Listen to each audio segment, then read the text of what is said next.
Hi guys. Are y'all ready? Are y'all ready?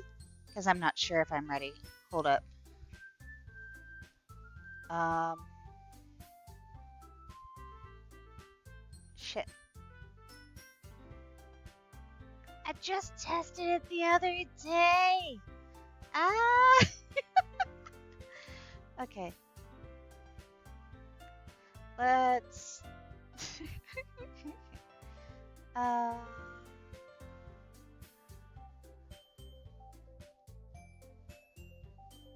Ah. Here we go. Here we go. Sorry, y'all. Um. Yeah, I could have sworn that I'd already had this up. Like. Sorry, this is a little bit embarrassing. Could have sworn it was. Yeah, it was already in this list. Oh. Oh. I did have it. It just wasn't. Ada- Oh, it's okay. Sorry, y'all. I'm being dumb. Here we go. We, of course, of course. Ah, scup stream. Yeah, yeah. When is it not? Like seriously, when is it not? Okay, that's what she said. Alrighty, are y'all ready? Because I'm not sure I'm ready for this. But new game. Let's go. Oh, okay. Hey! I see an annoying girl running toward me from the distance, waving her arms in the air like she's totally oblivious to any attention she might draw to herself. That girl is Sayori, my neighbor and good friend since we were children. You know, the kind of friend you'd never see yourself making today, but it just kind of works out because you've known each other for so long. We used to walk to school together on days like this, but starting around high school, she would oversleep more and more frequently, and I would get tired of waiting up. If she's going to chase after me like this, I almost feel better off running away. However, I just sigh and idle in front of the crosswalk and let Sayori catch up to me. I overslept again, but I caught you this time. Maybe, but only because I decided to stop and wait for you. Eh? You say that like you were thinking about ignoring me. That's mean, Taigi.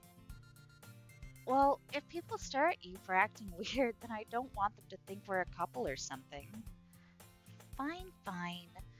But you did wait for me after all. I guess you don't have it in you to be mean even if you want to. Whatever you say, Sayori. We cross the street together and make our way to school. As we draw near, the streets become increasingly speckled with other students making their daily commute. By the way, Taigi, have you decided on a club to join yet? A club? I told you already. I'm not really interested in joining any clubs. I haven't been looking either. Oh, that's not true. You told me you would join a club this year. Did I?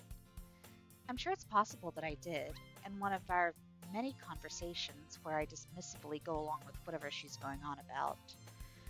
Sayori likes to worry a little too much about me when I'm perfectly content just getting by on average while spending my free time on games and anime. Uh-huh. I was talking about how I'm worried that you won't learn how to socialize or have any skills before college. Your happiness is really important to me, you know? And I know you're happy now, but I'd die at the thought of you becoming a NEET in a few years because you're not used to the real world. You trust me, right? Don't make me keep worrying about you. Alright, alright. I'll look at a few clubs if it makes you happy. No promises, though. Will you at least promise me you'll try a little? Yeah, I guess I'll promise you that. Yay! Why do I let myself get lectured by such a carefree girl? See, join a club? I said buy a club. Wait, what do you mean buy a club? More than that, I'm surprised I even let myself relent to her. I guess seeing her worry so much about me makes me want to ease her mind just a little bit, even if she does exaggerate everything inside of her head. That. Mm, the school day is as ordinary as ever, and it's over before I know it. After I pack up my things, I stare blankly at the wall, looking for an ounce of motivation. Clubs. Sayori wants me to check out some clubs. I guess I have no choice but to start with the anime club. Hello? Sayori? Sayori must have come into the classroom while I was spacing out. I look around and realize I'm the only one left in the room. I thought I'd catch you coming out of the classroom, but I saw you just sitting here and spacing out, so I came in. Honestly, you're even worse than me sometimes. I'm impressed. You don't need to wait up for me if it's going to make you so late to your own club. Well, I thought you might need some encouragement, so I thought, you know, know what? Well, that you could come to my club. Sayori. Yeah? There's no way I'm going to your club. Eh? Meanie. Sayori is the vice president of the literature club. Not that I was ever aware that she had any interest in literature. In fact, I'm 99% sure she only did it because she thought it would be fun to help start a new club. Since she was the first one to show interest after the one who proposed the club, she inherited the title of vice president. That said, my interest in literature is guaranteed to be even less. Yeah, I'm going to the anime club. Come on, please? Why do you care so much anyway? Well, I kind of told the club yesterday I would bring in a new member. And Natsuki made cupcakes and everything. Don't make promises you can't keep. I can't tell if Sayori is really that much of an airhead or if she's so cunning as to have planned all of this out. I'd, I let out a long sigh. Okay, the way you say that. Isn't Sayori cute? That sounds sus as fuck. I never played or watched this game, but I know how infamous it is, right? Same, same. Fine, I'll stop by for a cupcake, okay? Oh, cupcake. Snap loves cupcake. Cupcakes are yummy. I want cupcakes. Yes, let's go! And thus, today marks the day I sold my soul for a cupcake. Wait, what? We're, we're selling our soul for a cupcake? I dejectedly followed Sayori across the school and upstairs, a section of the school I rarely visit, but generally used for third year classes and activities. Sayori, full of energy, swings open the classroom door. Everyone, the new member is here. I told you, don't call me a new member. Eh? I glance around the room.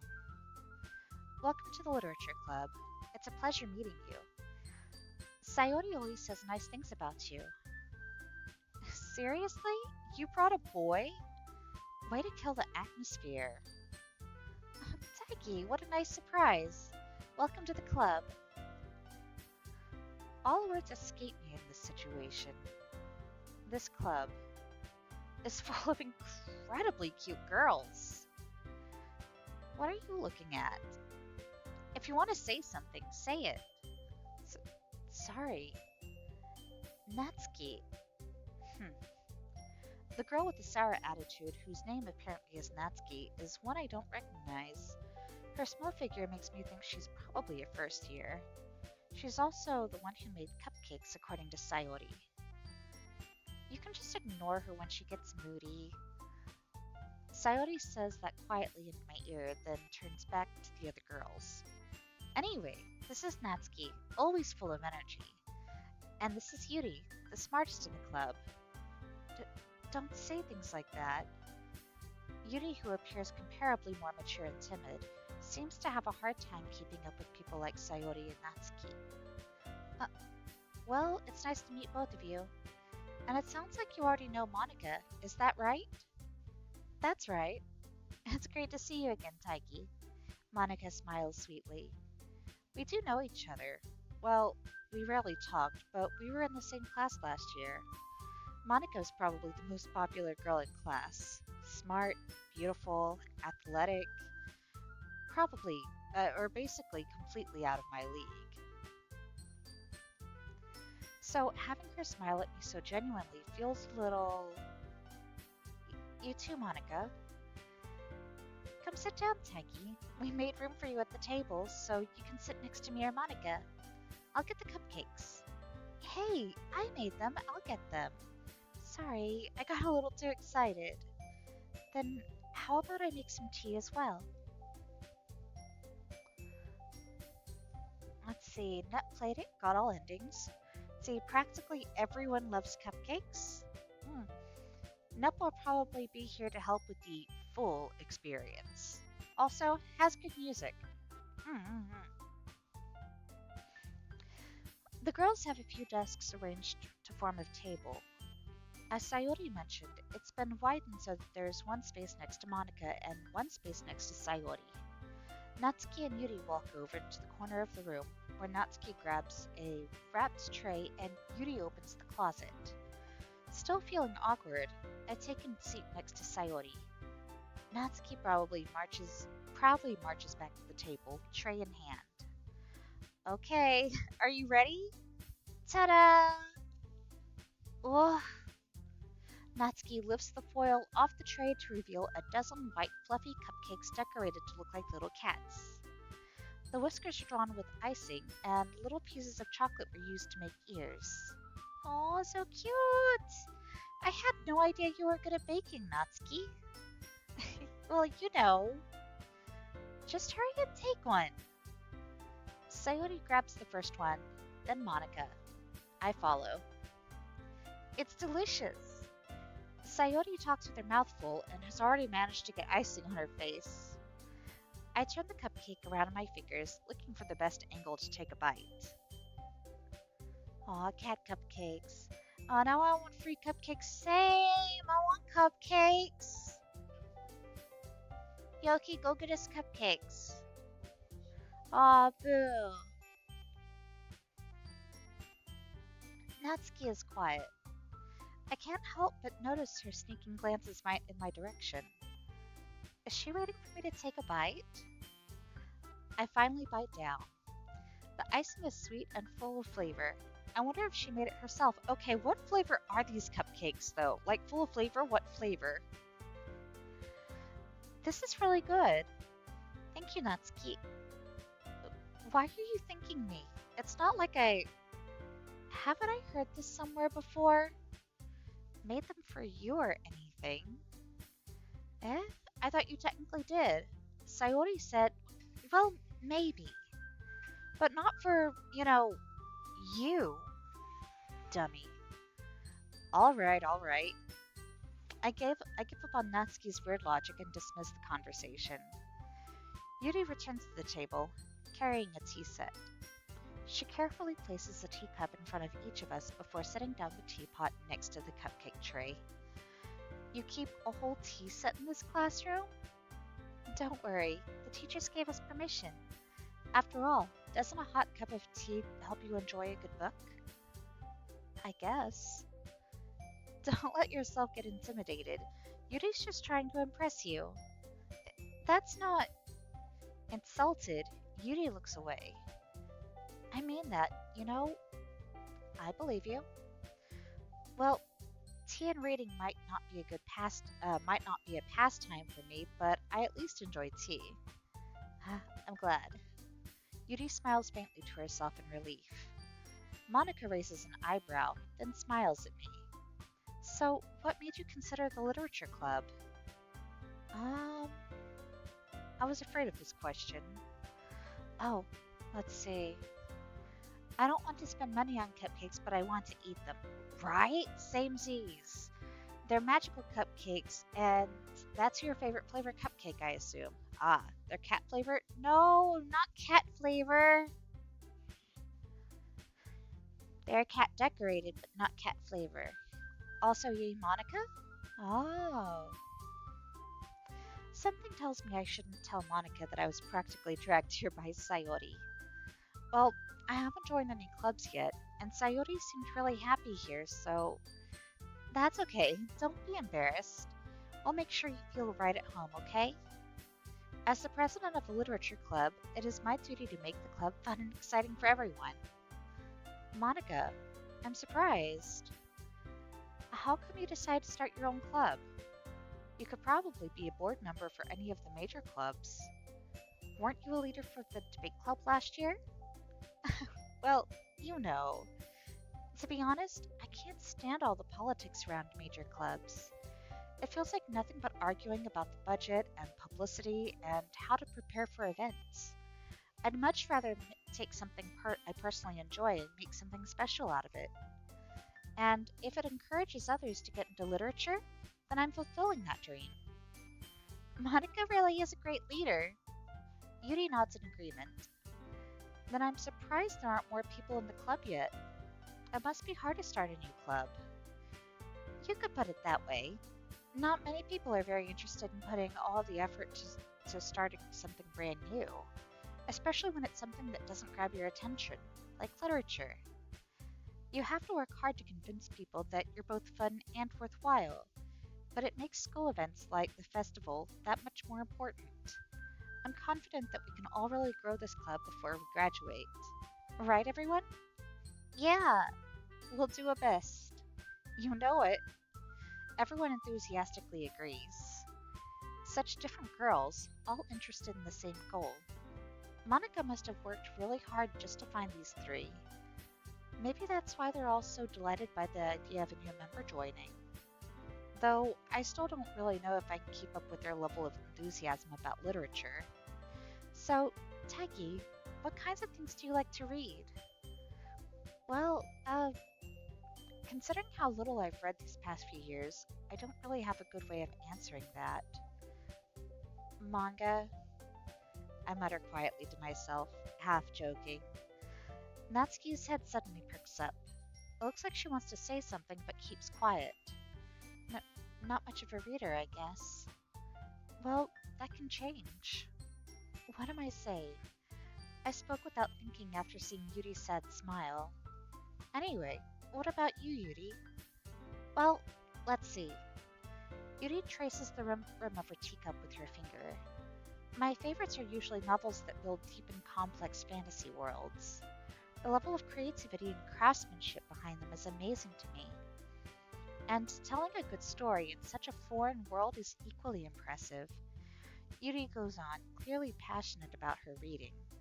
She seems so reserved and timid since the moment I walked in, but it's obvious by the way her eyes light up that she finds her comfort in the world of books, not people.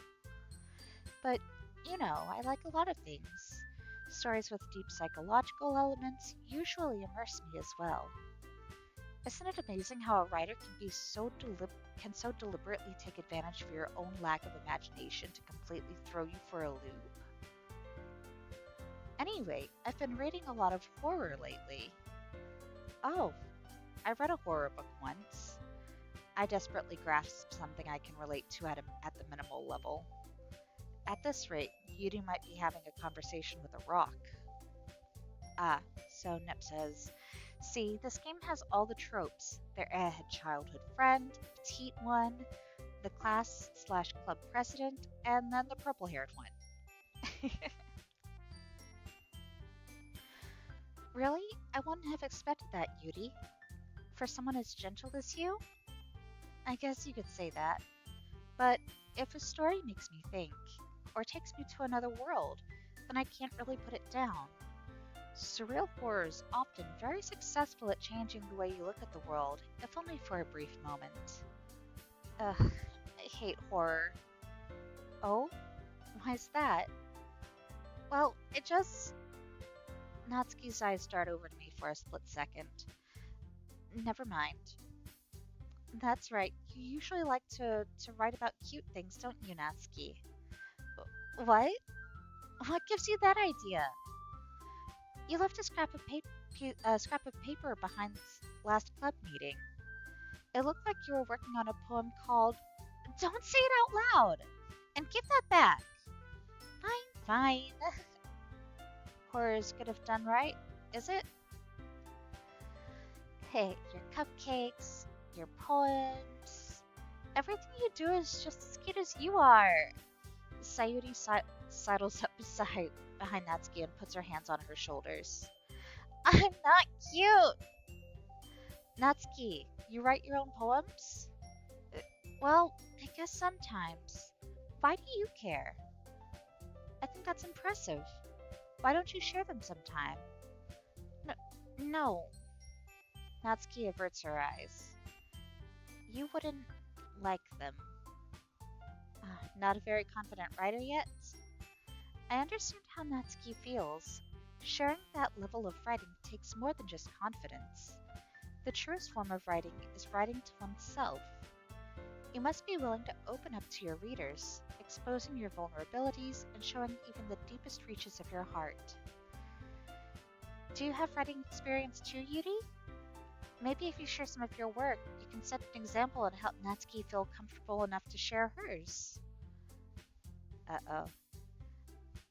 I guess it's the same for Yuri. Aw, I wanted to read everyone's poems. We all sit in silence for a moment. Okay, I have an idea, everyone. Natsuki and Yuri look quizzically at Monica. Let's all go home and write a poem of our own. Then, next time we meet, we'll all share them with each other. That way, everyone is even. Um, yeah, let's do it. Plus, now that we have a new member, I think it'll all help us get a little more comfortable with each other and strengthen the bond of the club. Isn't that right, Taigi? Monica smiles warmly at me once again. Hold on. There's still one problem. Eh? What's that? Now that we're back to the original topic of me joining the club, I bluntly came forth with what's been on my mind the entire time. I never said I would join this club. Sayori might have convinced me to stop by, but I never made any decision. I still have other clubs to look at, and, I lose my train of thought.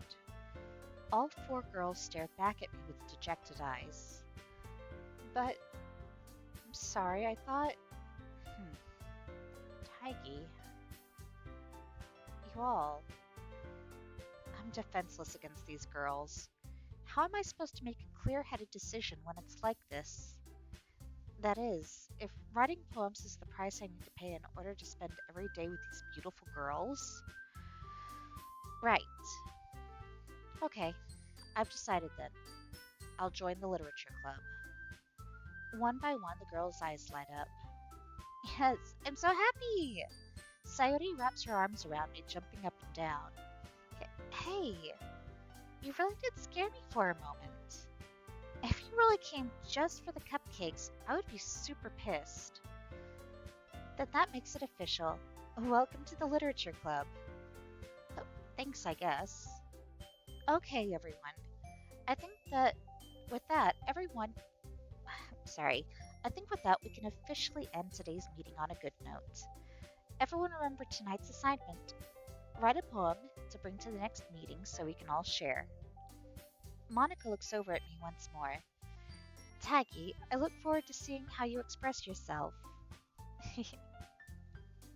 Yeah. Can I really impress the class star Monica with my mediocre writing skills? I already feel the anxiety welling up inside me. Meanwhile, the girls continue to chit-chat as Yuri and Natsuki clean up their food. Hey, Taigi, since we were already here, do you want to walk home together? That's right.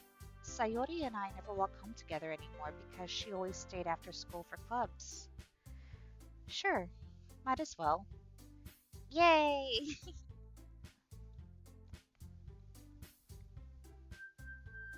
Neb can hear the lyrics to this song. Oh no. Oh no. With that, the two of us depart the club room and make our way home. The whole way, my mind wanders back and forth between the four girls: Sayori, Natsuki, Yuri, and of course Monica. Will I really be happy spending every day after school in a literature club? Perhaps I'll have the chance to grow closer to one of these girls. All right, I just need to make the most of my circumstances, and I'm sure good fortune will find me. And I guess that starts with writing a poem tonight. This is just the first day. Like I only just joined the club. What day am I on? I just started. I'm not that fast. Alrighty, it's time to write a poem. Pick words you think your favorite club member will like. Something good might happen with whoever likes your poem the most. Oh. Uh. Yay, the poem minigame?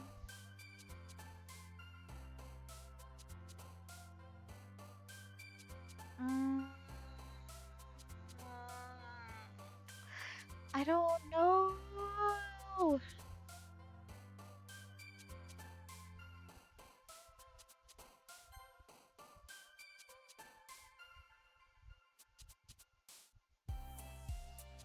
Like, am I just choosing random words?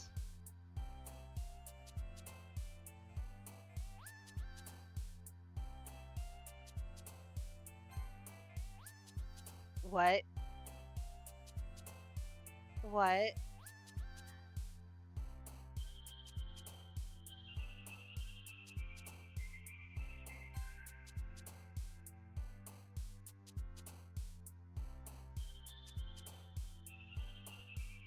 Imagination. Pick the words you think the character you want to pursue likes. Okay. Uh, uh, Hira.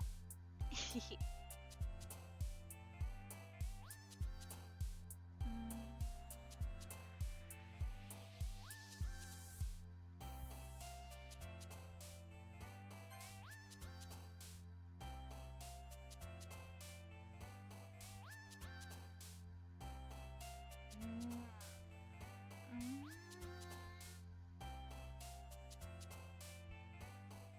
Ongaku? Oh. Um.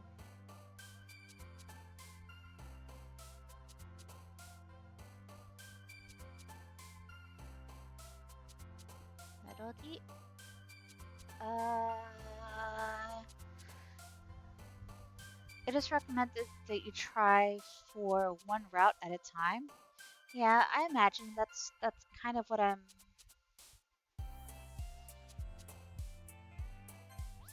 Oh, heck. Um.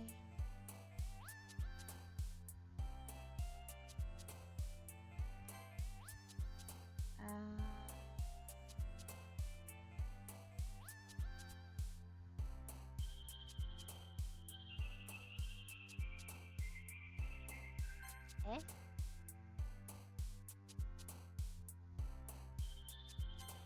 Ish. Uh. Fua.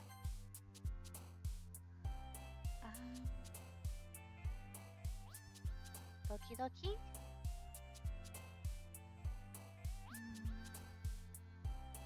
Bouncy?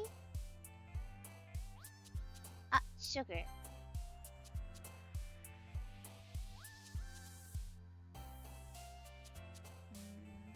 Vanilla?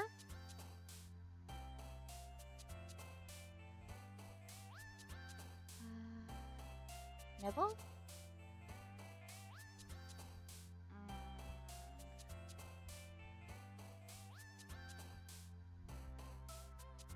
Mm, ah, wrong one. It looks like the Natsuki route, so I'm kind of trying to choose, but strawberry? Hi again, Taigi. Glad to see you didn't run away on us. No, don't worry. This might be a little strange for me, but I at least keep my word. Well, I'm back at the literature club. I was the last one to come in, so everyone else is already hanging out. Thanks for keeping your promise, Taiki. I hope this isn't too overwhelming of a commitment for you. Oh, watch out, there's a precious Taiki on screen chat. Oh, I'm, I'm not that precious. Uh, um, let's see. Making you dive headfirst into literature when you're not accustomed to it. Oh, come on. Like he deserves any slack. Sayori told me you didn't even want to join any clubs this year. And last year, too. I don't know if you plan to just come here and hang out or what, but if you don't take us seriously, then you won't see the end of it. Natsuki, you certainly have a big mouth for someone who keeps her manga collection in the club room. It- Natsuki finds herself stuck between saying Monica and manga. Oh, can we just pursue the Taki route? What is the Taki route? I'm not sure what that is yet. If you're not careful, they'll devour your boredom and make you have fun. Eh? Me? Am I devourer of boredom? Fascinating. I'm learning all sorts of new things about myself today.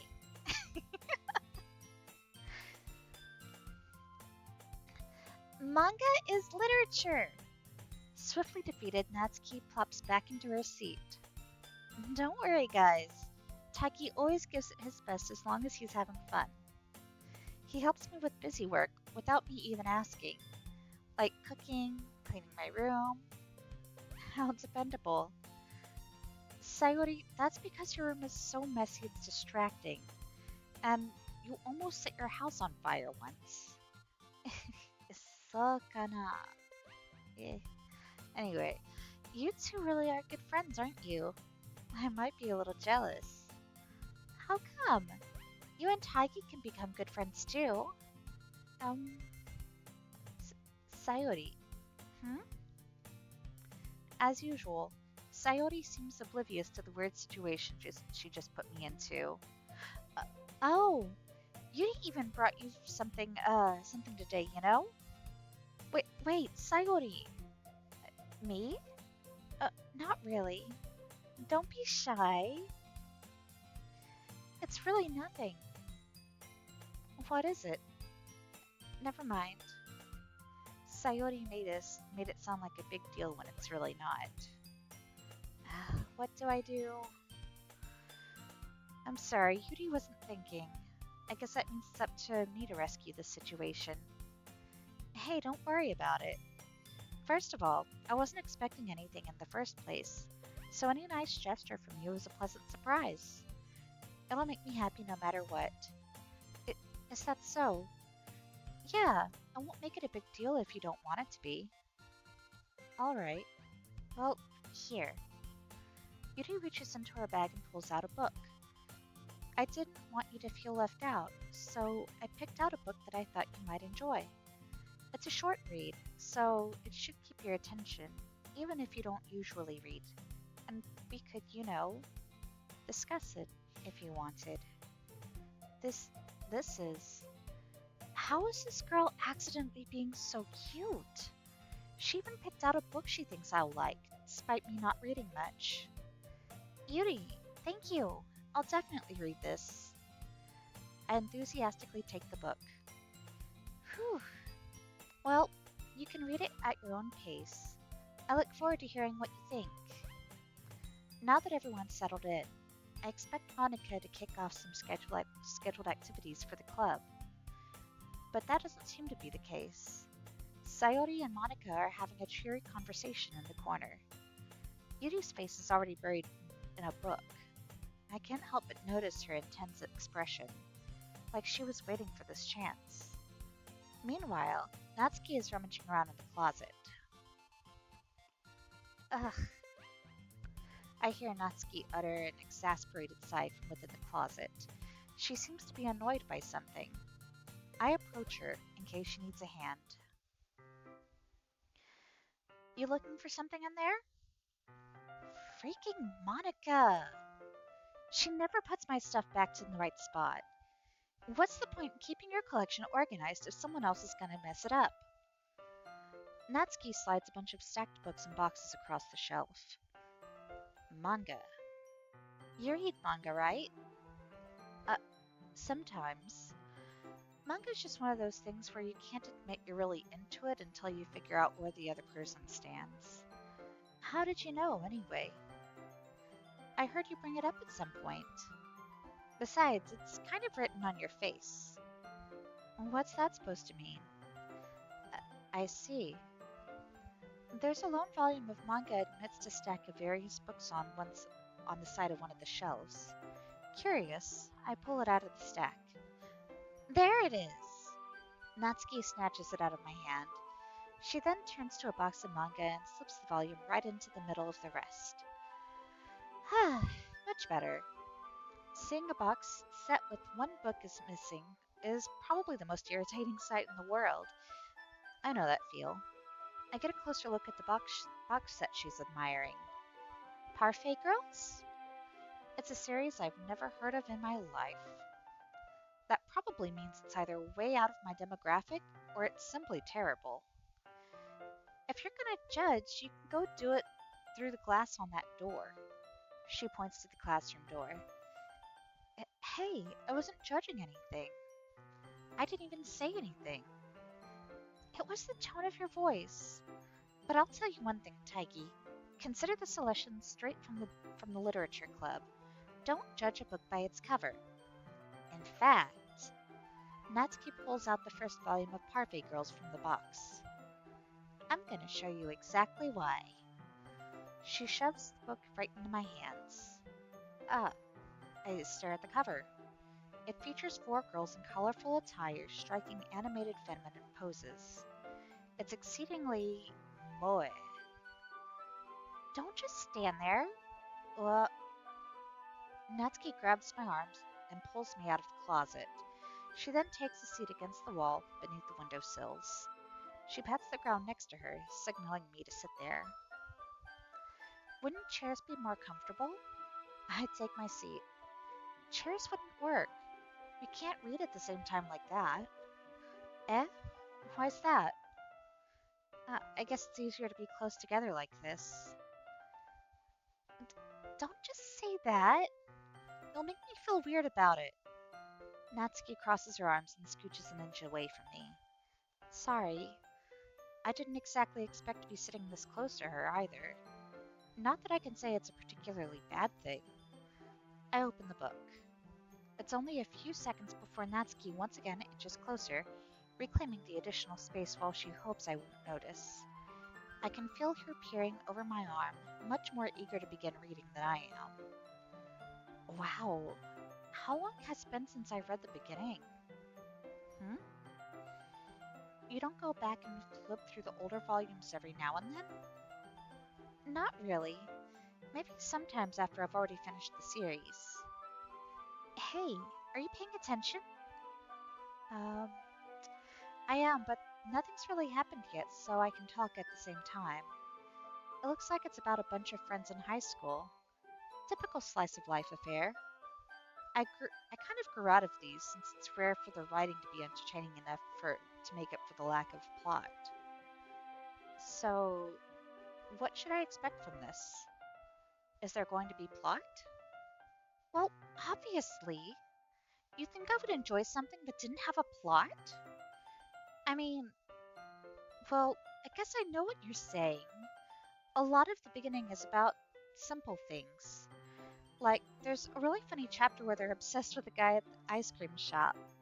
But that just helps you get to know the characters. And besides, it's still entertaining.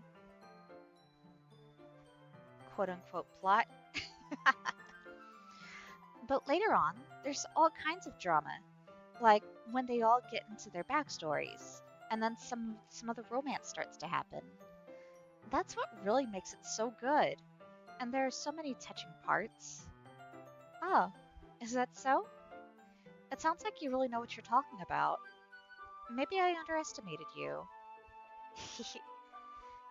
Hey, Wait, what's that supposed to mean? Natsuki gives me a little shove. I just meant that I haven't yet seen you at your full power. Good save. This chapter seems like it's about baking. This is just a guess, but is there a lot of baking in this manga? Well, Natsuki pauses for a moment, as if she doesn't want to admit something. Yeah. Why does that matter? It doesn't. I was just curious. Since you enjoy baking too, right? That's just a coincidence. I just happened to get into baking around the same time I got into this manga. Like, like I would ever get into baking just because it's in a manga. I feel bad for anyone that impressionable. Definitely not a coincidence. I guess that explains Natsuki's interest in baking. Still, of all the hobbies to pick up from a manga, that's definitely one of the better ones. Not to mention, she's really good at it, so who am I to judge? Oh my god, that's cute. That's cute as fuck. We read on for a few minutes. I've finished a couple chapters at this point. Are you sure that this isn't boring for you? It's not. Even though you're just watching me read? Well, I'm fine with that. If you say so. I guess it's fun sharing something you like with someone else. I always get excited when I convince any of my friends to pick up a series I enjoy. You know what I mean? Hmm? Hmm? You don't? Um, that's not. Well, I wouldn't really know. What do you mean? Don't you share your manga with your friends? Could you not rub it in? Jeez. Oh, sorry. Hmm. Like I could ever get my friends to read this. They just think manga is for kids. I can't even bring it out without them being all like, you still haven't grown out of that yet? Makes me want to punch them in the face. Ugh, I know those kinds of people. Honestly, it takes a lot of effort to find friends who don't judge, much less friends who are also into it. I'm already kind of a loser, and I guess I gravitated toward the other losers over time. But it's probably harder for someone like you. Hmm? Yeah, that's pretty accurate. Wait, which part? I mean, I feel like I can't keep it in my own room. I don't even know what my dad would do if he found this. At least it's safe here in the club room. Except Monica was kind of a jerk about it. Ugh, I just can't win, can I? Well, it paid off in the end, didn't it? I mean, here I am reading it. Well, it's not like that solves any of my problems. Maybe. But at least you're enjoying yourself, right? Natsuki is heckin' cute. So? Jeez, that's enough. Are you gonna keep reading or what? Yeah. I flip the page. Suddenly Natsuki starts laughing. I totally forgot that happens.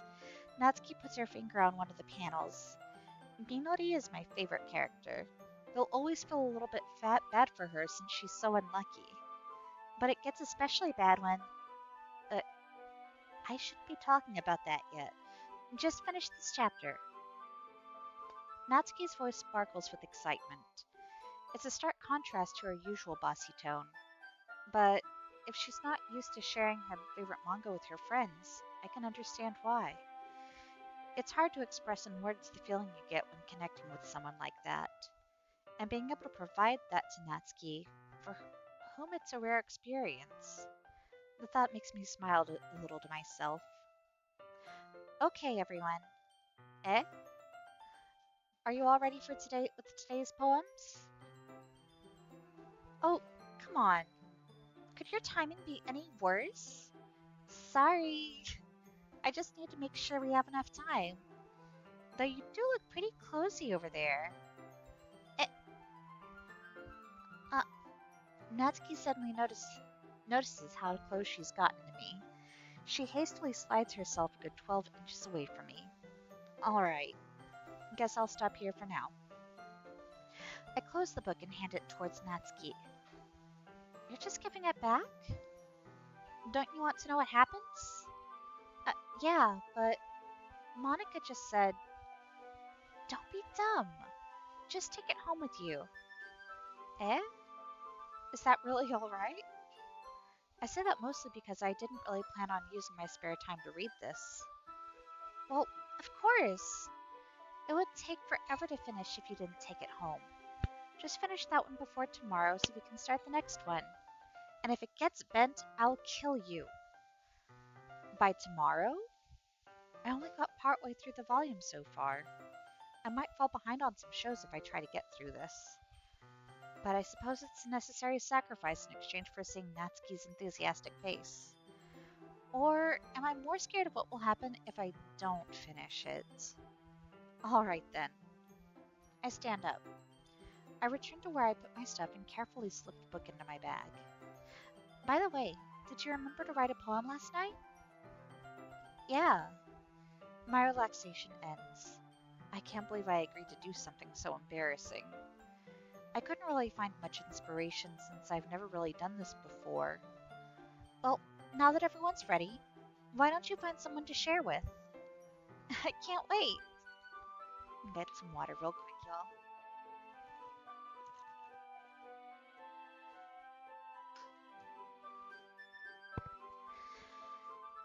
Sayori and Monica enthusiastically pull out their poems.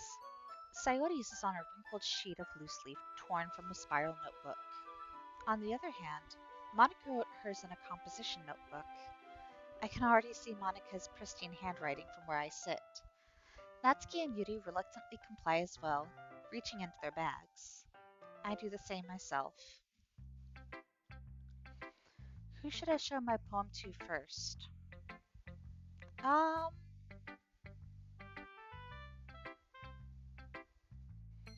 maybe Natsuki since... Let's do it. I told Natsuki I was interested in her poems yesterday. It's probably only fair that if I shared mine with her first.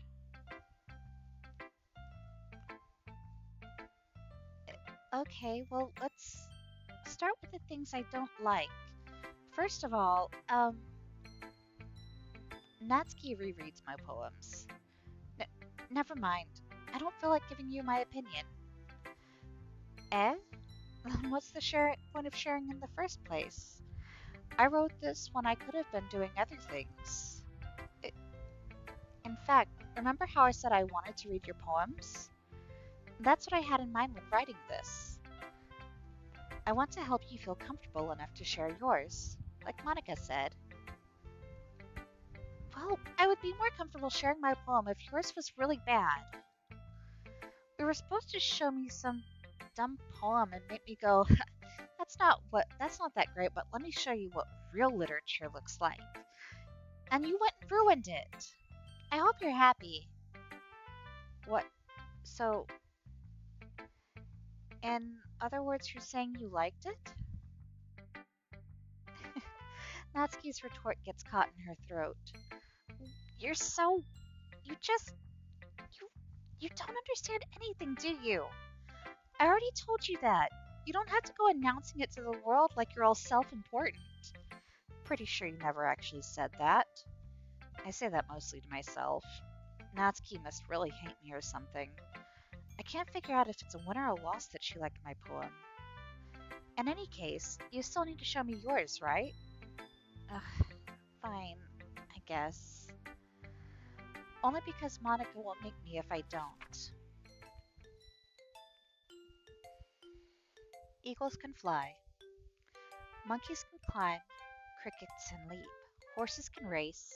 Owls can seek. Cheetahs can run. Eagles don't can fly. People can try. But that's about it.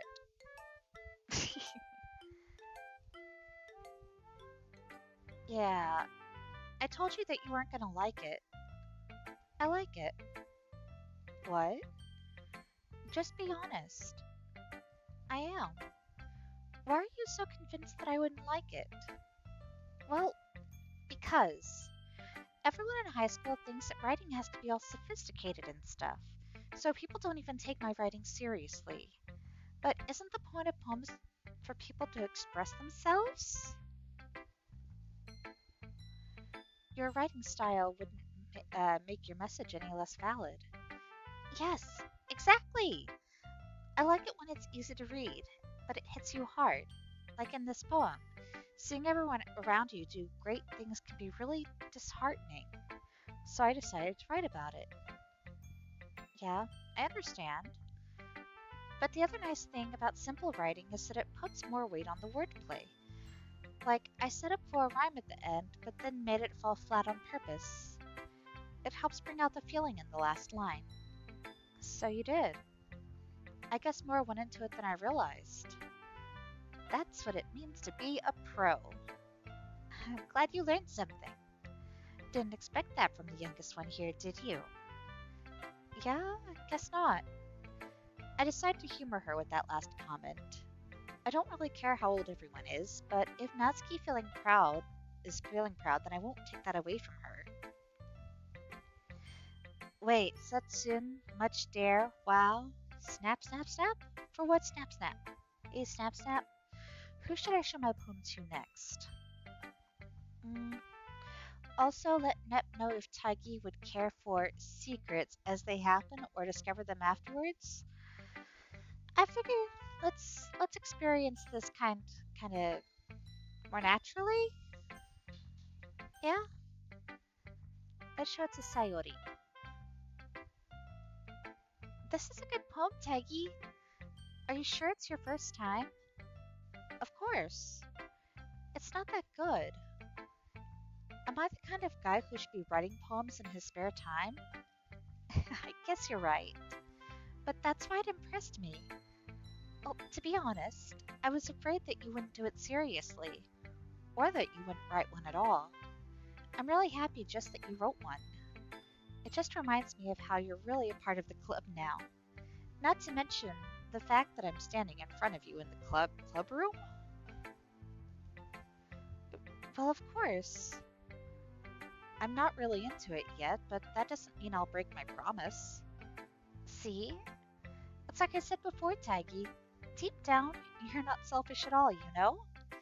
Trying new things like this for other people, that's something that only really good people do. Thanks, Sayori. I'm not sure if Sayori sees the full picture of my motive here. Then again, I can't deny that she's part of the reason I joined, knowing how much this means to her and all. Yeah, I'm gonna make sure you have lots of fun here, okay? That will be my way of thanking you. Alright, I'm going to hold you to that then. Yay! Now, you'll read my poem too, right? Don't worry, I'm really bad at this. We'll see about that. Oh, wait. Let's see. While something too simple isn't the best for most people in high school and older, so is reading that's too hard, making it slog to read or too easy to misunderstand. Mm-hmm. See, more talking about things happening with files. Oh, oh heck, we'll figure it out. Yeah. Okay. So let's read Sayori's poem. After I get a bit of a stretching, y'all. Dear sunshine, the way you glow through my blinds in the morning, it makes me feel like you missed me, kissing my forehead to help me out of bed, making me rub my sleep for the sleep from my eyes. Are you asking me to come out and play? Are you trusting me to wish away a rainy day? I look above. The sky is blue. It's a secret, but I trust you too. If it wasn't for you, I could sleep forever. But I'm not mad. I want breakfast. What? What? Sayori, this is just a guess, but did you wait until this morning to write this? No, just a little bit. You can't answer just a little bit to a yes or no question. I forgot to do it last night. Well, at least that makes me feel a little bit better about myself. Don't be mean. I still tried my best. Oh, yeah. I didn't mean to say that was a bad poem. It just, it came out nice. Or, how should I put it? It sounds just like you. Really? Yeah. Especially that last line. I made eggs and toast. Even though you were late to school? It's bad to skip breakfast. I get all cranky. Oh, I guess there's no point in arguing. Anyway, thanks for showing me. This was so much fun. Monica's the best. Yeah, but next time I won't forget. And I'm gonna write the best poem ever. Well, I guess I look forward to it. I guess. We'll just continue going in the line, Yuri and then Monica? Hmm. Yuri stares at the poem. Wait, new episode of Hell of a Boss? Yes! There's an episode 10 of Hell of a Boss now. Okay, I'm excited. I'm really, really, really excited. Yoki over here doing me a heckin' distract.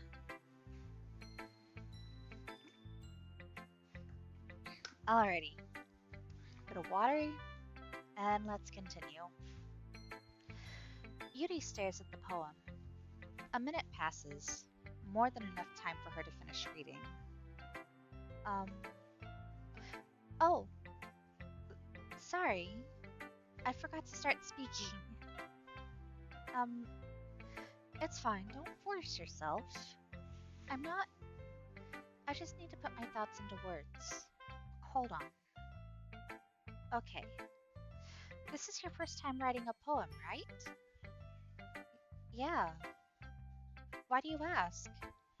I'm just making sure. I guess that it might be after reading through it. Ah, so it's that bad. No! Did I just raise my voice? I'm so sorry. Yuri buries her face in her hands. I couldn't help but notice that it's been several minutes and we haven't really gotten anywhere. It might take Yuri a while to get used to new people. It's fine. I really didn't notice. What were you saying? Right. Um, it's just that there are specific writing habits that are usually typical of new writers. And having been through that myself, I kind of learned to pick up on them. I think the most noticeable thing I recognize in new writers is that they try to make their style very deliberate. In other words, they tend to pick a writing style separate from the topic matter, and they form fit the two together. The end result is that both the style and the expressiveness are weakened. Once Yuri finds her train Once Yuri finds her train of thought, it's as if her demeanor totally changes. Her stammering is completely gone, and she sounds like an expert. Of course, that's not something you can be blamed for. There are so many different skills and techniques that go into writing even a simple poem. Not just finding them and building them, but getting them to work together is probably the most challenging part. It might take you some time, but it all comes with practice and learning by example and trying new things. I also hope that everyone else in the club gives you valuable feedback. Natsuki can be a little biased, though. Biased? How? Um, well, never mind. I shouldn't be talking about people like that. Sorry, it's fine. I'm not sure if Yuri is apologizing to herself, to me, or to Natsuki. Do you mind if I read your poem now? Please do. I'd love to share my thought process behind it. Yuri smiles dreamily as if that's a rare opportunity for her, which itself is kind of funny. After all, isn't this supposed to be a literature club? Ghost under the light. The tendrils of my hair illuminate beneath the amber glow bathing. It must be this one. The last remaining streetlight to have withstood the test of time. the last yet to be replaced by the sickening blue-green hue of the future. I bathe. Calm, breathing air of the present, but living in the past. The light flickers. I flicker back.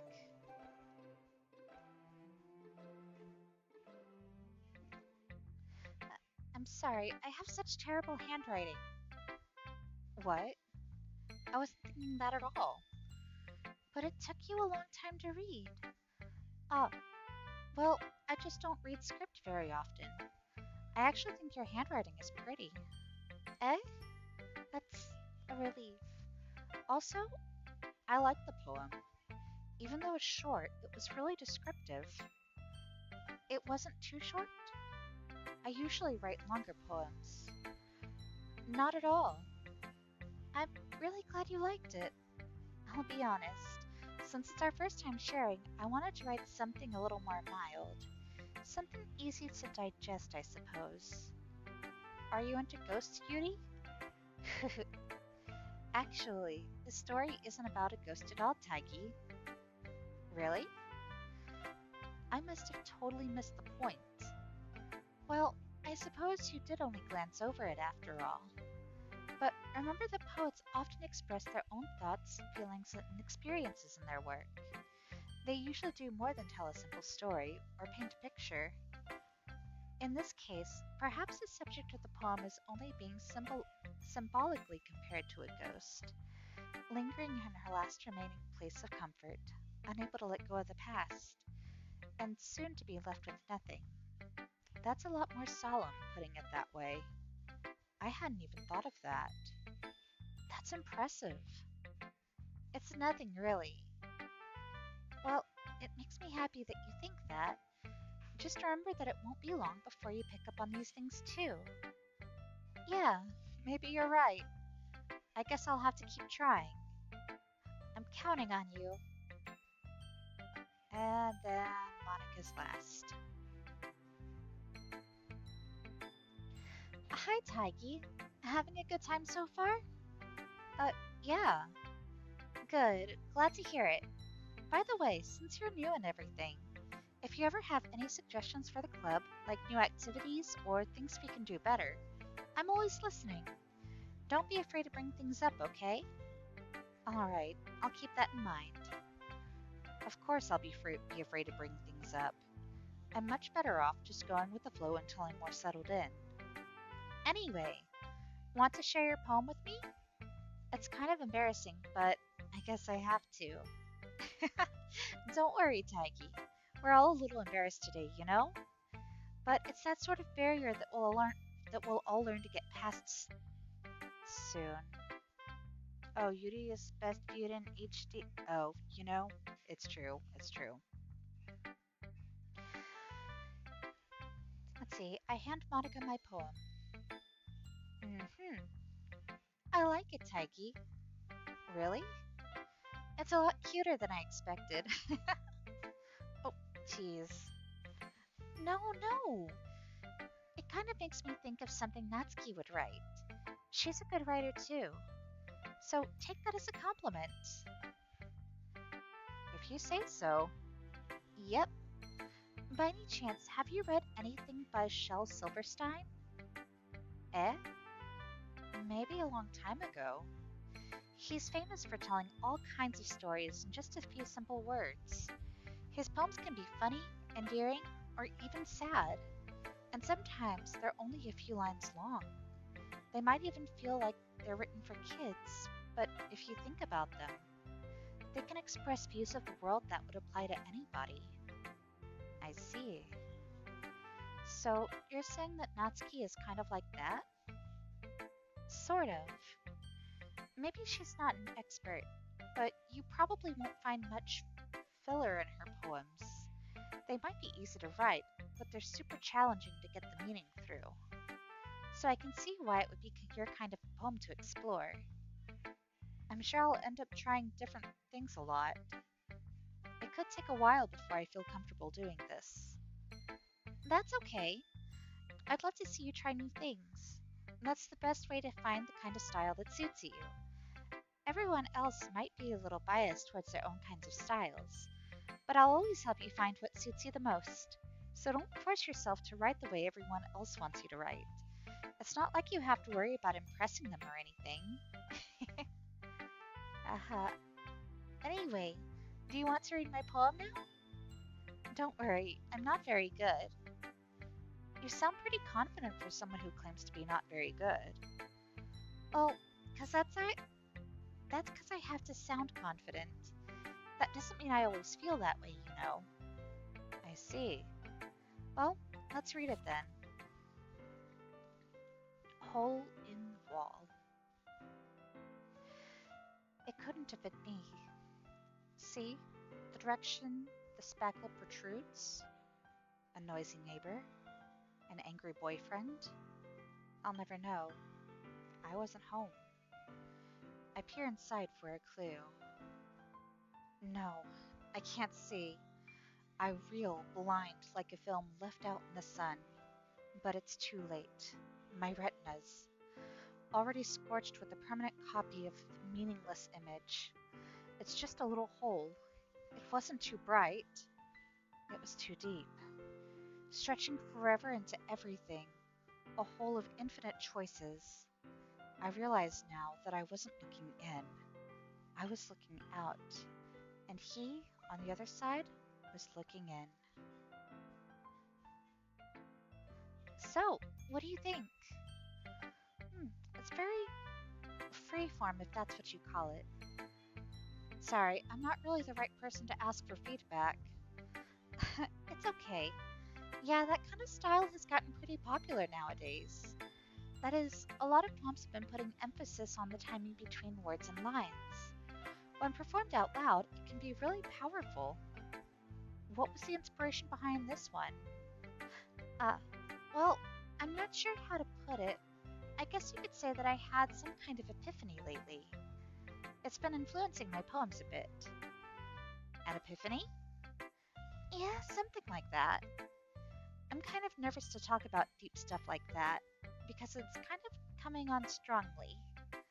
Maybe after everyone is better friends with each other. Anyway, here's Monica's writing tip of the day.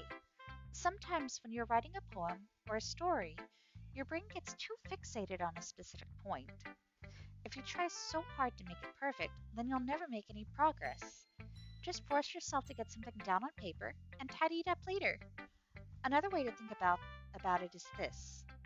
If you keep your pen in the same spot for too long, you'll just get a big dark puddle of ink. So just move your hand and go with the flow. That's my advice for today. Thanks for listening. Whew, I guess that's everyone. I glance around the room. That was a little more stressful than I anticipated. It's as if everyone is judging me for my mediocre writing abilities. Even if they're just being nice, there's no way my poems can stand up to theirs. This is a literature club after all. I sigh. I guess that's what I ended up getting myself into. Across the room, Sayori and Monica are happily chatting. My eyes land on Yuri and Natsuki. They gingerly exchange sheets of paper, sharing their respective poems. As they read in tandem, I watch each of their expressions change. Natsuki's eyebrows furrow in frustration. Meanwhile, Yuri smiles sadly. What's with this language? Eh? Did you say something? Oh, it's nothing. Natsuki dismissively returns the poem on the desk with one hand. I guess you could say it's fancy. Thanks. Yours is cute. Cute? Did you just completely miss the symbolism or something? It's clearly about the feeling of giving up. How can that be cute? I know that.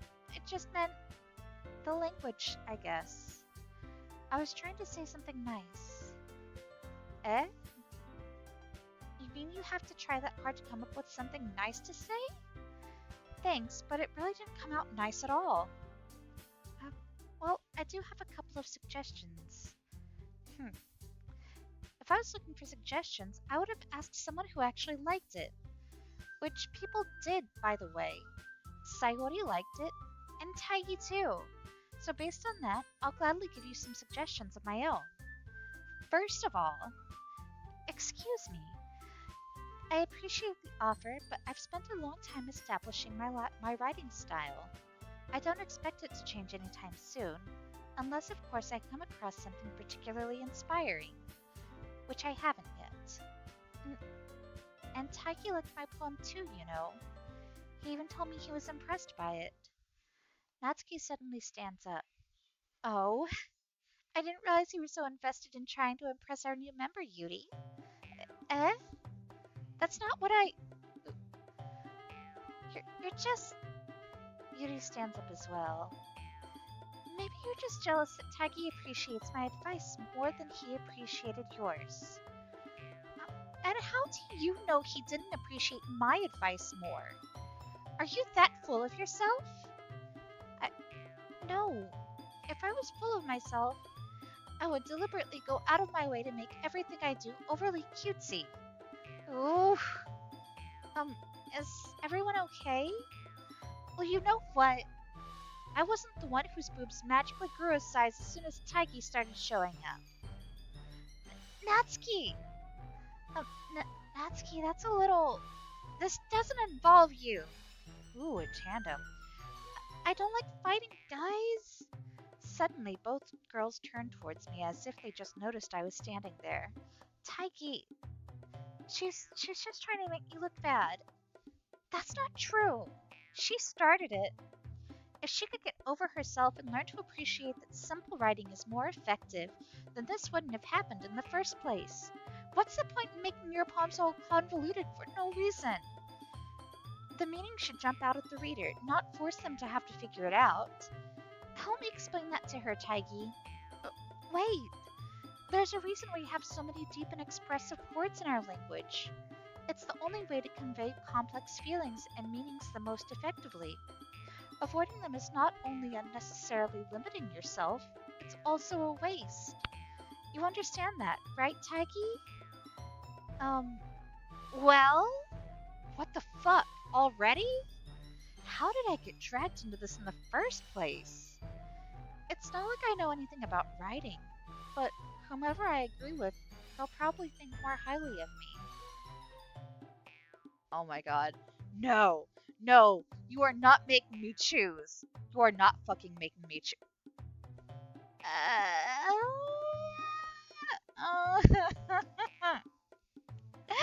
don't want to. What if I choose Natsuki? I'm so sorry, Yuri. Yuri, you're so cute. I like you too, but there is Sayori. But help, help. Natsuki. Natsuki glares at me, drying up any words I had in my mouth. So instead, I turn to Yuri. Yuri. Yuri's expression is so defenseless that I can't help to bring myself to say anything to her. Oh no. Sayori. Eh? Yeah. Everyone's fighting is making Sayori uncomfortable. How can the two of you keep fighting when you know you're making your friend feel like this? Taiki. Well, that's her problem. This isn't about her. I agree. It's unfair for others to interject their own feelings into our conflict. Yeah, unless Sayori wants to tell Yuri what a suck up jerk she's being. She would never. It's your immaturity that's made her upset in the first place. Excuse me? Are you listening to yourself? This is exactly why. Exactly why nobody likes. Stop! Natsuki, Yuri, you guys are my friends. I just want everyone to get along and be happy. My friends are wonderful people, and I love them because of their differences. Natsuki's poems, they're amazing because they give you so many feelings with so few words. And Yuri's poems are amazing because they paint beautiful pictures in your head. Everyone's so talented. So why are we fighting? Because, well, also, Natsuki's cute and there's nothing wrong with that. And Yuri's boobs are the same as they always were. Big and beautiful. Sayori. Sayori stands triumphantly. Monica stands behind her with a bewildered expression. I'll make some tea. Yuri rushes off. Natsuki sits down with a blank expression on her face, staring at nothing.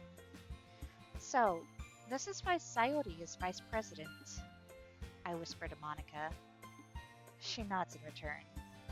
To be honest, I might come off as a good leader and I can organize things, but I'm not very good with people.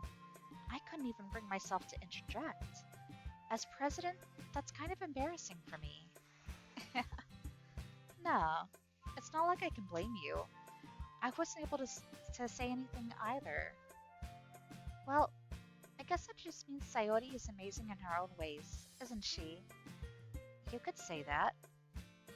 She might be an airhead, but sometimes it's weirdly suspicious that she knows exactly what she's doing. I see. Take good care of her, okay?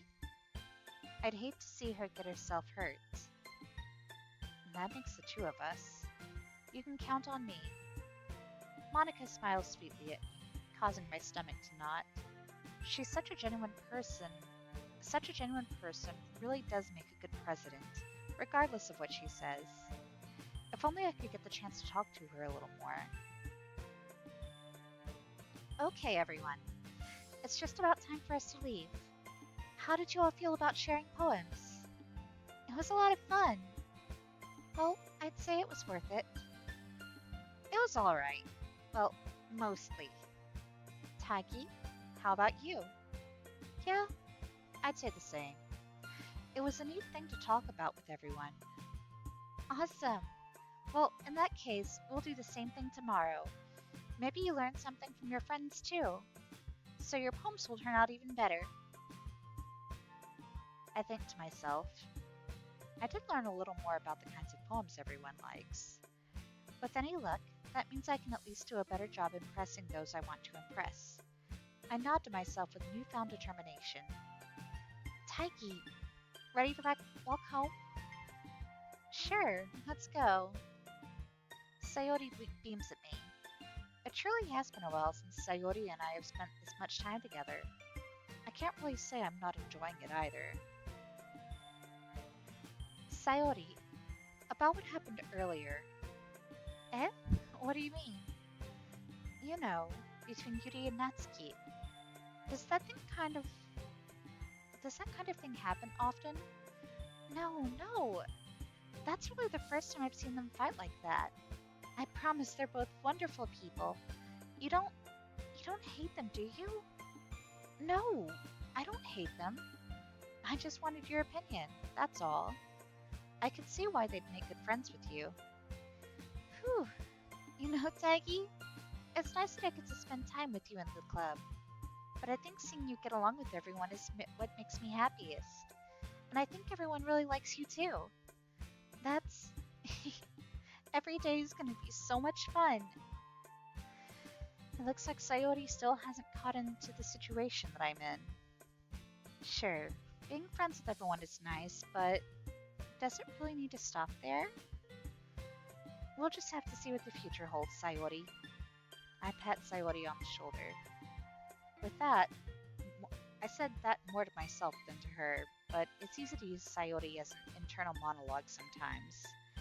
Okay, yeah, let's do this.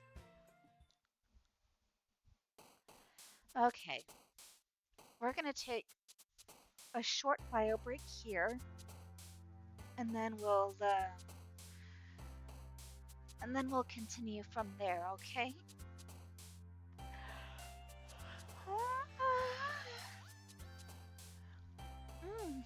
Big yawn. Definitely. I'll do my best to enjoy it. I'll be back soon.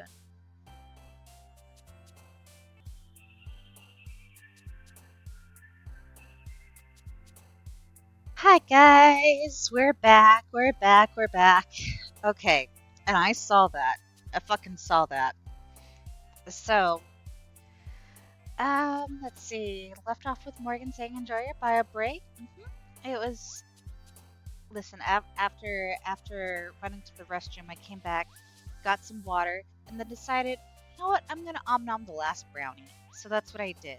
So if I get a little bit hyper because of the sugar, well, yeah. Um,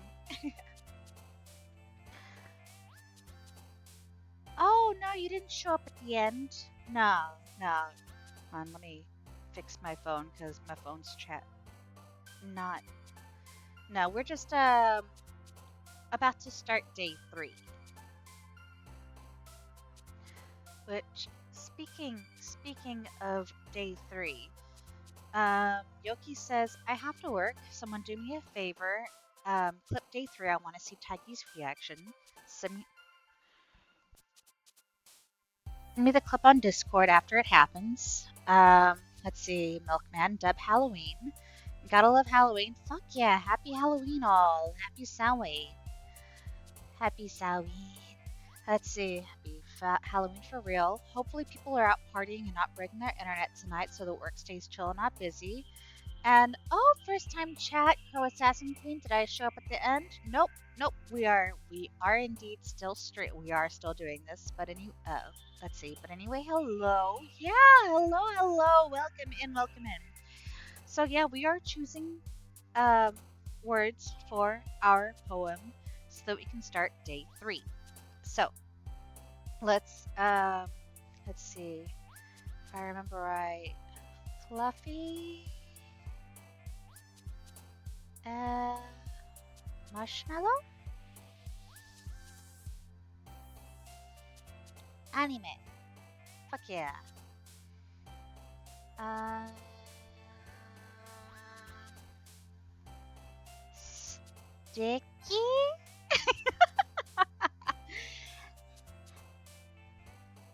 Greetings. Yes, happy Halloween. I hope you're safe and spoopy. Yeah, yeah. Tonight's just streaming because for this week at work, we actually had a day off, but we had to make up the hours in the days surrounding the weeks. So this is my only day for the weekdays this week for streaming. So it's like we're making the most out of it. Let's have like a first time run of this, and because apparently people have been wanting to see my reactions to this. Um, ooh, strawberry. Um, so yeah, we're uh bubbles. Uh, he silly. Oh, that's okay. I'm not picking bad words. I think imagination. Oh, beauty. Uh, chocolate. Uh, kitty. Uh, parfait. Um, lollipop. Mm, clumsy. Oh. Um, bunny. Sugar. Kawaii. Uh, skipping. Um, games.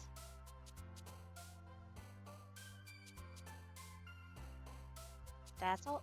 Oh, okay. Um, and whirlwind. Oh, whirlwind is Yuri. Okay. Another day passes, and it's time for the club meeting already. I've gotten a little more comfortable here over the past couple of days. Oh, good. Only one good word so far, and the way to bad ending. What do you mean on the way to bad ending? Only one good word so far. I don't. What? I guess I'll understand soon enough. Let's see. Entering the club room, the usual scene greets me. Hi, Taigi. Yo, Sayori. Looks like you're in a good mood today. I'm just still not used to you being in the club, that's all. I see. That's a pretty simple thing to get you in a good mood. But I guess it's always the simple things with you anyway. Speaking of which, I'm kind of hungry. Will you come with me to buy a snack? No thanks. Eh? Th- That's not like you at all. I have my reasons. Why don't we take a look at your purse, Sayori? Eh? Why that all of a sudden? No reason, really. I just wanted to look at it. This is a really weird question.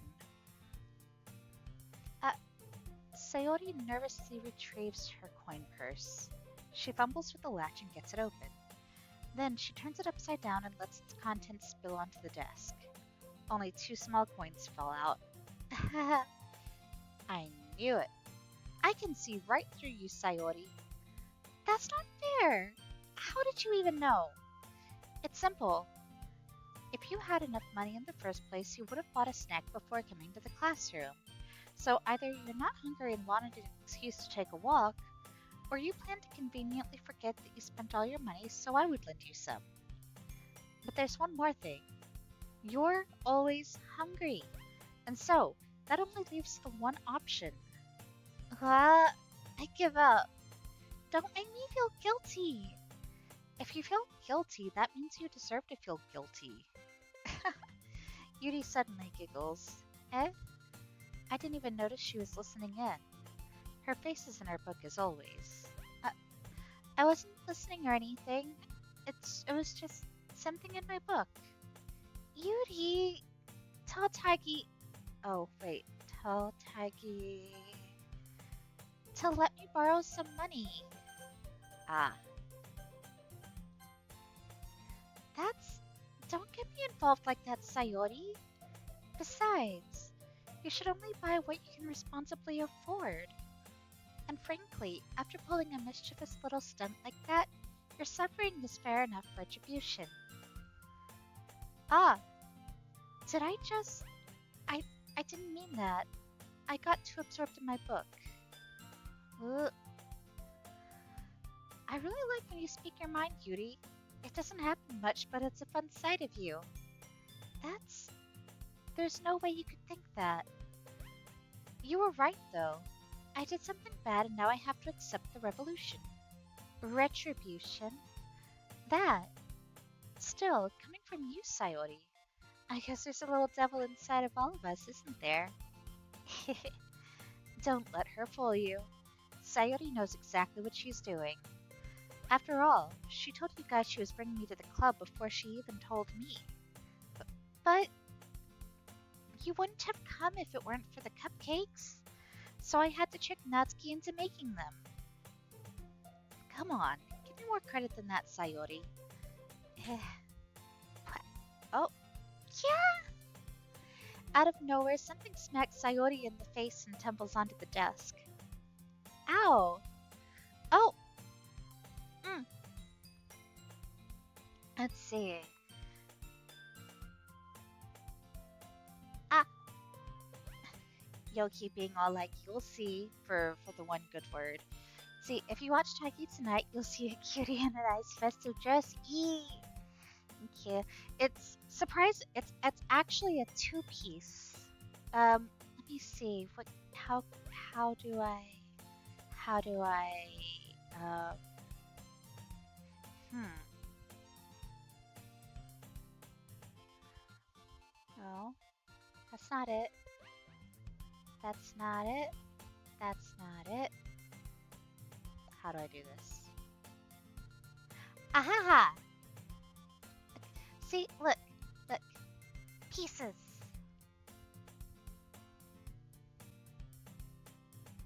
See? Oh, don't mind the tail. Don't mind that you didn't see that. I know my tail doesn't actually act right, and I don't know why, but it just doesn't. So, Yurishite? Um, anyway, anyway, anyway. Hi. Uh, sorry. Uh, sorry, it's a little embarrassing. Sorry, I know. Eek. Hold it.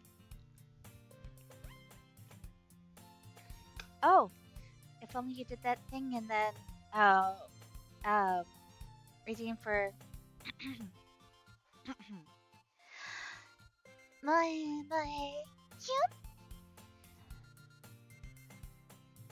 See, so it's not the One Piece? No, it's not One Piece. It's more than One Piece. I need to drop by a few more streams. I hope you have a good night and good rest of the stream. Cute outfit. Thank you, thank you, thank you. Thank you, Crow. Hope you have a really great night. Hope you have lots and lots of fun on this Halloween night. And have a nice time. Have fun. Take care of yourself. Eat. Let's see. No one tells acts right sometimes. Oh, and then a stretch. And you too? Yee yee yee. Sorry. But yeah, that was kind of embarrassing, just the tail. Okay, we're gonna stretch up. Ooh, yeah, I heard the pops in my shoulders there. Then we're gonna stretch down on the floor. Touch the pinkies to the floor. Although my floor really needs to be cleaned. My floor's a little bit up. Like, I don't think I would sit on my floor. Like, it needs to be cleaned. Stretch the arm across this way. And twist one way. And then you twist the other way. Yeah. Yeah. Okay. Scoot back up. Yeah, popcorn. Oh, popcorn sounds really good. What was... Eh? A cookie. Sure enough, it's a giant cookie wrapped in plastic. Wait, what? Sayori glances around. Is this a miracle? It's because I paid my restitution. Retribution. Actually, that one almost worked. I was just gonna give it to you, but then I heard you blab about the cupcakes. It was totally worth seeing your reaction, though. Natsuki, that's so nice of you. Ureshi. Sayori hugs the cookie. Jeez, just eat it. Sayori rapidly tears open the wrapper and takes a big bite. So good. Sayori suddenly claps her mouth over her hands over her mouth. I bit my tongue. You're going through a lot over just one cookie. Natsuki takes a bite of her own cookie. Yours looks really good too, Natsuki. Can I try it? Jeez, beggars can't be choosers. But yours is chocolate. Yeah, and why do you think I gave you that one? Fine. Still, I'm really happy you shared this one with me. Sayori gets out of her seat and goes behind Natsuki, then wraps her arms around her. Jeez. I get it. Cookie still in hand, Natsuki reaches up to nudge Sayori off her. Oh no! No, you did not just... Sayori suddenly leans down and takes a bite out of Natsuki's cookie. Hey! Did you seriously just do that? Mouthful, Sayori trots away to safety. Yuri and I laugh as well. Jeez, you're such a kid sometimes. Monica, can you tell Sayori... Eh? Natsuki glances around. Monica isn't in the club room. Where's Monica anyway? Good question. Have any of you heard anything about her being late today? Not me. Yeah, I haven't either. That's a bit unusual. I hope she's okay. Of course she's okay. She probably just had something to do today. She's pretty popular after all. Eh? You don't think she has a... I wouldn't be surprised. She's probably more desirable than all of us combined. That's true. Excuse me? Suddenly, the door swings open. Sorry, I'm super sorry. There you are. I didn't mean to be late. I hope you guys weren't worried or anything. Eh? Monica chose the club over her boyfriend after all? You're so strong-willed. Boyfriend? What on earth are you talking about? Monica quizzically glances at me. Uh, Never mind that. What held you up anyway? Uh, well, my last period today was study hall. To be honest, I kind of just lost track of time. Oh, that makes no sense though. You would have heard the bell ring at least. I must not have heard it since I was practicing piano. Piano? I wasn't aware you played music as well, Monica. Well, I don't really. I just kind of started recently. I've always wanted to learn piano. That's so cool. You should play something for us, Monica. That's... Monica looks at me. Maybe once I get a little bit better, I will. Yay! That sounds cool. I'd also look forward to it. Is that so? In that case, I won't let you down, Taigi. Monica smiles sweetly. Ah, I didn't mean any pressure or anything like that. Don't worry. I've been practicing a whole lot recently, and I'd really love the chance to share once I'm ready. I see. In that case, best of luck. Thanks. So, I didn't miss anything, did I? Not, not really. I chose to leave out Sayori's mischievous escapade. I'm sure Natsuki will end up complaining to her anyways. It looks like everyone has already settled down. Sayori somehow already finished her entire cookie. Yuri is back to her book, and Natsuki disappeared into the closet. It's not long before Natsuki comes up to me expectantly. Yeah, don't worry. I kept my promise. I pull the first volume of Parfait Girls out from my bag. Natsuki takes it from my hands, then quickly turns it over, presumably to check for wrinkles. Hey, I'm not that careless. I handle manga all the time, you know. I just wanted to make sure. Can you blame me for being paranoid? I don't give people my manga every day, you know. That's true. I don't blame you. Oh, anyway, let me put this one back. I'm gonna get the next one, okay? Natsuki makes her way to the closet. I follow. So, you're gonna tell me everything you thought, right? Where did this volume leave off again? I forget. Uh, the chapter ended when Minori and Alice found... Monica! Natsuki's voice resonates out from inside the closet. Eh? I peer inside. All of Natsuki's books are lined up on the top shelf. Did you move my manga again? Oh, sorry. The teacher got mad at me for taking up so much space in her closet, so I had to move some stuff around and clean up a little bit. It's all still there, I just had to organize it a bit. Ugh. The top shelf is far above Natsuki's head. She makes a futile hop, trying to figure out how to reach her manga. Jeez, this is so inconvenient. I'm moving all these back down. There's plenty of room on these shelves. And besides, they're really pretty to look at when they're all lined up. Why would you waste that on the top shelf? Ah, Natsuki. There's a stool on the wall over there. In the closet, there's a collapsible stool that's hanging on the wall. If you want, I can reach up there and hand them to you. I can get them myself. Natsuki grabs the stool from the wall and unfolds it. You think I'm too short or something? I mean, I knew it. Well, you know what? Just watch me. Natsuki hops onto the stool, which ends up being a little too wobbly because of its collapsible design. Careful. I know what I'm doing. Standing on the stool, Natsuki's fingers reach the top shelf.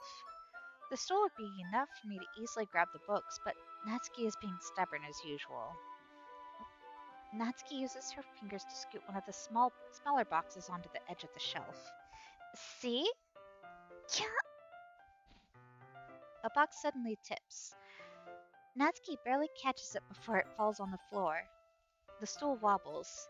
Well, losing balance, Natsuki hops off the stool. Thankfully, she was able to stay on her feet. She holds the box triumphantly. There! Having almost fell, Natsuki is a bit shaken up.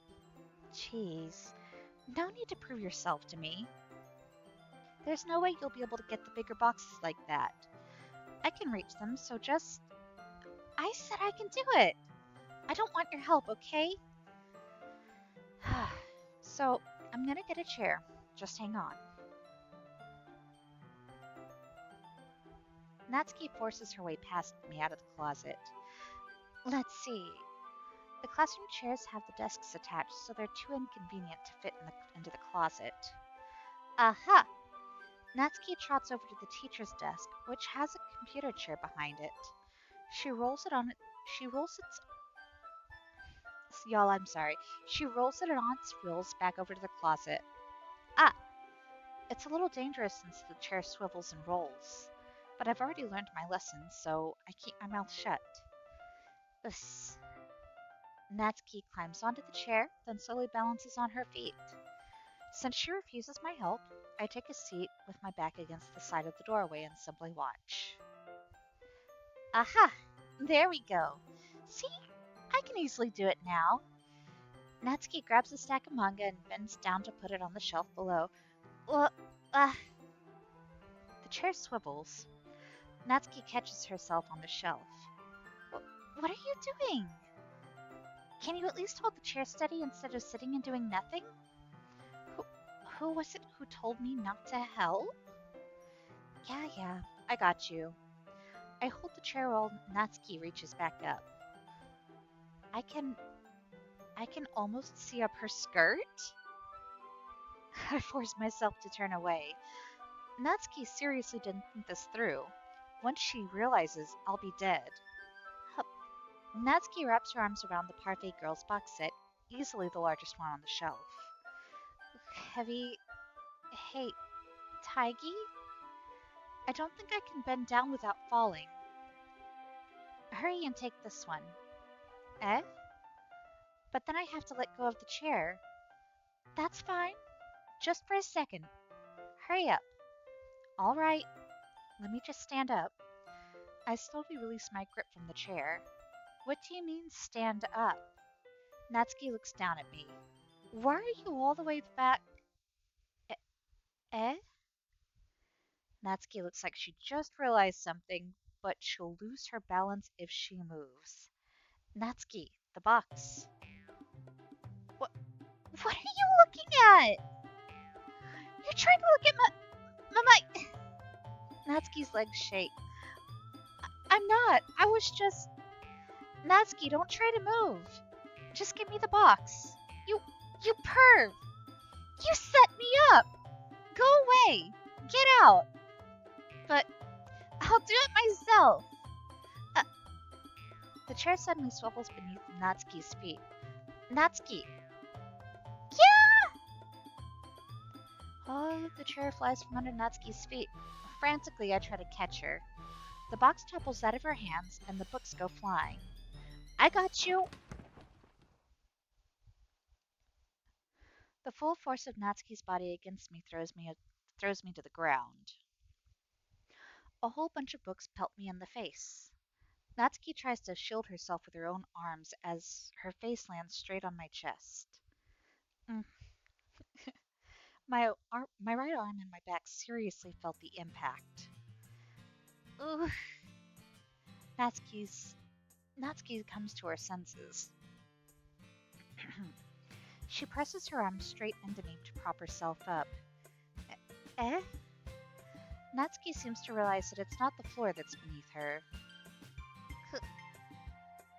Gross! A fist pounds into my chest. Natsuki then hoists herself to her feet. What were you thinking? You sicko? Everything okay over here? I heard a loud noise.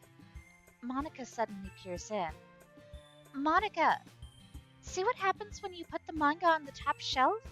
Are you trying to kill your club members or something? Jeez. Sorry. Oh, and one more thing. It seems like your most recent club member is a total pervert, so I hope you're happy. I didn't. Somehow it's impossible for me to explain this whole bizarre situation to Monica. I didn't do anything, I swear.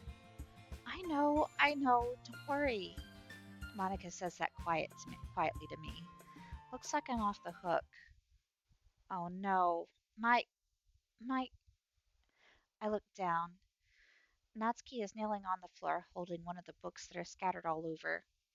There's a large diagonal crease along the page that she's desperately trying to smooth out. Uh, it must have landed on the page. Natsuki tries a bit more to fix the crease, but she can't get it out. Suddenly, she gives up and slams the book shut, then throws it to the floor. Instead of continuing to yell, she just lowers her head. Uh, Natsuki, are you? No. Natsuki's voice squeaks. I see tears on her face. "I- I'll help get the crease out, okay? It's partially my fault, so. Natsuki shakes her head, still looking down. No, I don't even care that much. I'm just having a really bad day today. Natsuki sobs again. I didn't mean to take it out on you. I really didn't mean to. It's fine. Is there anything you want to talk about? Natsuki shakes her head. Just every day is so hard. I just want to come to the club and. Natsuki falls silent again. I can't press her, so I can only do what I know how to do. All right. Well, I'll help clean this up, and I'll help move the rest of your manga for you. Ah, I pick up volume 2 of Parfait Girls. We'll set this one aside. This'll help cheer you up a bit, right? We can get started on it once I'm done here. Natsuki looks up with her glossy eyes. Her lip quivers. You're you're really nice to me. Eh? That sounds really strange, coming from Natsuki. I didn't expect it at all. Well, I'm just treating you like a friend, you know? Natsuki lowers her head and stifles another sob. I'm not sure what happened to her today, but being nice is the least I could do. The next couple of minutes are silent between us as I begin gathering the scattered books. I make sure to slip them into the box in their correct order. After a little bit, Natsuki starts helping. It isn't long before we're done, and I hoist the box onto the shelf where Natsuki wanted to put it. Then, I get on the stool and quickly finish moving the rest of her books from the top shelf. All right, that should do it. I hop off the stool. Natsuki averts her gaze. Th- Thanks. It's nothing. Natsuki is holding the volume I set aside in her hands. All right, I'm ready. Good. Even if you weren't, I'd make you anyway. You're taking responsibility for what you said. The thing about cheering me up. If you insist. We sit in the same spot as last time, and I open the second volume. Natsuki's mood quickly improves, laughing and pointing things out to me. She's surprisingly sharp, making note of a lot of subtle repeated jokes and background elements. In the end, I'm pretty impressed by how everything ties together in this manga. I guess Natsuki has good taste after all. After some time, Monica gets our attention as usual, and it's time to share poems again. Oh, hello, Lady the Road. Well, my legacy of being modded immediately continues. Oh, what happened? Hello there. Hello. How you doing? Oh, let me see. Oh, it did. What? Oh, here we go. Here we go. Our sweet tiny gay queen. Ah! It was that. Here we go. Got it approved. Yeet. Alrighty. After some time, Monica gets our attention as usual, and it's time to share poems again. Guess I'll be holding on to this for now. Yep, even you sound more enthusiastic this time. Well, I'm starting to get into it, you know. Told you. Yeah. I return to my seat and slip the book into my bag. Um, hmm.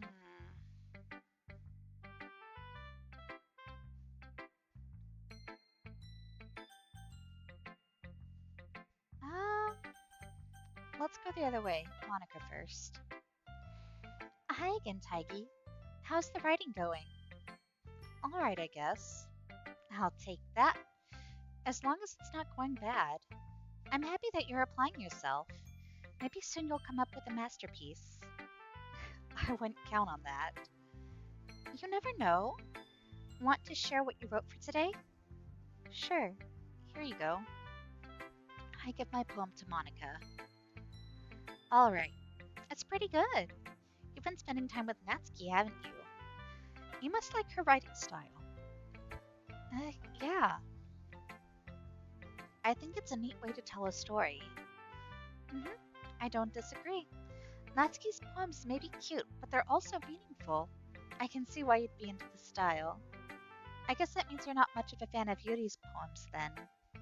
Uh, I wouldn't say that. I kind of like everyone's poems. That's true, but I'm sure you like some more than others, right? Like Yuri's use of complex words and symbolism, or Sayuri's way of expressing happiness or sadness in a more direct way, or Sayori, not Sayuri. Wrong name. Oh, usually it's something LGBTQIA. Le- legitimate. Oh, legitimate qua. Legitimate qua. I forgot about that one. Yes. You must have some kind of preference, don't you? Uh, Not that it's a contest or anything. I was just curious, that's all. But anyway, you want to read my poem now? I like the way this one turned out, so I hope you do too. Alright, let's take a look.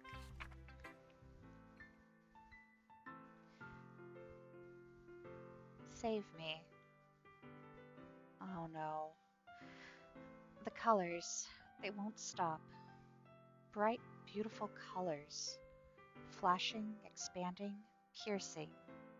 Red, green, blue, an endless cacophony of meaningless noise. The noise, it won't stop. Violent, grating waveforms. Squeaking, screeching, piercing, sine, cosine, tangent. Like playing a chalkboard on a turntable. Like playing a vinyl on a pizza crust. An endless poem of meaningless. Y'all, should should I have talked with the others first? Should should I have talked with the others first? I have concerns, y'all.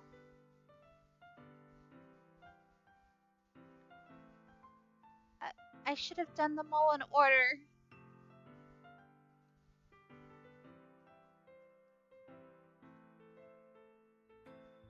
Hmm. It's even more abstract than your last one, huh? I guess it's just the way that I write. I'm sorry if you don't like it. No, I never said that. It's just kind of a it's just the kind of thing I've never really seen before, I guess. I kind of like playing with my space on the paper. Choosing where and how to space your words can totally change the mood of a poem. It's almost like magic. The way I wrote the lines really short makes it feel like they're trying to speak over the noise. I see. It's so hard for me to tell what it's about, though. Sometimes asking what a poem about isn't the right question. A poem can be an abstract as a physical expression of a feeling or a conversation with the reader. So, putting it that way, not every poem is about something. Anyway, here's Monica's writing tip of the day. Sometimes you'll find yourself facing a difficult decision. When that happens, don't forget to save your game. You never know when you might change your mind, or when something unexpected may happen. Wait, is this tip even about writing? What am I even talking about? That's my advice for today. Thanks for listening. Th- this is ominous as fuck. Wait, I love no matter I love how no matter the structure, Monica's poems almost have a certain common cadence between them. Mm. New page of Halloween event is event is live and you're here dating tsundere? What? Oh, it's Monica. Monica, are you sure this poem is appropriate for school? Oh, that definitely sounds like a warning, right? Gotta hydrate and a stretch. Time to save the game.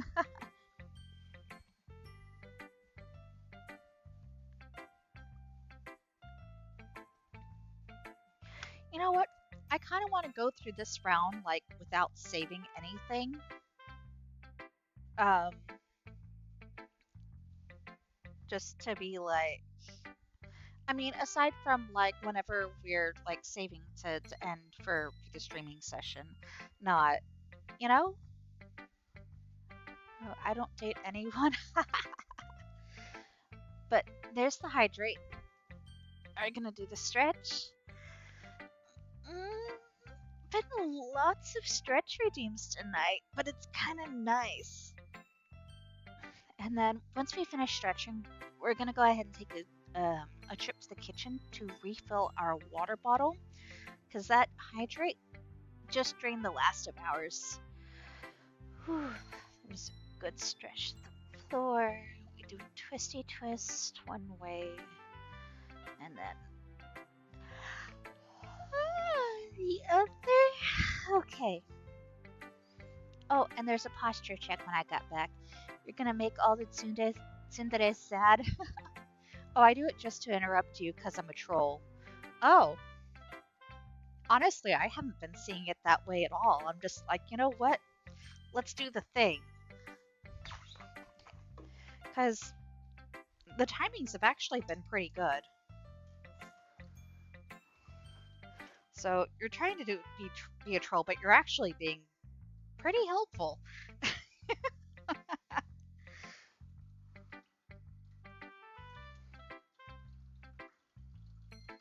Okay, there's our water. There's a chance that I might get a little more G Fuel here after a while, just to kind of get a little energy boost. Just a little bit. Okay, here's that. Okay, sitting back down.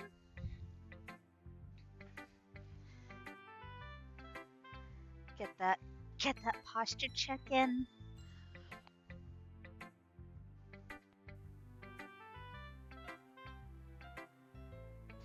Alrighty, who should I show my poem to next? I guess since we're already going in the opposite direction. Um, are you still mad at me? Eh? For disrespecting Natsuki yesterday. Because reading this poem, now I know why you got mad at me. Because you prefer her writing over mine. That's not really true. Meaning, when I disrespected her, I disrespected you too, didn't I? Oh no. Yuri, you might be reading into this a little too much. How could I be so stupid? I always let these things happen. Whenever I think before I speak, I just come off as awkward and unlikable. But if I speak without thinking, the things I want to keep inside come out and make people hate me. So please don't force yourself to be around me. I know that this is what Monica wants, but it's not fair to you when you could be enjoying your time with Natsuki and Sayori. Yuri, please. It makes it easier for me if you don't express any concern. Besides, I have my books with me. That's all I need. Yuri smiles sadly and puts her head down on her desk. I'm frustrated. I don't hate her, but it's as if she's not capable of listening to me over her own thoughts. I sigh to myself. All I can do is accept that's how she is. Oh, returning to chat. Fuck, I have to try harder then? So I tried to invite any being whom I would consider, if I knew you well, to not be of ill will or malicious intent, had a salt circle I was sitting in, had incense burning, had a little plate with some snacks, and was steadfastly ignored. Oh, steadfastly ignored? What? Did you have the garlic bread? Cheese crackers with cheese filling, very nom. Ooh, cheese crackers sound really yummy. Mm-hmm. So, all I can do is accept that that's how she is. If she wants to be left alone, then I have no choice but to abide that request. Well, that's sad. Let's see, Sayori next? Oh my goodness. This is so good, Taiki! Eh? I love it! Especially after yesterday's poem. You're too honest sometimes, Sayori. No, but really, I want to put this on my wall. Can I? Sayori, you must be seriously overreacting. I'm not a good writer at all. I honestly have no idea what I'm doing. Well, maybe that's why. Because I have no idea what I like either. Jeez. I'm sure Yuri's opinion has to be a little more constructive than this. Maybe even Natsuki's. Are you sure you don't like it just because I wrote it? Eh? Well, I'm sure that's part of it. I think I understand you better than a lot of other people, you know? So, when I read your poem, it's not just a poem, it's a Taigi poem. And that makes it feel extra special. Like I can feel your feelings in it. Sayori hugs the sheet against her chest. You're so weird, Sayori. Well, I'm not very good at figuring out if poems are good or bad. That's why I just go by my heart. If it makes me feel things, then it must be a good poem. I'm not sure that's exactly how it works. Then again, I guess conveying feelings is a pretty important part of this whole thing. Yeah, maybe. Honestly, I don't even know what kind of writing you like in the first place. Yeah, me neither. Uh, Why don't you at least try giving it some thought? Oh, you want to write something for me? That's so sweet. Yeah, right. But you're always thinking about other people. You need to think about yourself once in a while. If you don't, you might end up getting hurt at some point. Eh? Well, I don't really know what you mean, but I'll try to keep it in mind. Oh, whatever. Anyway, let's see. Hmm, I guess I like happy poems. Wait, sometimes I like sad poems too. Sometimes a little bit of both. There's a word for that, right? What's the word I'm looking for? Bittersweet. Yeah, I like things that are happy and things that are sad. Happy and sad? I can't see you liking something sad, Sayori. Well, I like happy the most, but sometimes when you have a little rain cloud in your head, a sad poem can help give the rain cloud a little hug and make a nice happy rainbow. Sayori, that's unexpectedly poetic. Eh? It is? Maybe I'm getting better at expressing my feelings after all. Thanks, Taiki. I should go write that down then. You can read my poem now, right? Oh, wait. What? Oh, shit. I've missed stuff. I've been told by people who believe in spirit stuff way more than I do that I have some sort of guardian spirit. I maintain its little pix. I maintain it's a little pixie with a karmic mirror telling anyone and anything with ill intent towards me to just do it. No, you read that laugh. You make it as awkward as the. No, you read that laugh. You make it as awkward as the Final Fantasy X laugh. Which? Wait. Which laugh? I I missed it. I'm sorry. I'll do a stretch up again. Mm. Sorry, just hearing and feeling like all the little pops everywhere.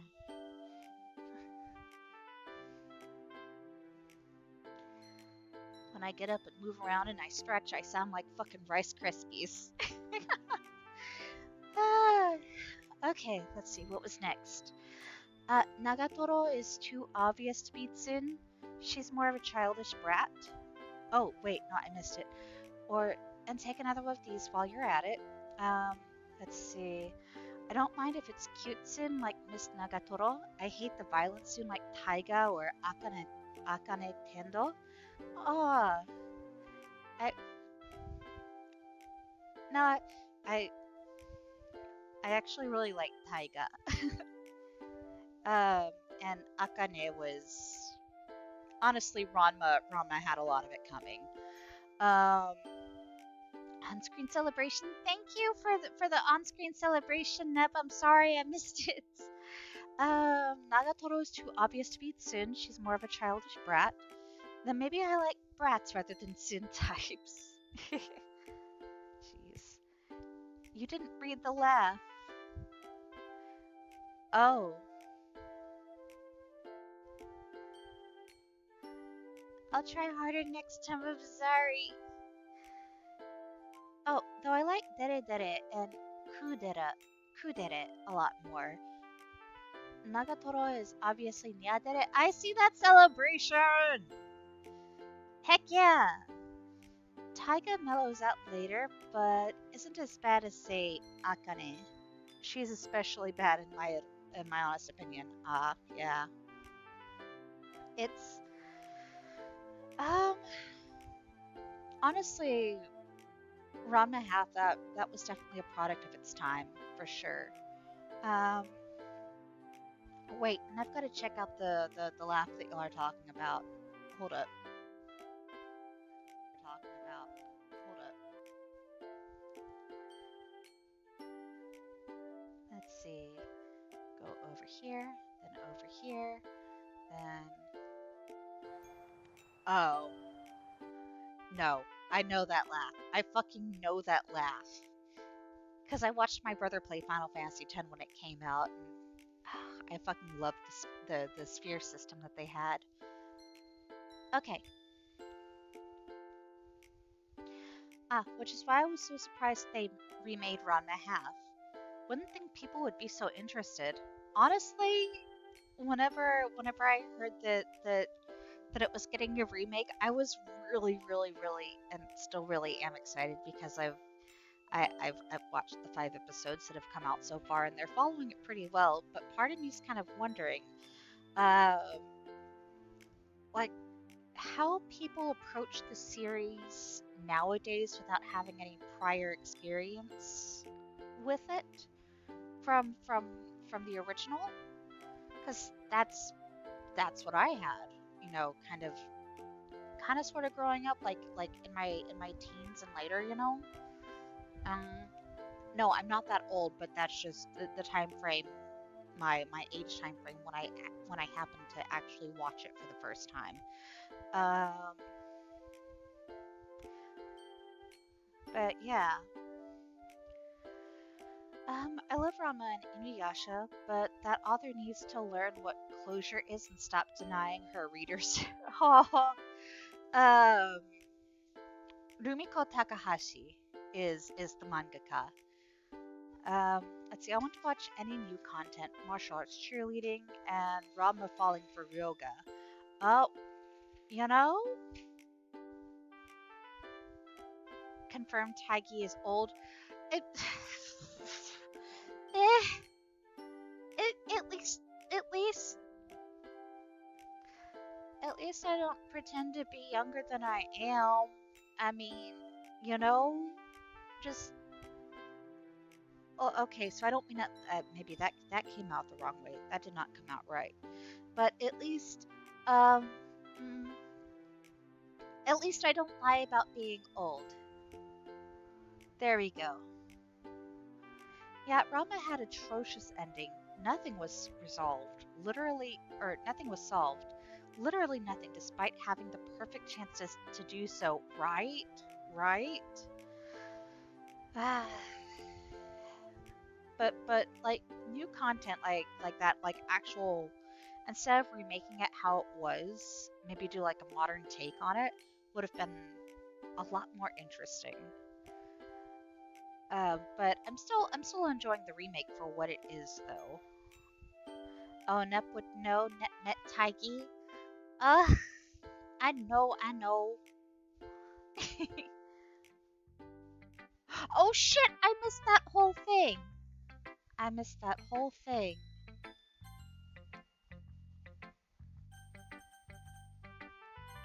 Is there a way that I can see, can I, how, I missed it. I missed it and I wanted to read it. Ah! Does Taggy work San Japan? Because then I've definitely met, but I don't know names. Yes. Yes, I am with San Japan. The unit, let's see, do we get Ranma rid or accept his curse? No. Does he get rid of his suitors? No. Did he and Akane become a proper couple finally? Nope. Does he tell his mom? No.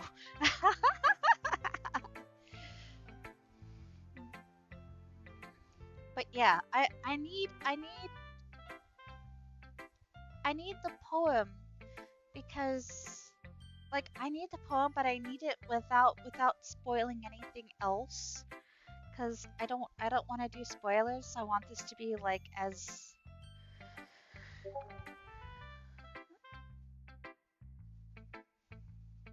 oh, Nep's got it.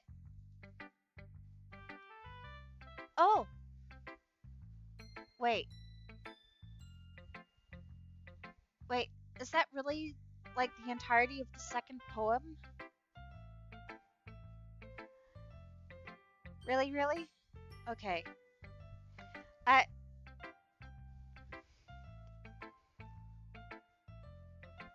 uh that's the whole poem? Oh my gosh. Okay. Okay. Hopefully they'll actually put in his two biggest fights this time.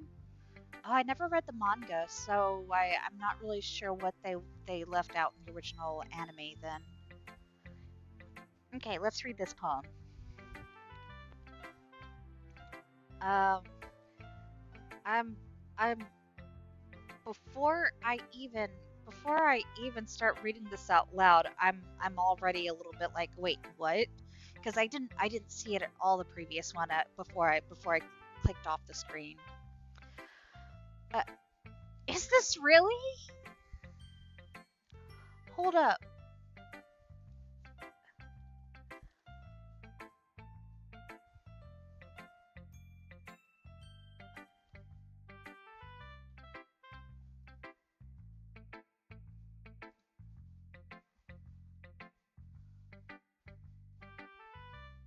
Oh my god, it is. Okay, okay, okay. Um, maybe this is part of the the reaction that Yoki was wanting. I pop off my scalp like the lid of a cookie jar. It's the secret place where I keep all my dreams. Little balls of sunshine, all rubbing together like a bundle of kittens. I reach inside with my thumb and forefinger and pluck one out. It's warm and tingly, but there's no time to waste. I put it in a bottle to keep it safe, and I put the bottle on the shelf with all the other bottles. Happy thoughts, happy thoughts, happy thoughts in bottles all in a row. My collection makes me lots of friends.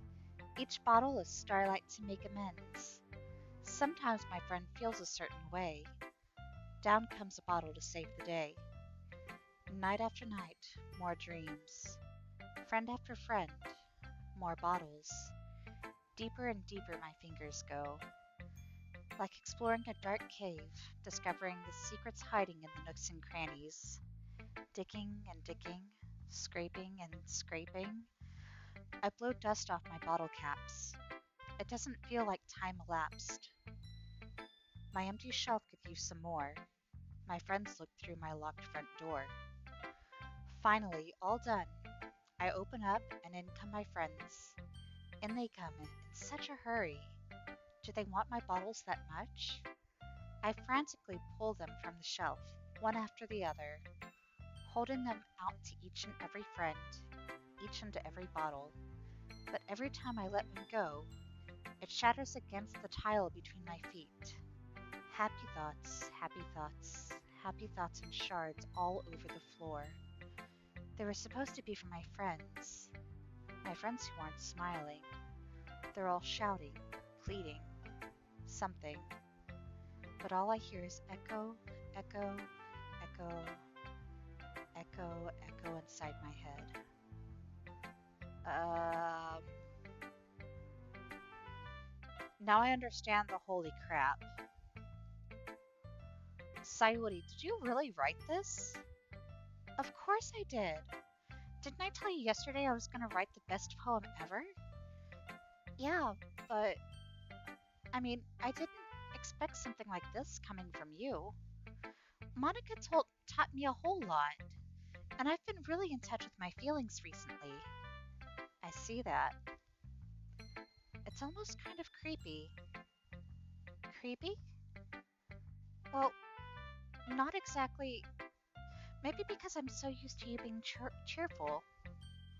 Well, never mind. I'm thinking too hard about it. The point is, it came out good, so you should be proud of it. Aw, thanks. I feel like I feel like I was meant to express myself this way. It even helps me understand my own feelings a little bit better. Writing is like magic. You've gotten pretty passionate about this, huh? I hope you keep it up. Yeah, writing's the best. I'm gonna keep writing until I die. Don't get ahead of yourself. Sayori's always had a habit of getting obsessed with something before dropping it no more than a week later. I wonder if this is one of those times. But seeing the passion in her eyes makes it hard for me to be pessimistic. Okay, and Natsuki. Natsuki reads my poem. She keeps glancing at me, then back at the poem. By now, she must have read it more than once. Is it that bad? No, no, it's not. It's good. It's really good, okay? There, I said it. Ugh, this wasn't supposed to happen at all. Why can't you just be bad at this? My poems are supposed to impress you, not the other way around. You're trying to impress me? Obviously. You think I'd let you enjoy Yuri's writing more than mine? And give me a break. Well, in that case, what's the problem with me trying to impress you? I'll tell you. Natsuki's face freezes, like she's just realized something. You, you, you're trying to impress me? Natsuki vigorously scans her eyes over my poem one more time. Then the poem slips out of her hands and flutters to the floor. I have to use the bathroom. Red-faced, Natsuki quickly walks out of the room. Hey, Taigi? Did you do something to Natsuki? I just saw her rush out like that. You didn't do anything terrible, did you? No. I just told her that my voice gets caught in my throat. There's no way I could tell Monica that I'm trying to impress Natsuki. Monica sees the poem lying on the floor and swiftly picks it up. She skims over it a second time, her smile not fading from her face. I see. At first I thought you just liked your writing style, but you wrote this for Natsuki, didn't you? I mean, not really? In fact, didn't she like your poem a lot the other day too? I'm surprised you know her taste so well already. Are you sure you're not cheating, Taigi? Cheating? What do you mean by that? Never mind, I'm just kidding. I didn't understand Monica's joke at all. Anyway, how do you think Natsuki feels about you? Oh, you don't need to answer that. It was just something for you to think about. Hey! Natsuki comes up and snatches the poem out of Monica's hands. Neither of us had noticed her re enter the classroom. Did you read this, Monica? Of course. I liked it. Ugh. You should really stop reading things that aren't for you, you know. You have a bad habit of doing that. Eh? But Taiki wrote this poem, and we're supposed to share with everyone, right? Oh, Natsuki freezes. She apparently forgot that my poem is technically for everyone to read. Okay, well, I think Taiki is done sharing this poem with everyone. It's not like anyone would want to read this anyway. In fact, I'm just going to hold on to this. If you insist. What? Why are you looking at me like that? Like what? Ugh, never mind. Well, I guess Natsuki has my poem now. Not that I really planned on keeping it. Anyway, read my poem now. And no, I won't let you keep it. This is my only copy. Amy likes spiders. You know what I heard about Amy? Amy likes spiders. Icky, wrinkly, hairy, ugly spiders. That's why I'm not friends with her. Amy has a cute singing voice. I heard her singing my favorite love song. Every time she sang the chorus, my heart would pound to the rhythm of the words. But she likes spiders, and that's why I'm not friends with her. One time, I hurt my leg really bad. Amy helped me up and took me to the nurse. I tried to not let her touch me. She likes spiders, so her hands are probably gross. That's why I'm not friends with her. Amy has a lot of friends, and I always see her talking to people. She probably talks about spiders. What if her friends start to like spiders too? That's why I'm not friends with her. It doesn't matter if she has other hobbies. It doesn't matter if she keeps it private. It doesn't matter if it doesn't hurt anyone. It's gross.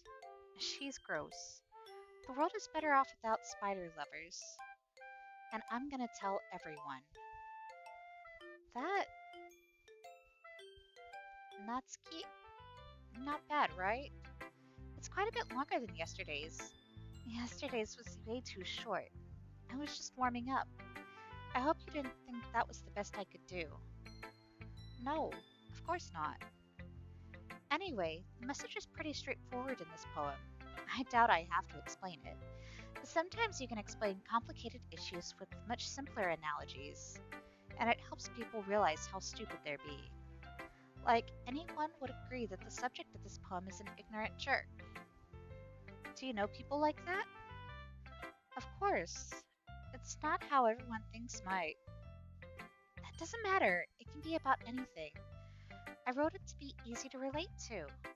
Everyone has some kind of weird hobby or a guilty pleasure. Something that you're afraid if people find out. They'd make fun of you or think less of you. But that just makes people stupid. Who cares what someone likes as long as they're not hurting anyone and it makes them happy? I think people really need to learn to respect others for liking weird things. Well, you're definitely right. At least I can relate to that. And I'm sure a lot of other people can too. You know, I'm glad that you can appreciate this kind of writing. I mean, I know I was talking about that yesterday, but I've been enjoying sharing my writing with you, so consider yourself lucky, okay? Well, thanks for being honest. What's that supposed to mean? I'm always honest. Jeez. Just look forward to tomorrow too, okay? Alright, I will. Oh, wait. I'm missing chat again. That's the whole poem. Hopefully, they'll actually put in a stupid fight. Nope, that poem too?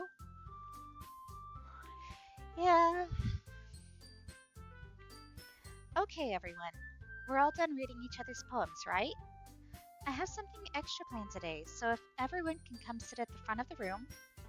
Is this about the festival? Well, sort of. Do we have to do something for the festival?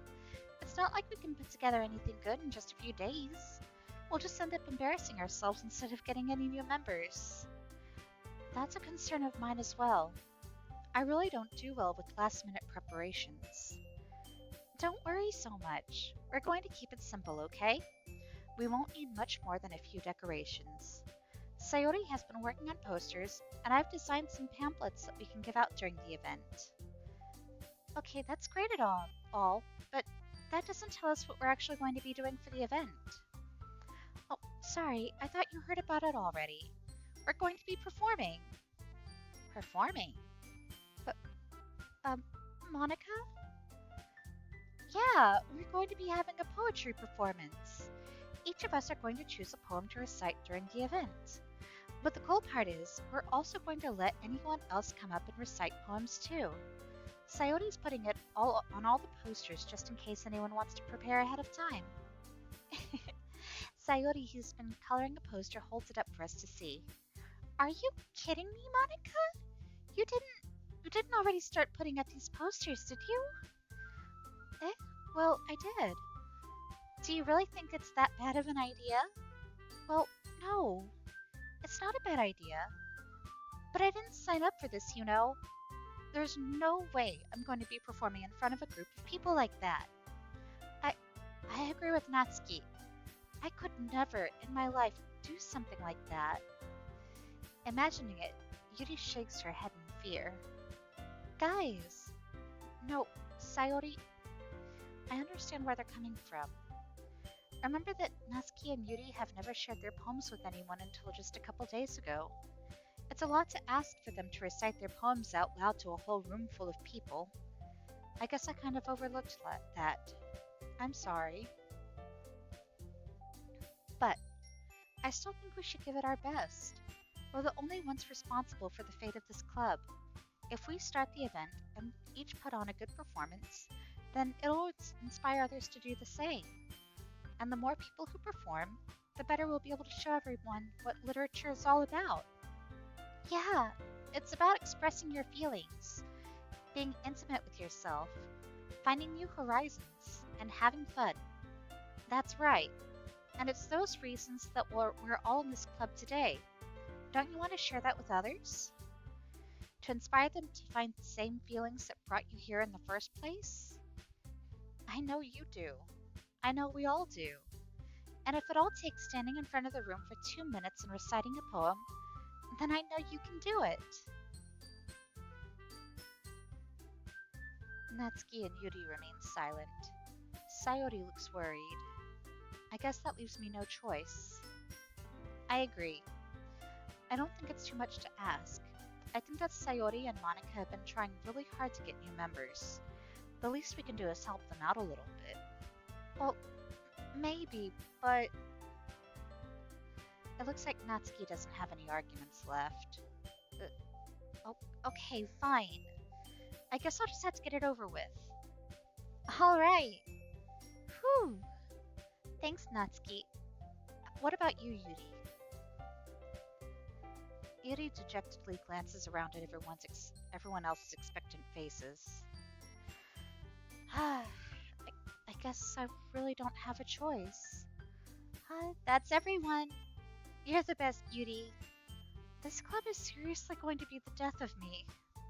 Oh gosh, you'll be fine, Yuri. But anyway, let's move on to the main event. I want each of you to choose a poem of yours. We're going to practice reciting them in front of each other. No way! Monica, this is too sudden.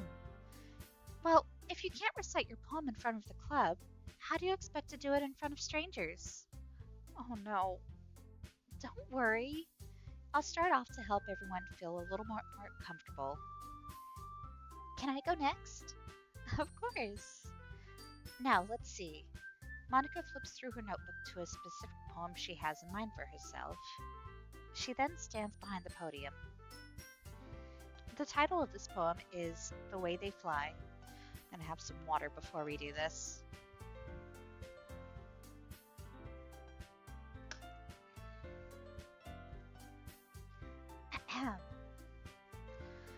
Monica begins reciting her poem. Her clear, confident voice fills the room. More than that, her inflection is pristine. She knows exactly how to apply emotion behind each line she recites, bringing the words to life.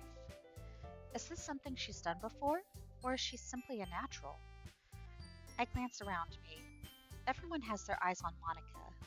Sayori looks amazed. Yuri has an intense expression on her face that I don't understand. Finally, Monica finishes the recitation. The four of us applaud. Monica takes a breath and smiles. That was so good, Monica. Thank you very much. I was just hoping to set a good example. Are you ready to go next, Sayori? I'll go next. Ugh, Yuri's fired up all of a sudden. Yuri clutches a sheet of paper between her hands and stands up. Keeping her head down, she walks quietly over to the podium. This poem is called... Yuri anxiously glances at each of us. You can do it, Yuri. It's called After Image of a Crimson Eye. Oh, really quick, my headset's about to die.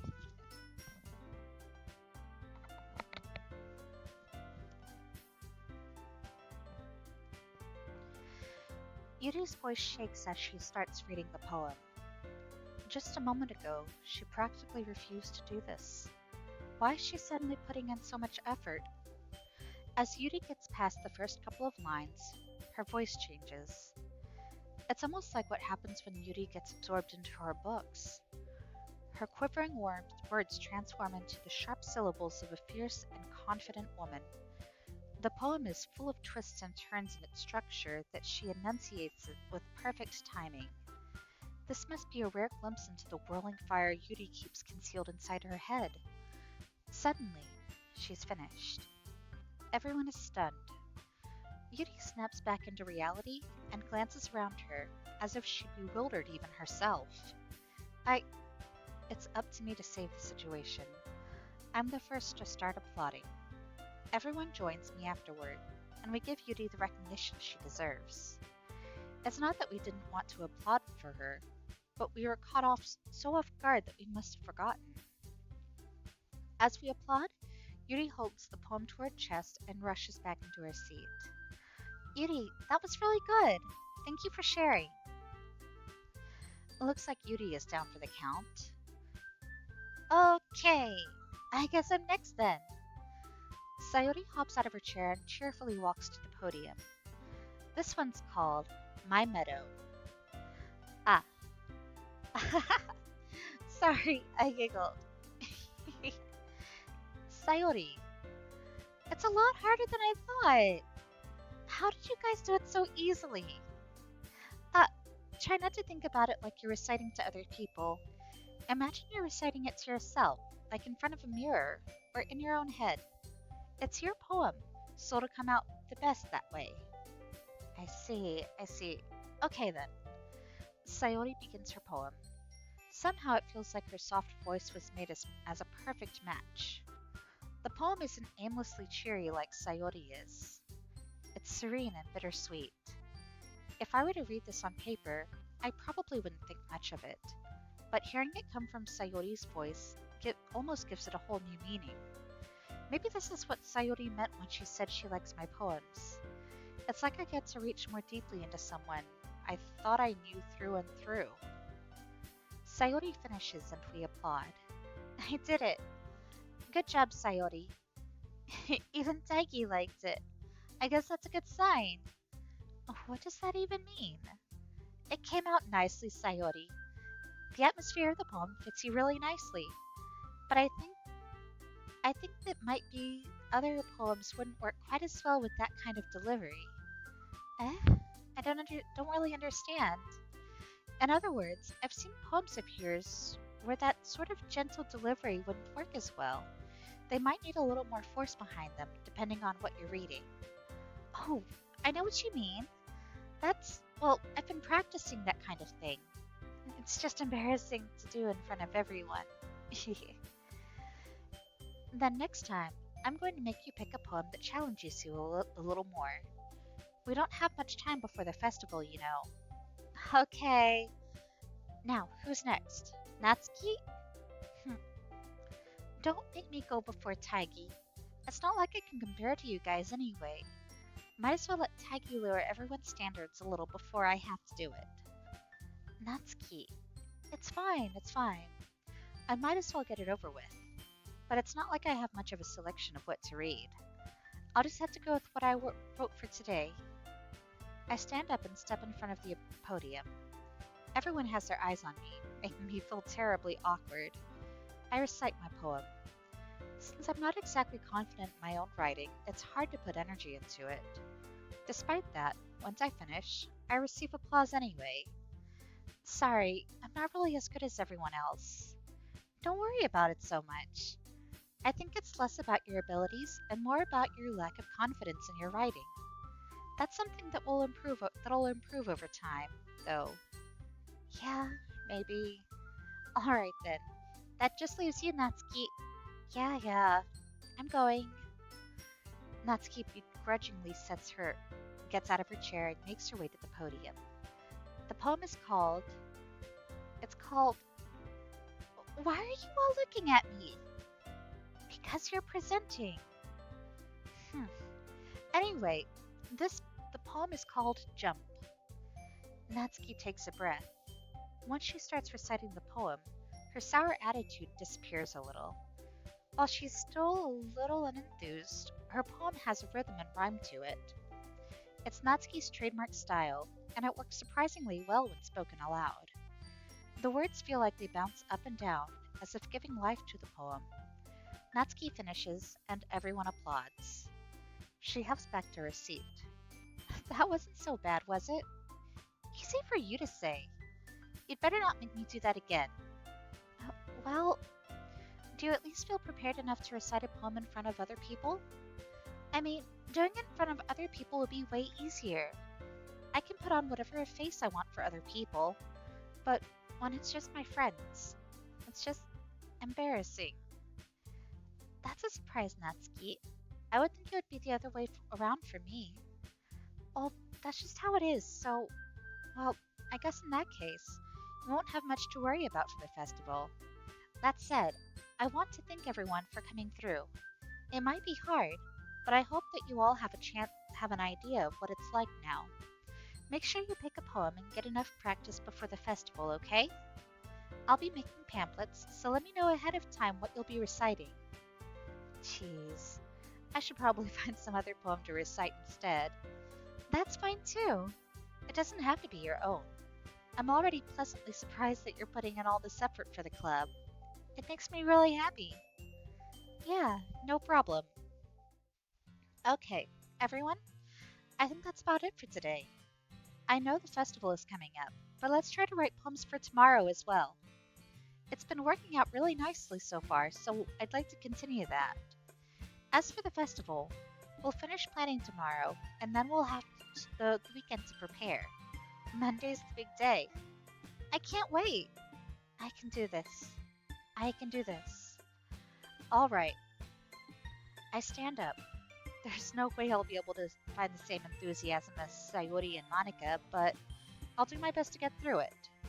If it's for the sake of the club and impressing Monica, then I'll have to do my best. Ready to go, Sayori? Yep. Look at you two, always going home together like that. It's kind of adorable, isn't it? Jeez, guys, don't make such a big deal out of it. It must be a little nice, though. Well, how am I supposed to respond to that? It's okay, Taigi. You don't have to say it. Whatever. Let's go already. I walk home with Sayori once more. Even though it's only been a few days, a lot of things have already changed. But today, Sayori is being a little quieter than usual on the way home. Hey, Sayori. Sorry, I was spacing out. Oh, no wonder. Um, I was thinking about something from earlier. I like how we get to. I mean, Sayori fumbles with her words. So, let's just say that one day, Natsuki asked to walk home with you. Huh? What would you do? What kind of question is that? You're kind of putting me on the spot here.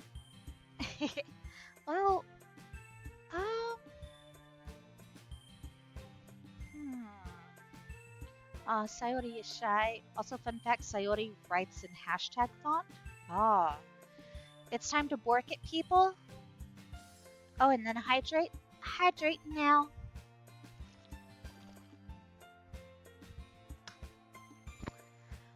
Well, what would happen if I walked home with Natsuki?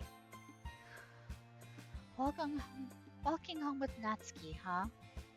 Why does the thought of that make my heart pound?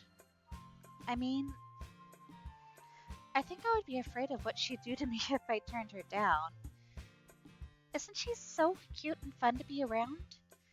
That has nothing to do with what I just said. You admitted it. Jeez. There's not even any point in speculating something that's never going to happen.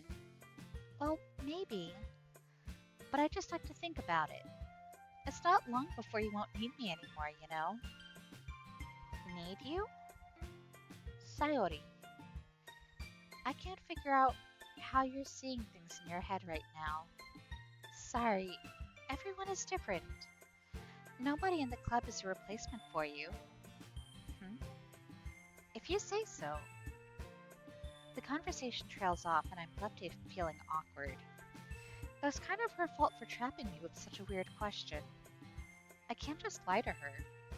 But if there's something that makes her happy, I would hate to take that away from her. And that's why I said there's no point in speculating. Then again, the festival is only a few days away. Who knows what will happen in that time? Ah, we have another one. We have another one. Uh, um,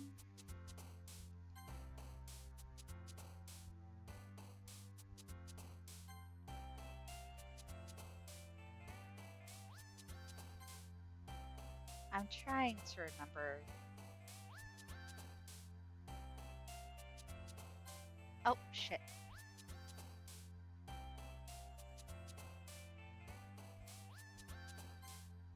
Oh, damn. Um, thing.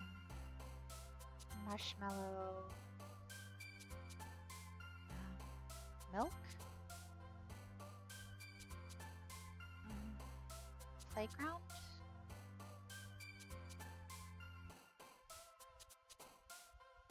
Uh, laugh? Oh, no. Strawberry. Games? Chocolate. Um, mm, socks?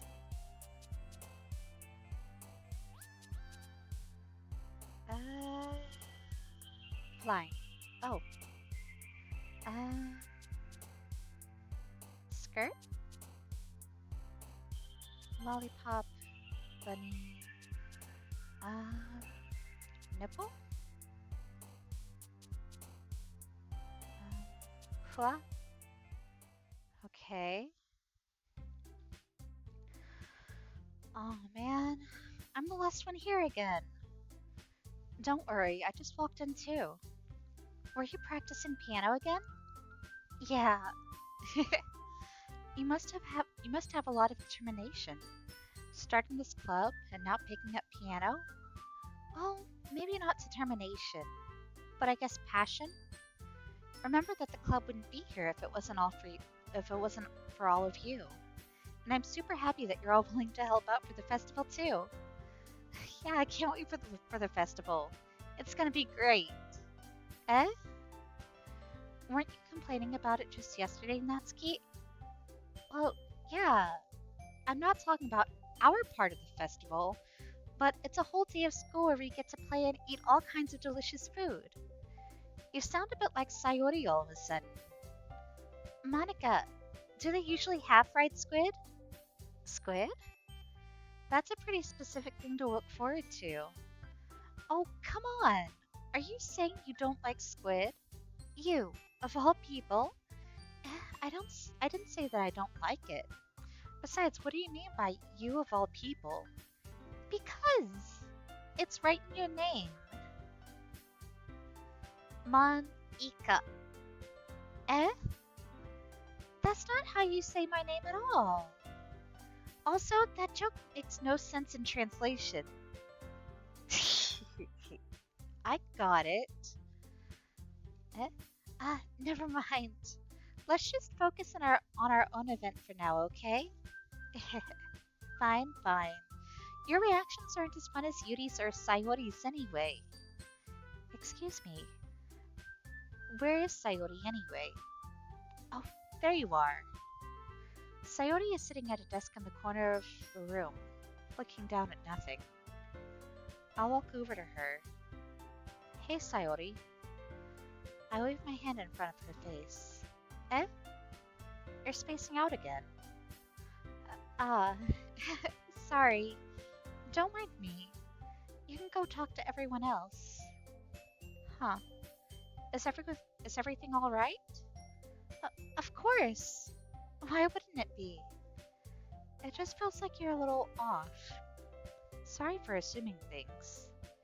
Jeez, you worry too much about me. I'm fine, see? Sayori shows me a big smile. Don't let me distract you from having fun with everyone.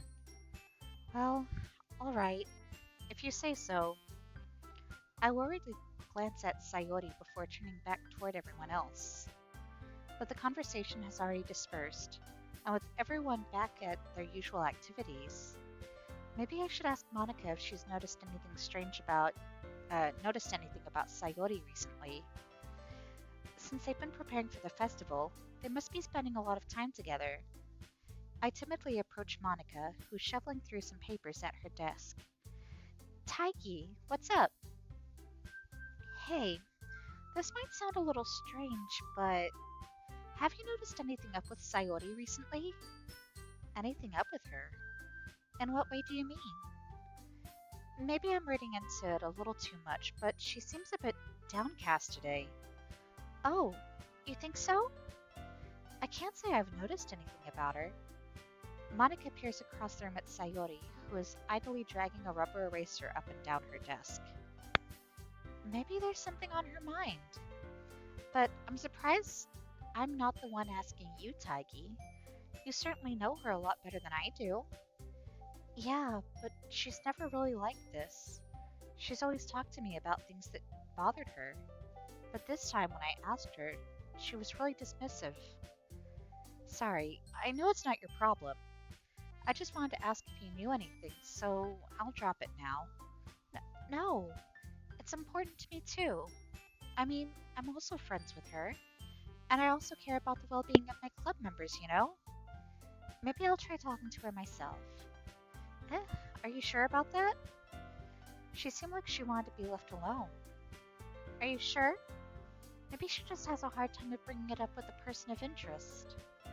Person of interest? What do you mean by that? I'm saying that maybe the thing on her mind is you, Taigi.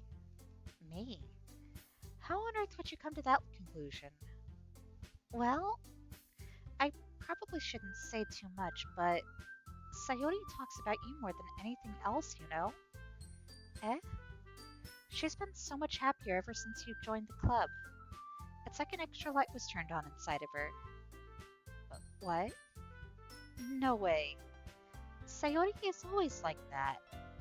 She's always been full of sunshine. It's not any different now than it always has been. You're so funny, Taigi. Have you thought that maybe you've only seen her as so cheerful because that's just how she is when she's around you? I said too much. I'm sorry. What do I know anyway? I didn't mean to jump to conclusions, so you should just forget about what I said. I'll try to talk to her, so try not to think about it for now. Ah, alright. Monica smiles meaningfully. I know she said to forget about it, but I already know that I won't be able to get her words out of my head. Monica stands up from her desk and walks across to the room to where Sayori is sitting. I watch her kneel down next to Sayori and gently talk to her, but she's keeping her voice so quiet that I can't hear her from here. I sigh and sit myself down. I know Sayori told me not to worry about her and to have fun with everyone else, but that's impossible to do when she's behaving like this. Exactly how much do I care about her that I'm letting this weigh me down so much? Now it feels like I'm the one behaving out of the ordinary, but there's nothing I can do besides wait for Monica. Hey, you. Eh? I look up to see Natsuki next to me. Are you just gonna sit there and keep staring at nothing? There isn't that much time, so sorry. I didn't mean to make you worry or anything. It, it's not like I'm worried. I was just. Natsuki glances down at her side. She's holding a volume of manga in her hand. That's right. Something just came up for a minute, but we can get started now. I won't make you wait any longer. Jeez. Now you're making me feel like a jerk. If something's bothering you, then you can just tell me to leave you alone and I will. I mean, assuming you didn't feel like talking about it or anything. She practically mumbles that last part. Nah, I'm probably making it seem like a bigger deal than it is. I've just been thinking about Sayori, that's all. Sayori?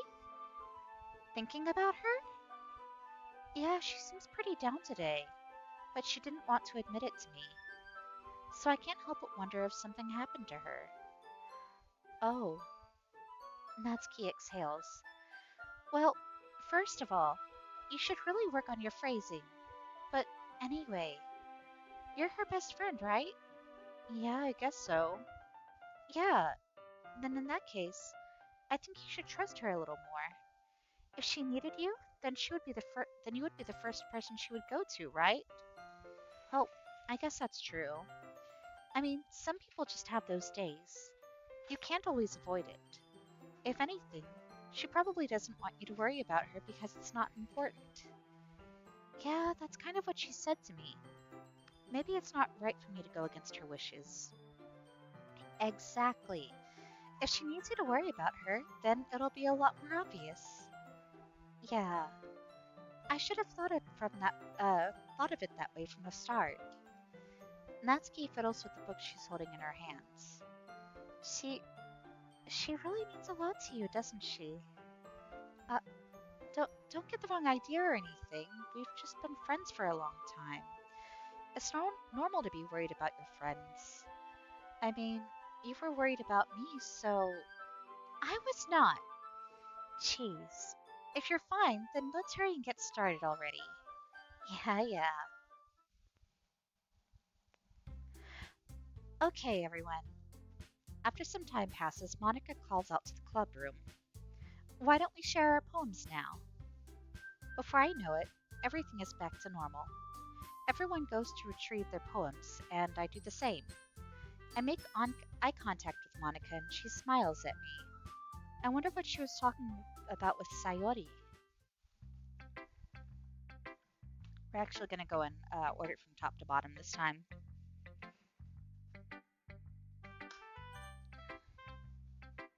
Okay, Sayori first. Hmm, it's nice, I guess. Come on, I can already tell you don't like it. Well, you don't need to worry about what I think. After all, you wrote this for someone else, didn't you? Probably Natsuki. Eh? I didn't write this for anyone specifically.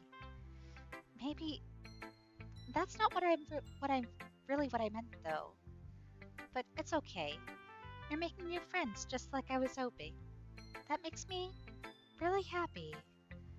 And you're happy too, right? In this club? Well, of course I am. Good. That's all that matters to me. Thank you, Taigi.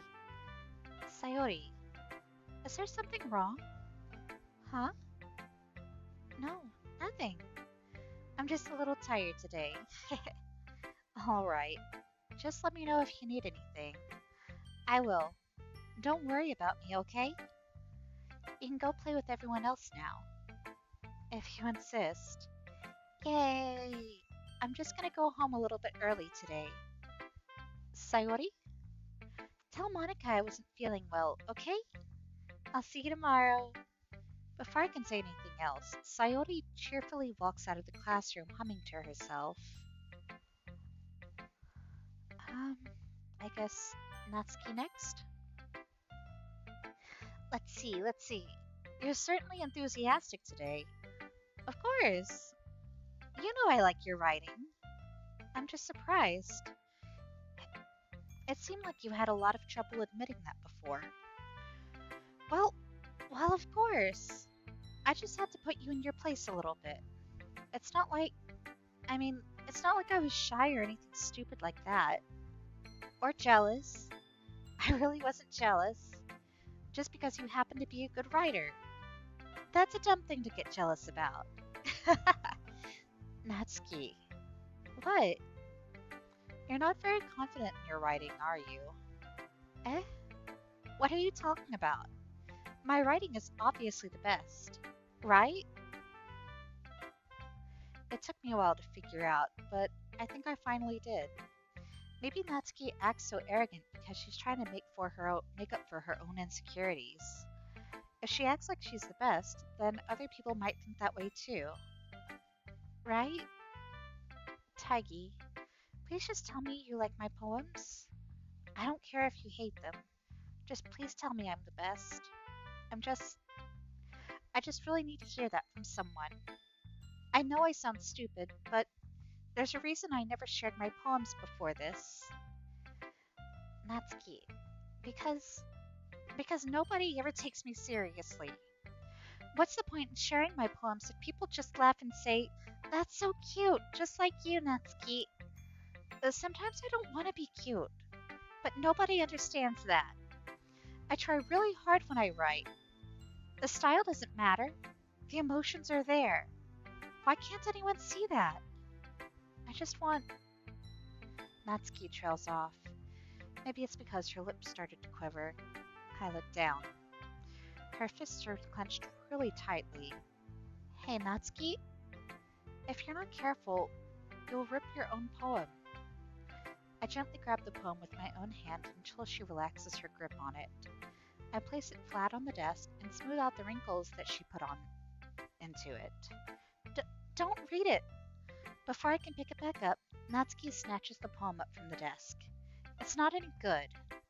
And I know you hate my poems, so you don't have to read this one, okay? But I want to read it. Why? Because I like your poems.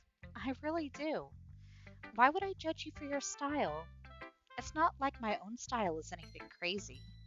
I mean, it's true that the first time I read one of your poems, I didn't look much into it, but I know you better now. And it's wrong for Yuri to think your style is more amateur than hers. And Sayori, she always means well, but sometimes she's so focused on simple happiness that she doesn't understand what people really want. Yeah, I guess I never really thought about how hard it is for you, and I'm sorry if I was part of that problem. I understand now. You're not just cute, you're a lot more than that. Natsuki, you're doing it again. Once again, Natsuki clutches her poem a little too hard. She looks down, hiding her eyes from me. I never realized how difficult this was for her. But finally, she forces herself to extend her arms and set her poem on the table. You can read it. Just turn that way. I don't want you to look at my face right now. Okay, I will. Because you. Tomorrow will be brighter with me around, and when today is dim, I can only look down. My looking is a little more forward because you look at me. When I want to say something, I say it with a shout, but my truest feelings can never come out. My words are a little less empty because you listen to me.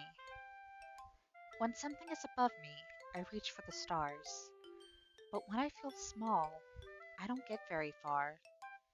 My standing is a little bit taller because you sit with me.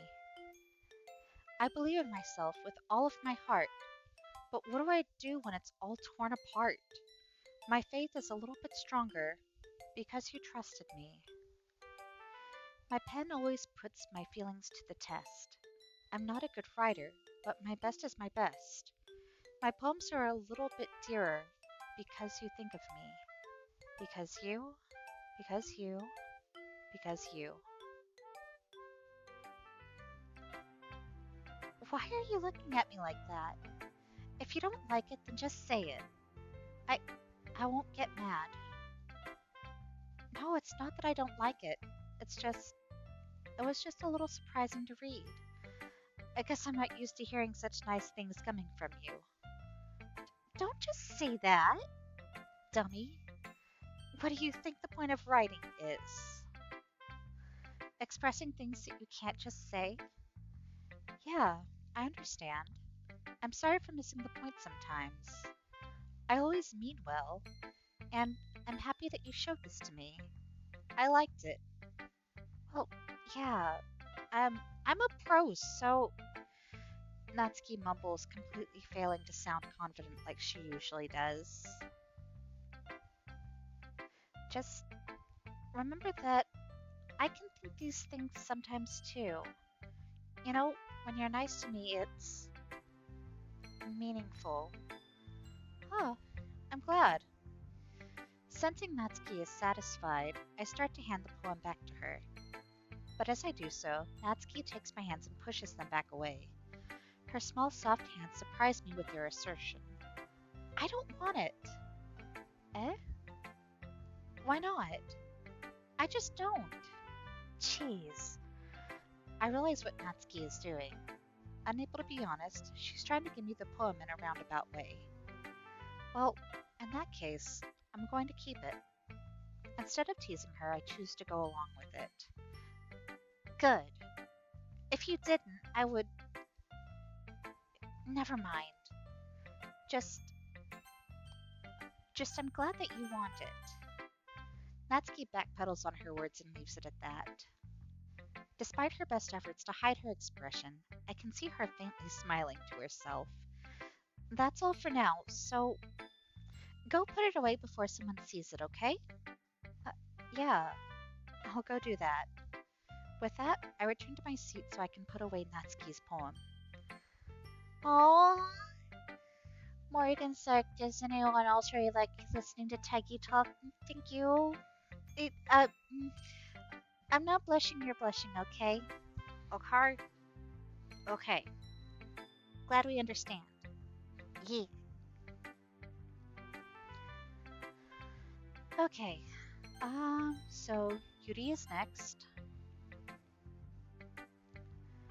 Yuri doesn't look too enthusiastic about spending time with me. I guess if she changes her mind, she'll come to me. But I should leave her be for now. Oh, guess, and then Monica next? Hi, Taigi. Have you thought about what you want to submit to perform at the festival?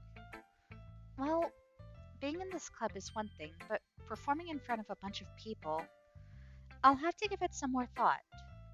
Okay, no pressure. But whatever you do, I'm sure it'll turn out great. Oh yes, clearly I'm blushing, definitely not tagging. Yes, precisely, precisely. You understand. You know what the program is. Fuck yeah. Anyway. Um, alrighty. Let's go ahead and go back to Monica. It would also make me happy to see. Anyway, let's look at today's poem. Sure. I let Monica take the poem I'm holding in my hands.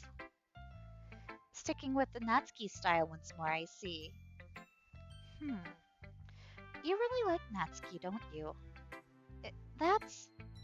Oh, come on, Taigi. It's awfully suspicious, you know. Spending time with her in the club room every day, pretending to like the manga that she's into. You know how Natsuki is. If I don't indulge her, she'll end up hating me. Eh? No, I think you're misunderstanding, Taigi. It's not like Natsuki just hates anyone who doesn't give her what she wants. Yeah, she's assertive, but she's not that selfish. In fact, I think you're the only one who's indulged her as much as you have. Is that so? I kind of knew that, but I didn't want to admit it. So, I just need to ask one thing of you. Be careful, please? Natsuki is kind of unpredictable. A lot of times, she doesn't even know what she wants. After all, she's the youngest one here. She might not know how to handle her own feelings properly. What I'm saying is, if something bad happens, then it could end up damaging the club too. And you wouldn't want to do that to me, right? That's. I'm not sure how to respond to Monica. While I care about her in the club, it's also kind of unfair to bring that up. Well, you're smart. I'm sure you'll do the right thing. Monica smiles sweetly. Anyway, I'll share my poem with you now, alright? Uh, alright. The Lady Who Knows Everything. An old tale tells of a lady who wanders Earth. The lady who knows everything. A beautiful lady who has found every answer, all meaning, all purpose, and all that was ever sought. And here I am, a feather, lost adrift in the sky, victim of the currents of the wind. Day after day I search. I search with little hope, knowing legends don't exist. But when all else has failed me, when all others have turned away, the legend is all that remains. The last dim star glimmering in the twilit sky. Until one day, the wind ceases to blow. I fall, and I fall and fall and fall even more, gentle as a feather, a dry quill, expressionless. But a hand catches me between the thumb and the forefinger, the hand of a beautiful lady. I look at her eyes and find no end to her gaze. The lady who knows everything knows what I am thinking. Before I can speak, she responds in a hollow voice. I have found every answer, all of which amount to nothing. There is no meaning. There is no purpose, and we seek only the impossible. I am not your legend. Your legend does not exist. And with a breath, she blows me back afloat, and I pick up a gust of wind. You know, I feel like learning and looking for answers are the sorts of things that give life meaning. Not to get too philosophical or anything, but it was kind of on my mind, so that's what I wrote about. I see. I never really put much thought into it. In a way, it's almost paradoxical, because if we had all the answers, won't the world start to lose its meaning? You know, there's one thing I noticed. It seems like everyone in the club prefers writing about things that are more sad than happy. Are you surprised? I mean, if everything was okay, we wouldn't really have anything to write about, would we? Humans aren't two-dimensional creatures. I think you'd know that better than anyone. You mean one-dimensional? Uh, yeah, that. Anyway, here's Monica's writing tip of the day. Are you ever too shy to share your writing because you're afraid it's not that good? It can be really disheartening to get a lukewarm response to something you put so much into. But if you find other people who enjoy writing, then sharing becomes a whole lot easier. Because instead of just telling you that your writing is good or okay or bad, they'll want to focus more on everything that went into it and the things you can work on. It's much more encouraging that way, and it will make you want to continue improving. It's almost like having your own little literature club, don't you think? That's my advice for today. Thanks for listening. Okay, you three. We're all done sharing poems, right? Why don't we start figuring out? Hold on a second. Is it just me, or did you say something strange just now? Eh? Something did sound a bit unusual. That's right. You deviated from your usual catchphrase when addressing the club. C- Catchphrase? I don't have a catchphrase. Jeez, why is the mood so weird today? Look, even Yuri isn't immune to it. Uh, Stagnating air is common foreshadowing that something terrible is about to happen. In your books, maybe. Look, the only thing different is that Sayori isn't here. Uh, it seems you're right. Sayori always helps lighten the mood a little bit, doesn't she? It's almost like everyone's balance is thrown off a little when she's not around. Where the heck did she run off to anyway? I thought she just went to pee. Natsuki, please show some decency. Oh, come on! She wasn't actually feeling too well and she went home early. Is that so? I hope she's alright. Seriously? Of all the times to not go home with her, you picked the time she's not feeling well? So much for you two being all lovey-dovey. Uh, no! First of all, stop misunderstanding my friendship with Sayori. And second, she's kind of been avoiding me today, so I didn't want to force it. Oh? That curious expression coming from Yuri of all people. Calm down, guys. I talked to her earlier and everything is fine. What did she say? Anyway, we need to figure out the rest of the festival preparations, so that's a hell of a sidestep. Let's decide what everyone will be doing this weekend. I already know what I'm doing. That's right. Natsuki will be making cupcakes, but we might need a lot of them and different flavors. Can you handle that all by yourself, Natsuki? Challenge accepted. And as for myself, I'm going to be printing and assembling all the poetry pamphlets. Sayori will be helping me design them. And as for Yuri, you can, uh, um, guys, can you help me come up with something for Yuri? I, I'm useless. No, that's not it at all. You're the most talented person here, you know? N- Now, Natsuki's pouting too? Jeez, even I can tell now. I guess I never gave Sayori enough credit, but I can tell things are even harder on me when she's not around. Uh, that may be the case, but if I can't also be a leader on my own, then I won't grow as a person. So, Yuri, you have beautiful handwriting, you know? So you should make some banners and decorations to help set the atmosphere. Atmosphere? Um, about that. I I love atmosphere. Yuri's expression suddenly changes as she stares at her desk in focus and starts nodding to herself. Your mind is already racing, I see. That's great. You'll be a wonderful help, Yuri. But anyway, that just leaves you, Taigi, the one who is truly useless. Don't say that!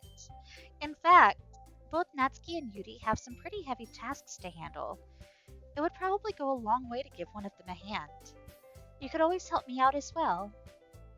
I would be really appreciative of that. Uh, that's... Is Monica suggesting I spend the weekend with one of my club members? How on earth are they going to respond to a suggestion like that? Uh, I suppose I wouldn't mind a bit of help. Well, even if you don't know how to bake, there's always some dirty work I could give to you. It's not like Monica's going to give me a choice, and you shouldn't be sitting on your butt anyway. Natsuki tries to mumble a bunch of excuses like that. Um, if I recall, Natsuki, You mentioned that you like to handle the baking on your own. Taigi might not like to be around you if you make him out to be a nuisance. So therefore, he may be more suited to assisting with the decorations. Hold on, I never said that. How hard could it be to make a few decorations anyway? Sounds like you're just making excuses for Taigi to. What are you saying? It will be extremely meticulous work. And baking isn't? Just what do you think? Guys, let's settle down for a moment. In the end, I think it's up to Taiki to decide how he'd like to contribute. Besides, he hasn't really gotten the chance to spend any time with me yet, you know? So I'm sure he's interested in. You literally just said. I'm surprised as well. Sorry. I was just saying though. Jeez. Can we just settle this already? Yeah. Taigi, you're okay with this, right? In the end, it's up to you. Uh, of course. Hmm. Very well. In that case, everyone looks straight at me. Y'all, is it a bad thing to continually choose Natsuki? Is, uh, um, I'ma choose Natsuki. Well, baking sounds like it could be fun, and you guys made it sound like a lot of work, so it could probably use two people. Don't worry, baking is a ton of fun. We'll definitely agree. Eh? Just a minute ago, you were saying that. That's because. Never mind, okay? Well, anyway, you'll be fine by yourself, right, Yuri? Of course. I'm used to it after all. That's good. Even though Yuri is being melodramatic, it's a little hard not to feel bad. So that's everything, right? Anything else we need to talk about? No, I think that's it. Are you guys excited? Yes! Everything except the performance is gonna be awesome. I don't think that really counts. What about you, Taigi? Me? I guess you could say I'm interested to see how it'll turn out.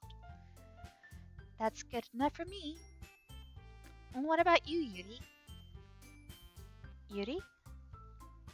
She's still sulking. Natsuki starts pouting too.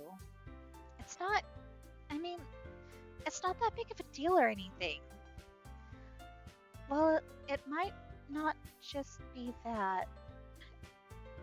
I think that Yuri might just be feeling a little underappreciated in general. Having come up with something for her to do and then nobody offering to help? That doesn't mean. Uh, Natsuki glances back and forth between everyone with a worried expression. Look. Natsuki goes over and puts her hand down on Yuri's shoulders. Yuri, you really are the most talented one here. And you're going to help make the event a lot more fun and welcoming. I mean, the cupcakes will probably help a lot too. But you're going to make the atmosphere special. That'll be really important for the way that people feel during the performances. So, you need to stop being dumb and give yourself a little more credit. Natsuki releases her hands and turns around to face the other direction. You didn't really mean that, did you? Not really, but Yuri isn't the only one surprised. Monica and I are also taken aback by Natsuki's words. Natsuki, of all people, to be saying such encouraging things. But I begin to understand. Natsuki was trying to sound like Sayori, and even if it didn't work perfectly, I can tell that she tried to say something Sayori would say at a time like this. Oh, wait, Taigi can't be useless when they entertain us and give us happiness. I'm glad.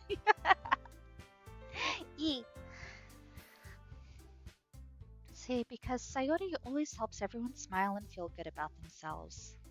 I'm sorry for being dumb. I'm going to do my best. and all of us are going to make it a really great event. Yeah, yeah, I hope everyone can do their best. But with that, there's nothing more for today, so I guess it's time for us to head out. Okay, but I'm staying here a bit longer. I barely got to do any reading today, so fair enough, there's nothing wrong with that. Everyone packs up their things. I start to follow Monica and Yuri out the door as they chat between each other. Um, where are you going? Eh? We still need to figure out our plans for this weekend. You literally would have gotten home and realized that you didn't even have a way to contact me. Oh, that's true. I have no idea how that slipped my mind. Jeez, it's a good thing I stopped you. I'm giving you my number, okay? You'd better not make it weird or anything. Why would I do that? Natsuki gives me her number. Okay, I'm coming over on Sunday. I'll bring all the ingredients. Wait, you're coming to my house? Well, yeah. What's wrong with that? I mean, I just figured that since I'm the one helping, I would be going to your house. Yeah, right. Like I would have a guy over at my house. My dad would kill me. Really? That's kind of strict if you ask me. Yeah, how do you think I feel? I can't do anything when my dad is home. Anyway, I just need to complain for a second. We have each other's numbers now. That's all I needed from you. I guess I'll text you when I'm coming over. Alright, fine by me.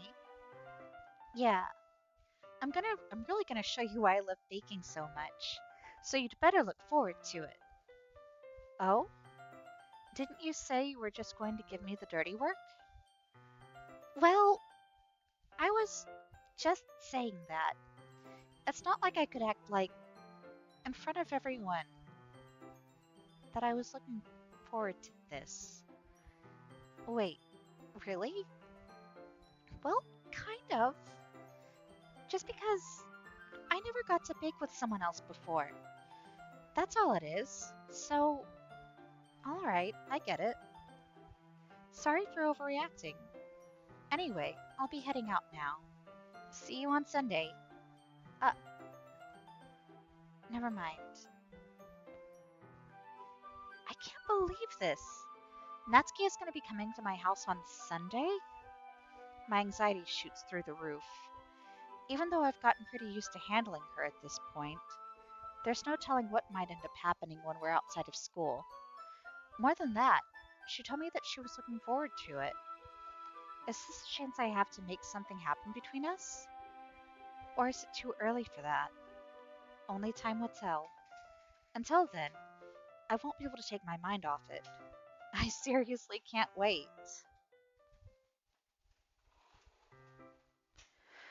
Okay, y'all, we're gonna take a bio break for a few minutes before we continue the Sunday shenanigans in the game. So let's go ahead and go over here, and y'all, we'll be back soon. Okay? Thanks again in advance for sticking around. See you in a moment.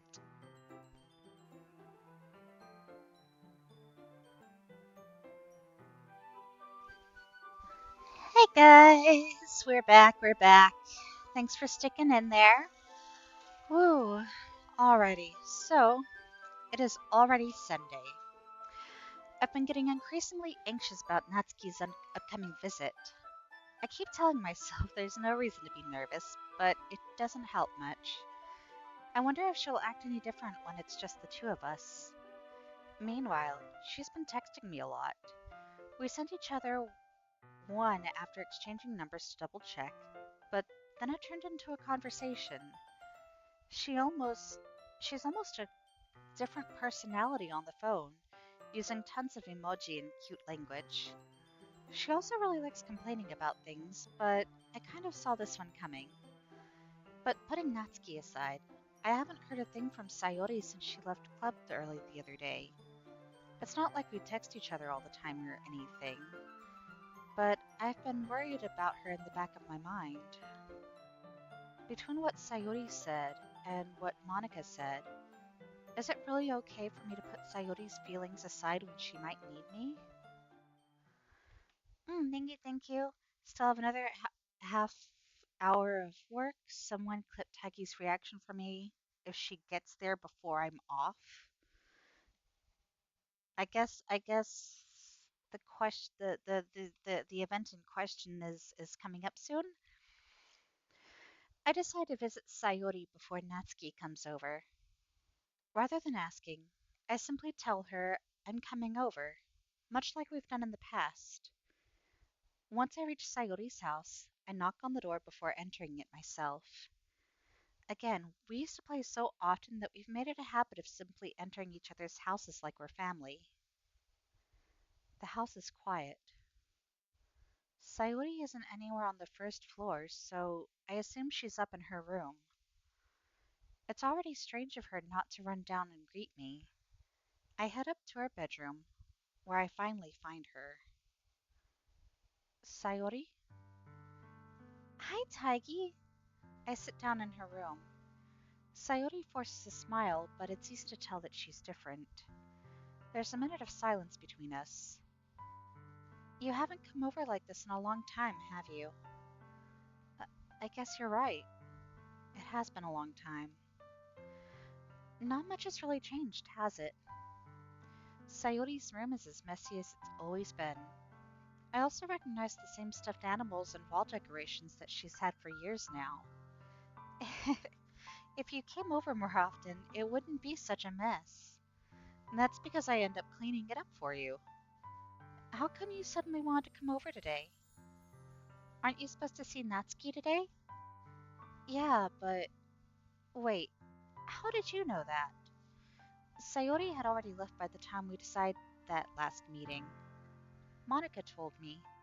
It's only natural for her to keep me informed about the festival preparations, right? Uh, that's true. But what about you? Aren't you going to be helping Monica today? Of course. I'm just helping her online. We didn't mean to we didn't plan to meet up or anything. So it's just me and Natsuki then. Yep. There's more silence between us. Sayori stares in a random direction. Everything about her behavior is really uncharacteristic. I finally get to the point. I just wanted to see how you were doing after you left on Friday. When something's wrong, you can't hide it from me. I know you too well. So, Sayori smiles, shaking her head. That's no good, Taiki. Eh? Why can't it just be like it's always been? This is all my fault. If I didn't get so weak and accidentally express my feelings, if I didn't make that stupid mistake, then you wouldn't have been worried about me at all. You wouldn't have come here. You wouldn't have even been thinking about me right now. But this is just my punishment, isn't it? I'm getting punished for being so selfish. I think that's why the world decided to have you come over today. It just wants to torture me. Sayori. I grab Sayori by the shoulders. What on earth are you saying? Are you listening to yourself right now? I know something happened to you. There's no other explanation for you to be like this. So tell me already. Until I know, I won't be able to stop thinking about it. Uh, Sayori gives me an empty smile. You really put me in a trap, Taigi. But you're wrong. Nothing happened to me. I've always been like this. You're just seeing it for the first time. Seeing what? What are you talking about, Sayori? You're really just going to make me say it, aren't you, Taigi? I guess I have no choice this time. The thing is, I've had really bad depression my whole life. Did you know that? Why do you think I'm late to school every day?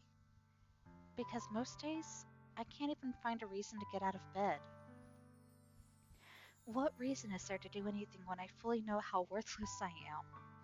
Why go to school? Why eat? Why make friends? Why make other people put their energy into caring to waste by having them spend it on me? That's what it feels like. And that's why I just want to make everyone happy without anyone worrying about me. I'm in shock. I can't even figure out how to respond. How is it possible that Sayori kept this from me the entire time that I've known her? Did she really want so badly for me to just not think about her? Why, Sayori? Eh? Why is it that you've never told me about this? It almost feels like I've been betrayed as your close friend. Because if I knew, I would have done everything I could to support you. Even if there's only so much that I could do. I would have tried a little bit harder to make every day a little better for you. That's why I'm your friend. All you had to do was tell me. You don't understand at all, Taigi. Why do you think I didn't tell you?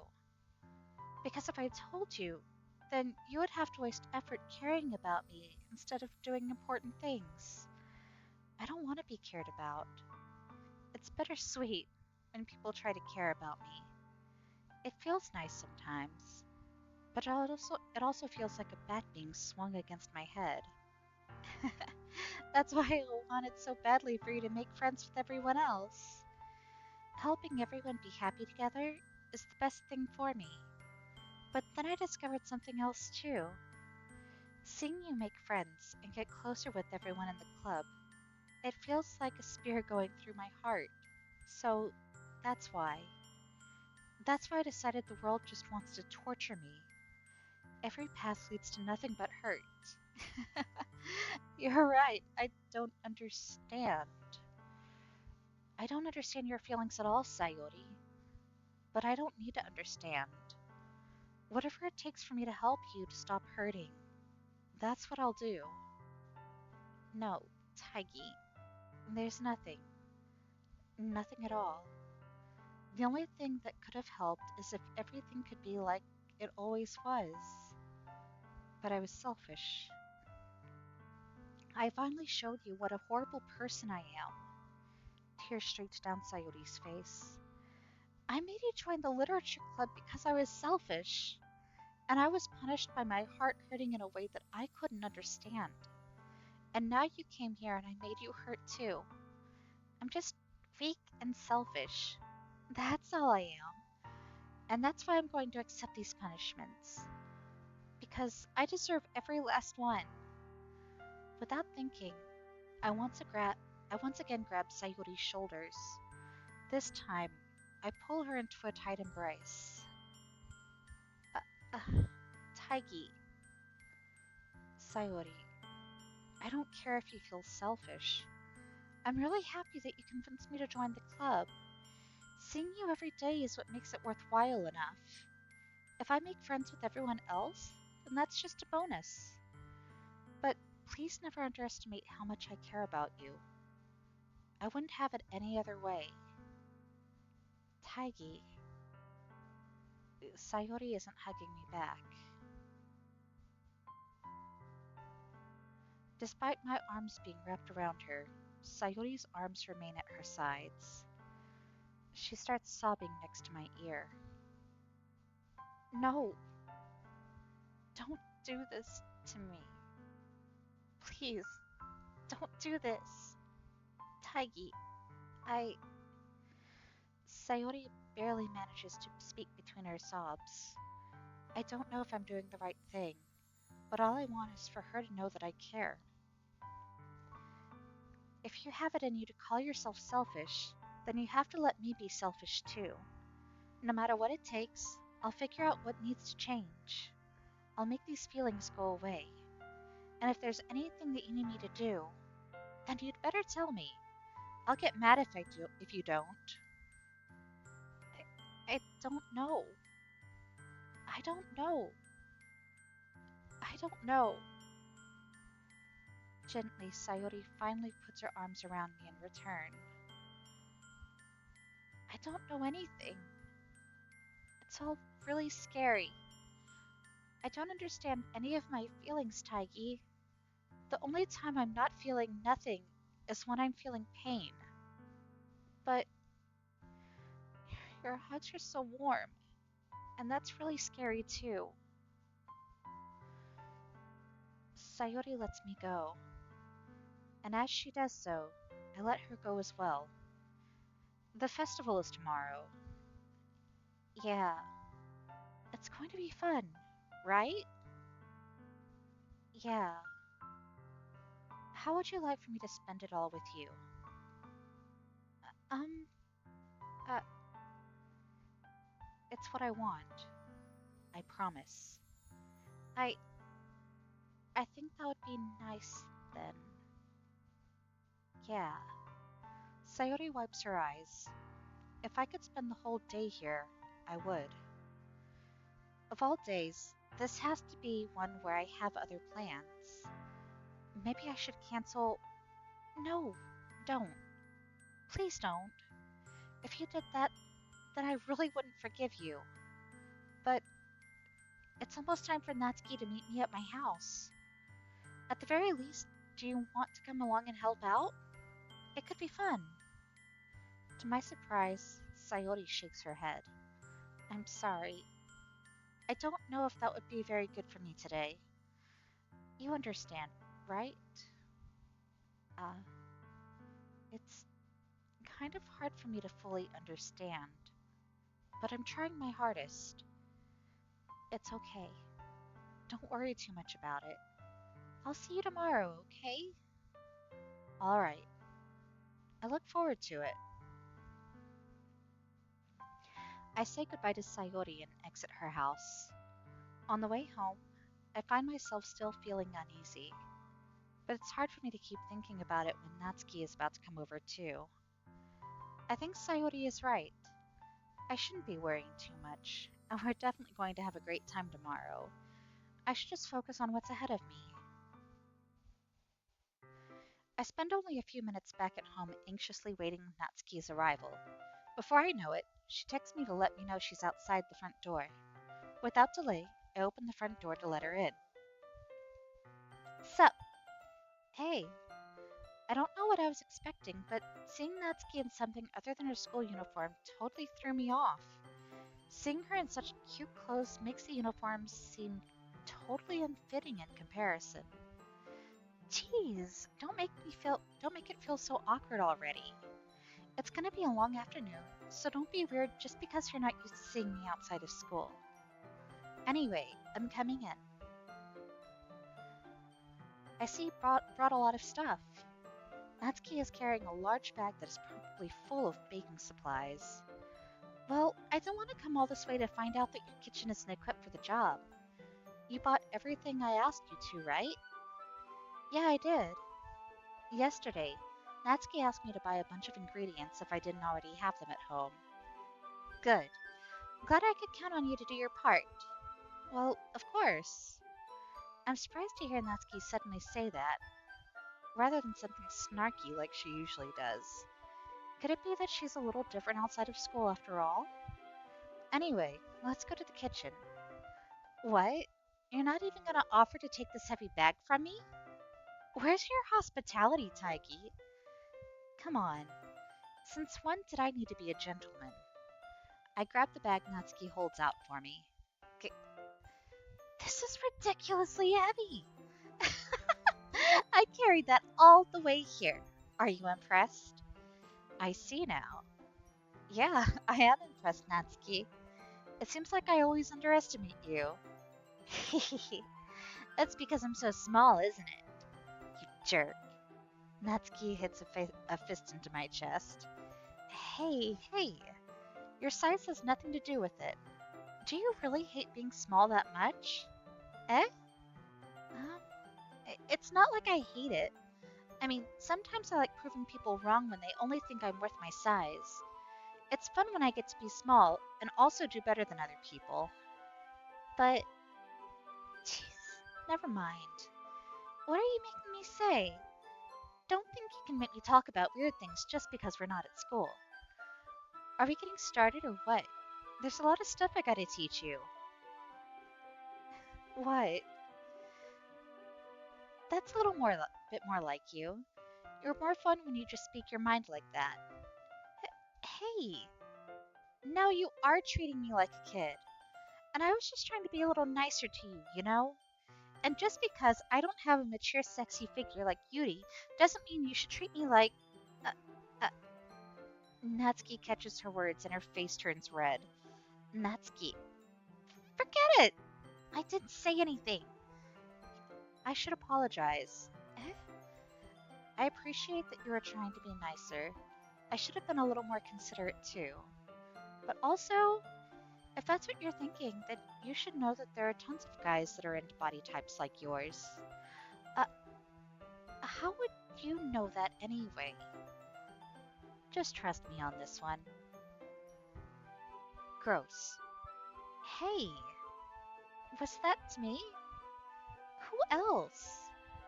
Man, let's just get this started already. You get all sour when a girl calls you gross. I finally found your weakness, Taigi. Natsuki smiles deviously. Please spare me. If Natsuki decides to dish out more insults like that, there's no way I'm not fighting back. But she's satisfied enough for now, finally starting to pull things out of her bag so we can get started. Before long, the whole kitchen is a mess. Spoons, dirty bowls, flour, spilled fluid, and plastic bags are strewn about every countertop. The mixer isn't big enough to make all the batter at once, so we've had to do it several times. Meanwhile, Natsuki is babysitting all of my movements to make sure I don't mess up her precious baking. Taigi, where did you put the food coloring? The batter's going to be in the oven soon, so I need to fill the trays. I think it's still in the bag next to the table. What are you using it for? To color the batter, of course. I'm making each tray a different color. That way, even if the flavors aren't different, everyone can still pick their favorite. Oh, that's a cute idea. Are we doing anything like that with the icing? Do you want to? Uh, you're asking me? I don't really have a preference, so. Come on. You're not putting any heart into this at all. Can't you at least try to have fun? I'm having fun. I'm not really sure what Natsuki is trying to get out of me. Meanwhile, I see her separate the batter into smaller bowls and put a few drops of food coloring into each. Oh, that does look pretty cool. See? It's not like baking is just about following instructions. The presentation is where you get to be creative and have the most fun. It's a million times more worth it in the end, if just looking at it makes everyone's eyes light up. Like the ones you made on my first day, huh? I recall Natsuki proudly presenting her cat-shaped cupcakes, and Sayori and Monika's delighted expressions. I wonder if I can make Natsuki proud like that too. Yeah, maybe I will use the food coloring then. Sounds like you're starting to understand. Just make sure you completely finish mixing the icing before you mess around with the food coloring. Yeah, it's getting there. We were using the electric mixer for the batter, so I got stuck with a whisk and a huge bowl for the icing. Eh? The icing's still all lumpy. Are you even trying? Well, yeah. It'll just take a little longer. Jeez, I'll be here all night if you do it like that. Here, look. Natsuki grabs the whisk from me and uses her other hand to tilt the bowl back. You really need to beat the crap out of it. After a few seconds, the consistency of the icing has already improved. See? As if to emphasize, Natsuki sticks a finger in the icing and pops it in her mouth. I reluctantly start to do the same. Hey! Natsuki suddenly grabs my wrist. I don't want your gross fingers in my icing. Your icing, huh? Are you forgetting who did all the work? I start to fight back, trying to inch my finger toward the bowl. Don't make me beat the crap out of you next. I'd like to see you try. I push harder, just enough for my finger to reach the icing. I triumphantly scoop some with my finger just as Natsuki tugs with all her might. Uh, the force of Natsuki pulling me causes me to stumble, making her stumble in turn. Gross! You got it on my face! Whose fault is that? There's a big glob of icing on Natsuki's cheek. Mm. She tries to reach it with her tongue, but it's too far away. Jeez. You know what? Take this. Natsuki wipes it off with her finger before shoving her finger towards my own face. You wish. I'm faster. I grab her wrist with my hand before it reaches my face. Natsuki tries to use her other hand to fight back, but I grab that one as well. Stop! Not until you apologize for calling me gross. Fine, fine. I'm sorry for calling you gross. You know I didn't mean it. It's just fun seeing you react to it. You do that to me all the time, you know. Saying dumb things just to get a reaction out of me. You really shouldn't tease girls like that. Is that so? In that case, I probably shouldn't do this either. I take Natsuki's finger and I put it in my mouth, licking off the icing. What? What? Did you seriously just... Uh, Natsuki is so surprised that she can't even figure out how to get mad at me. Her face is entirely red. Taigi, you really shouldn't do that kind of thing to girls, unless you really like them. You know that, right? What kind of question is she asking me? Just like that. How did the mood turn to this so quickly? Natsuki gazes at me in silence. I notice her shallow breaths. Why am I starting to feel dizzy? Eh? Out of nowhere, the fire alarm starts going off. Natsuki rushes over to the oven. Is something burning? I thought you didn't put the cupcakes in yet. No wonder. You left a dirty tray in there, dummy. How could you make a mistake like that? You should have checked before turning the oven on. Don't blame me for your mistakes. Jeez. Natsuki uses an oven mitt to grab the blackened tray out of the oven. She sets it on top of the stove. In another moment, the fire alarm stops. Anyway, I'm putting them in the oven now. Yeah, the tension from the moment before still lingers over our heads. But the moment has already been lost. I watch as Natsuki slides the cupcake trays into the oven. Then, I reluctantly pick up the whisk and continue with the icing like nothing ever happened. That smells so good! The cupcakes are ready to be pulled out of the oven. As soon as Natsuki opens the oven door, a blast of sweet-smelling warm air fills the room. Look how cute they all look! She proudly shows off the different colored cupcakes in each of the trays. They'll look even better once we add the icing. Not like you need to tell me that.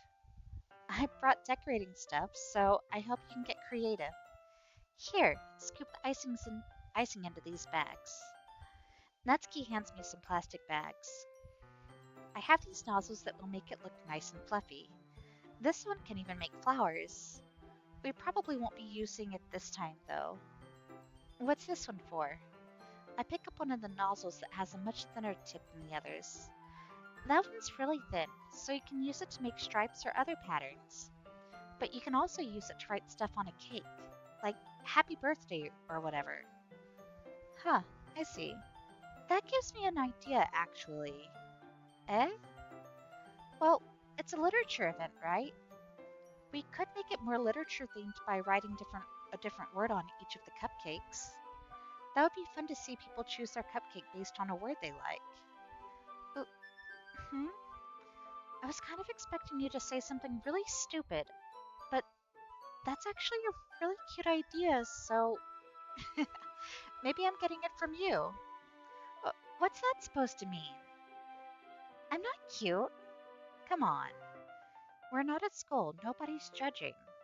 You can't dress and act like this and not expect me to think you're cute. Well, Natsuki trails off. Same with you. Eh? Did you say something? No, nothing. Let's just do the icing. Oh. Natsuki picks up the paste and fastens a nozzle onto each of the bags. There's a lot to do, so we shouldn't be wasting time. Here, I'll show you how to do it. Without giving me a chance to think about it before, Natsuki quickly moves on. She shows me how to apply the icing, and then we each get to work. When we're finally finished, Natsuki puts them all aside, all side by side to admire our work. Look how pretty they are together. Yeah, they are, aren't they? I wish I could have one now. But there's no reason you can't, right? I don't see any harm in that. Well, yeah, but my dad's making dinner tonight, so I really need to save my appetite. Ah, Sayori's the exact opposite in that regard.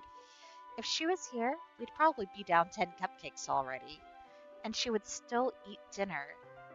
Come on, that's just unhealthy. Besides, when my dad cooks, I need to eat as much of it as I can. Well, anyway, I was hoping we would have time for manga, but I need to be home for dinner. Oh, already? That's a shame. It's your fault for working so slowly. You should have thought about that. It's not like you'll always have this chance. Man, as usual, Natsuki places the blame on me. You can bring the cupcakes tomorrow, right? If you and Sayori each carry some, then you can probably do it in one trip. Yeah, I can do that. And don't worry, I won't let her eat any. I wish she would listen to me the way that she listens to you. Ah, yeah.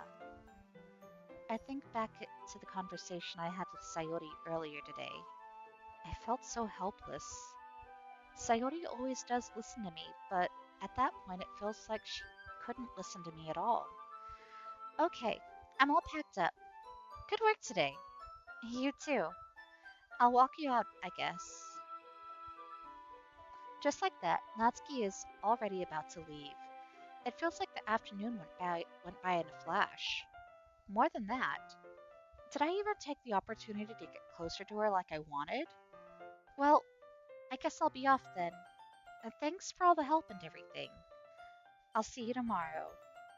Wait, Natsuki? Eh? What you said before about not always having this chance. It doesn't have to be that way at all. I had fun today. You showed me how fun baking can be, like you wanted. But aside from that, you can come over anytime, okay? I think that if possible, I'd like to spend more time like this. If you want to read manga or go out somewhere, um, do you really mean that? Natsuki looks at me tensely like she's trying to hide her expression. Yeah, I want to spend more time with you. Taigi, I thought you only cared about getting this done. Ooh, I'm sorry, I had to leave so early today. I really didn't want to. I would really stay here longer if I could. I feel the same way as you, so Natsuki suddenly gets closer to me. Wait, Natsuki. Standing inches from me, Natsuki looks up at me. I feel her fingers gently clutch at the sides of my shirt, as if holding on to me. Her rose-colored cheeks and matching eyes fill my vision, along with her slightly parted lips. What is happening?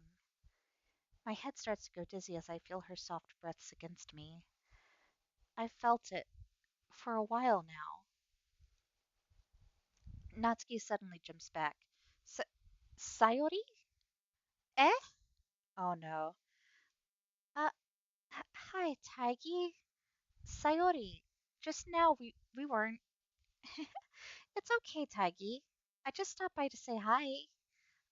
Ah, well, you, you should have come a little earlier. I'm already on my way out, so. Oh, really? That's too bad. Yeah, well, I'll still see you at the festival tomorrow, so it's fine. Just don't eat any cupcakes before then. Anyway, later, clearly flustered, Natsuki hurries off and Sayori waves goodbye. Sayori, I thought you didn't want to come over today. Well, I tried staying in my room, but my imagination was being really mean to me. So I had to come here and see it for myself. See what? What are you talking about? You know, how much fun you were having with Natsuki, and how close you got to her. It makes me really happy that you've made such good friends. That's all that matters to me. Tears start to fall down Sayori's face. That's all that matters to me. Why am I feeling this way, Taigi? I'm supposed to be happy for you. Why does it feel like my heart is splitting in half? It hurts so much. Everything hurts so much. This would be so much better if I could just disappear. Sayori, don't say that. It's true, Taigi. If I wasn't here, then you wouldn't have to waste your sympathy on me. You wouldn't have to put up with me being selfish. Monica was right. I should just... Monica? Monica was right about what? Sayori, what I said before is true. I'm not gonna let this continue. Caring about you like this isn't the burden your mind is making it out to be. It's something that makes me happy. Something that I wouldn't trade for anything else. So even if it takes an entire lifetime, I'm going to be by your side until you don't feel any more pain. But Sayori looks away. I put a hand on her shoulder to reassure her. I'm scared, Taigi. I'm really scared. What are you scared of, Sayori? I'm scared that I might like you more than you like me. Sayori? It's true, isn't it? I was weak and started to like you too much. I did this to myself. Taigi, I like you so much that I want to die. That's how I feel. And that's enough, Sayori. I don't want you to hurt anymore. I slide my hand down Sayori's arm and squeeze her hand in my own. Do you remember how I said I always know what's best for you? Do you still believe me? Wordlessly, Sayori nods. Even if you don't understand all of your feelings, I know what you need the most right now, and that's what I'm going to give you. Oh no. Oh no. Oh no. Which one will I pick? Ah! 'Cause it... Uh, mm, this is gonna bite me in the ass, isn't it? Most definitely. But so would this one, wouldn't it? Ah! Because I've already made wrong choices throughout the game. Ah! You'll always be my dearest friend. What you need most is for things to be like they've always been. Monica told me the truth. She told me how much happier you seemed after I joined the club. I know you're struggling with some really difficult feelings right now, but please trust me that I know what's best and that you and what will make you happy in the end. I promise I'll help get things back to the way they were. I really hate this. I am really hating how the fuck this is turning out right now. So keep going. I see. Sayori forces a smile through an incredibly pained expression. Is this what this feels like? To get stabbed in the chest? I should write a poem about this. Sayori. It's okay. This is just my punishment, remember? For being so selfish. So please don't worry about these stupid feelings. I know you're right. I knew this whole time that there's no happiness down that path. That's why I came here. Just so I could get the answer I needed to hear. And the other thing. You're also right that I just want it to go back to the way it was. I realize that now. You really do know me better than anyone, Taigi. I'll trust you with anything, anything at all. So, Sayori's smile finally breaks. All of a sudden, she turns around and drops to her knees. Clutching her head with both hands, she screams as loudly as she can. I'm so shocked that I don't know how to react. Sayori looks over her shoulder and flashes me one more weak smile before turning around and running off. Sayori! I'm left helplessly standing in front of my house. Why am I feeling so horrible about this? There's nothing more that I could have done. The most I can do is support Sayori through her feelings and help her on the path that's right. But I'm having as much trouble understanding Sayori's feelings as she is. Even though I can comfort her, I keep wondering if I should be doing something more or something different. I know these thoughts will continue to plague me until things are back to the way they were. I'm going to give it everything I've got.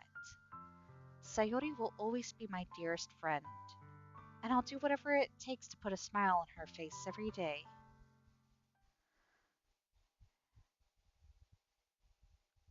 I don't. That, um, concerns. Let's get some water real quick.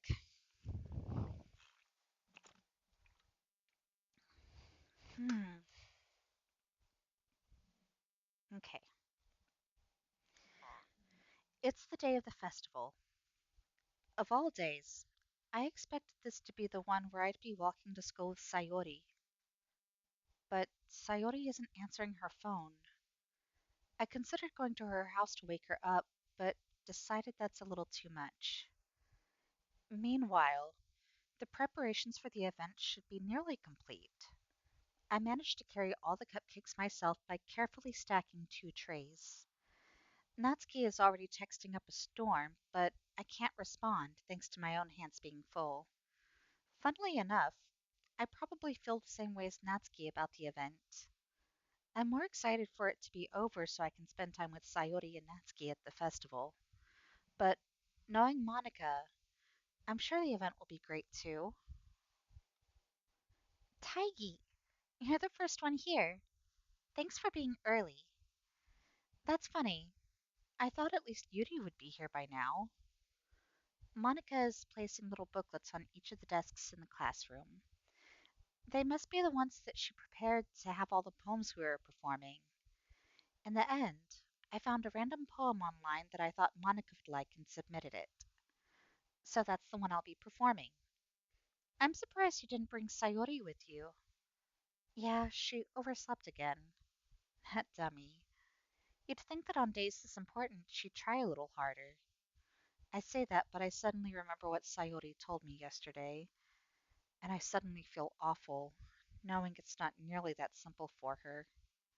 I only said it because it's the way I'm used to thinking, but maybe I should have gone to wake her up after all. You should take a little responsibility for her, Taigi. I mean, especially after your exchange with her yesterday. You kind of left her hanging this morning, you know? Exchange? Monica, you know about that? Of course I do. I'm the club president after all. But I stammer, embarrassed. Did Sayori really tell her about it that quickly? How about how I basically turned down her confession? That makes me seem like the really seem like the bad guy here. But I'm the one who knows what's best for her, right? Jeez. You don't know the full story at all, so don't worry. I probably know more than you think. Eh? Monica's being friendly as usual, but for some reason I felt a chill down my spine after hearing that. Hey, do you want to check out the pamphlets? They came out really nice. Yeah, sure. I grabbed one of the pamphlets laid out on the desks. Oh, yeah, they really did. Something like this will definitely help people take the club more seriously. Yeah, I thought so too. I flipped through the pages. Each member's poem is neatly printed on its own page, giving it an almost professional feel. I recognized Natsuki's and Yuri's poems from the ones they performed during our practice. What's this?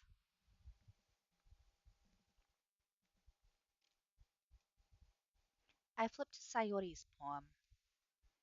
It's different from the one she practiced. It's one that I haven't read before.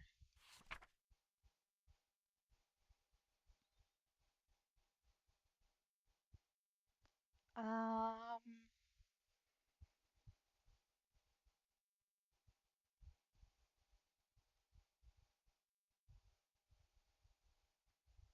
um,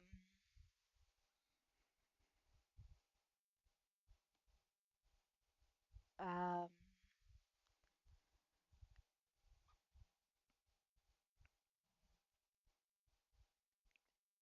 um, that's best for you. Listen everything. Um,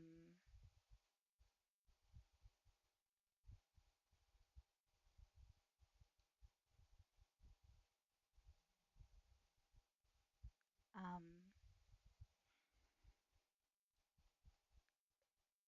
what is this? Reading the poem, I get a pit in my stomach. Taigi? What's wrong? Nothing. This poem feels completely different from everything else Sayori's written. But more than that, I I changed my mind. I'm going to go get Sayori, so uh well, all right. Try not to take too long, okay? I quickly leave the classroom. Don't strain yourself. Monica calls that out after me. I quicken my pace. What was I thinking? I should have tried a little bit harder for Sayori. It's not a big deal to at least wait for her, to help her wake up. Even the simple gesture of walking her to school makes her really happy. Besides, I told her yesterday that things will be the same as they always have been. That's all she needs, and what I want to give her.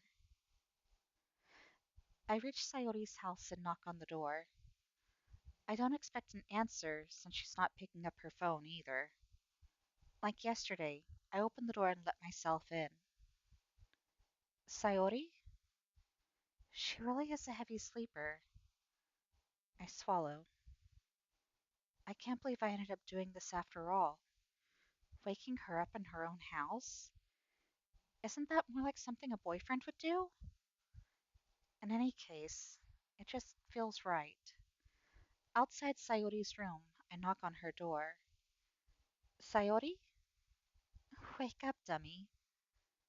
There's no response. I really didn't want to have to enter her room like this. Isn't it kind of a breach of privacy? But she really leaves me no choice.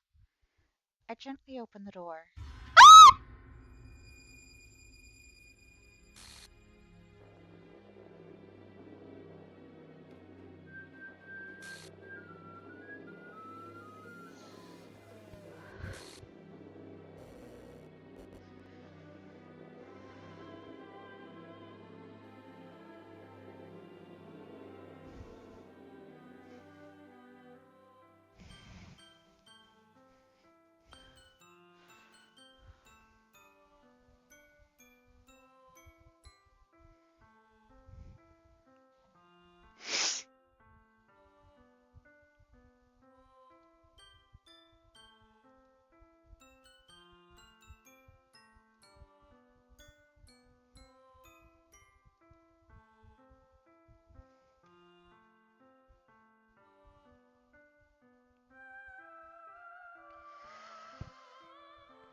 What the hell? What the hell? Is this a night? Shut the fuck up!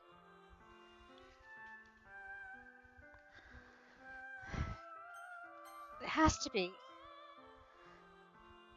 There's no way this can be real. Sayori wouldn't do this.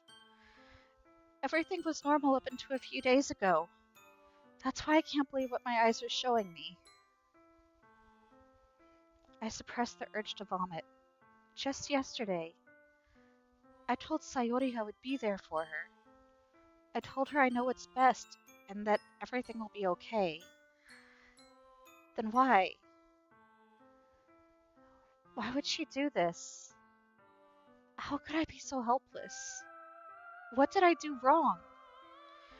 Turning down her confession? That has to have been what pushed her over the edge. Her agonized scream still echoes in my ears. Why did I do that to her when she needed me the most? Why was I so selfish? This is my fault. My swarming thoughts kept telling me everything I could have done to prevent this. If I just spent more time with her, walked her to school, and gave her what she wanted out of our relationship, then I could have prevented this. I know I could have prevented this. Screw the literature club. Screw the festival. I just lost my best friend. Someone I grew up with. She's gone forever now. Nothing I can do, nothing I do can bring her back. This isn't some game where I can reset and try something different. I only had one chance, and I wasn't careful enough. And now I'll carry this guilt with me until I die.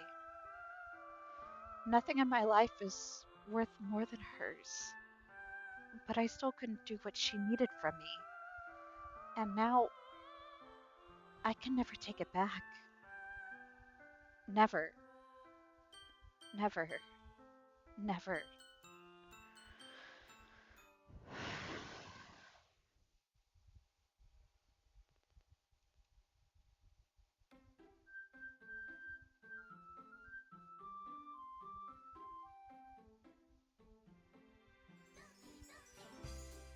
Y'all, I'm I'm gonna need a few minutes, okay?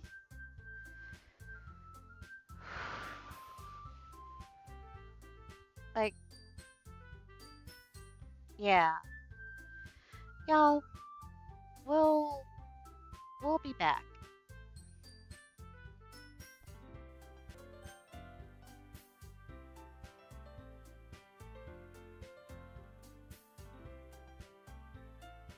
All. Um. Okay. Okay. That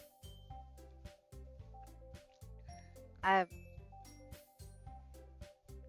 I was kind of afraid that something like that would happen, so I'm gonna do a little bit of a reset here. Okay. Um. Mm,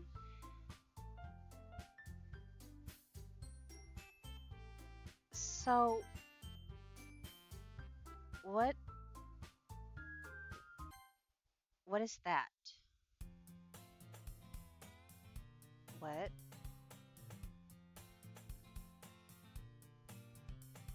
I see an annoying girl running toward me from the distance, waving her arms in the air like she's totally oblivious to. Wait.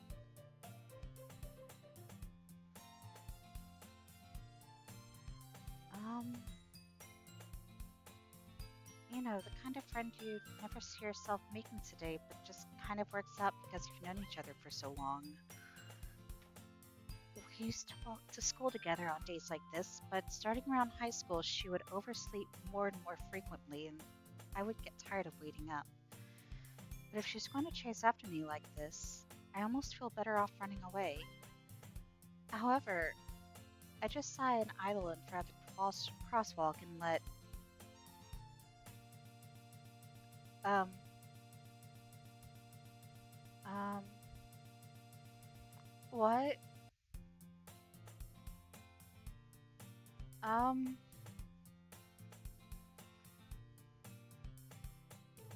okay. Um,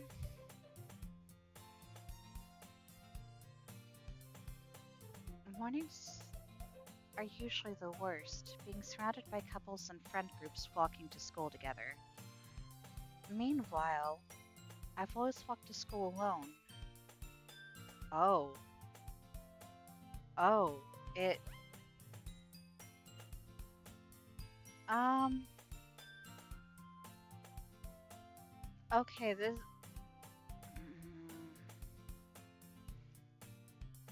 I always tell myself it's about time I meet some girls or something like that, but I have no motivation to join any clubs. I'm perfectly content just getting by on the average while spending my free time on games and anime. There's always the anime club, but it's not like there would be any girls in it anyway. The school day is as ordinary as ever, and it's over before I know it. After I pack up my things, I stare blankly at the wall, looking for an ounce of motivation. Clubs. There really aren't any that interest me. Besides, most of them would probably be way too demanding for me to want to deal with. I guess I have no choice but to start with the anime club. Taigi? What? Um, Monica? Oh my goodness, I totally didn't expect to see you here. It's been a while, right? Uh, yeah, it has. Monica smiles sweetly. We do know each other. Well, we rarely talked, but we were in the same class last year. Monica is probably the most popular girl in class. Smart, beautiful, athletic. Wait, suggesting that girls don't watch anime? Oh, um, Act 2. Yeah, I'm mm, basically completely out of my league. So having her smile at me so genuinely feels a little. What did you come in here for anyway? Oh, I've just been looking for supplies to use for my club. Do you know if there's any construction paper in here? Or markers? I guess you could check the closet. You're in the debate club, right? Uh, about that, I actually quit the debate club. Really? You quit? Yeah. To be honest, I can't stand all of the politics around the major clubs. It feels like nothing but arguing about the budget and publicity and how to prepare for events. I'd much rather take something I personally enjoy and make something special out of it. I see what the game's doing though, using like prior dialogue for. In that in that case, what club did you decide to join? Actually, I'm starting a new one. Uh, a literature club. Literature? That sounds kind of dull. How many members do you have so far? Um, it's kind of embarrassing, but there are only 3 of us so far. It's really hard to find new members for something that sounds so boring. Well, I can see that. But it's not really boring at all, you know. Literature can be anything. Reading, writing, poetry. I mean, one of my members even keeps all of her manga collection in the club room. Wait, really? Yeah, it's funny, right? She always insists that manga is literature too. I mean, she's not wrong, I guess. And besides, a member's a member, right? Did Monica say she? Hmm. Hey, Taigi, by any chance, are you still looking for a club to join? Uh, I mean, I guess so, but in that case, is there any chance you could do me a big favor? I won't ask you to join, but if you could at the very least visit my club, it would make me really happy. Please? Um, well, I guess I have no reason to refuse. Besides, how could I ever refuse someone like Monica? Sure, I guess I could check it out. Awesome. You're really sweet, Taigi, you know that? It's nothing, really. Shall we go then? I'll look for the materials another time. You're more important. And thus, today marks the day I sold my soul to Monica and her irresistible smile. Okay, uh, selling my soul to Monica and not selling my soul for cupcakes. Okay. I timidly follow Monica across the school and upstairs, a section of the school I rarely visit, being generally used for third year classes and activities. Monica, full of energy, swings open the classroom door. Up! That. I'm sorry, that was kind of creepy. Um, I'm back, and I brought a guest with me. Mm, the, mm, y'all, I'm scared. Y'all, I'm scared. Um, a, a guest? Seriously? You brought a boy? Way to kill the atmosphere. Don't be mean, Natsuki. But anyway, welcome to the club, Taigi. All words escape me in this situation. This club, it's full of incredibly cute girls. So let me guess. You're Monica's boyfriend, right? What? No, no, I'm not. Natsuki. The girl with the sour attitude, whose name is apparently Natsuki, is one I don't recognize. Her small figure makes me think she's probably a first year. Anyway, this is Natsuki, energetic as usual. And this is Yuri, the vice president. Oh, Yuri's the vice president. It, it's nice to meet you. Yuri, who appears comparably more mature and timid, seems to have a hard time keeping up with someone like Natsuki. Yeah, it's nice to meet both of you. So I ran into Taigi in a classroom, and he decided to come check out the club. Isn't that great? Wait, Monica, didn't I tell you to let me know in advance before you brought anyone new? I was going to, well, you know. Sorry. I didn't forget that, but I just happened to run into him. In that case, I should at least make some tea, right? Yeah, that would be great. Why don't you come sit down, Taigi? The girls have a few desks arranged to form a table. Yuri walks to the corner of the room and opens the closet. Meanwhile, Monica and Natsuki sit across from each other. Still feeling awkward, I take a seat next to Monica. So, I know you didn't really plan on coming here, but we'll make sure you feel right at home, okay? As president of the Literature Club, it's my duty to make the club fun and exciting for everyone. I'm surprised there aren't more people in the club yet. It must be hard to start a new club. You could put it that way. Not many people are interested in putting out all the effort to start something brand new, especially when it's something that doesn't grab your attention, like literature. You have to work hard to convince people that you're both fun and worthwhile, but it makes school events like the festival that much more important. I'm confident that we can all really grow this club before we graduate. Right, Natsuki? Well, I guess. Natsuki reluctantly agrees.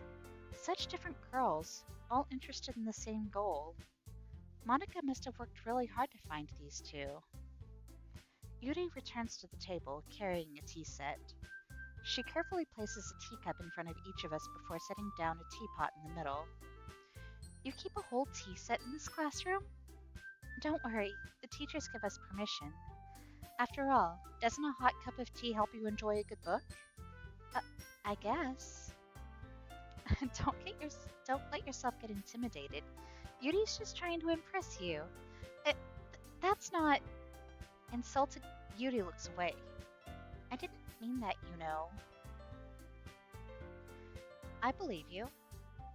Well, tea and reading might not be a pastime for me, but I at least enjoy tea.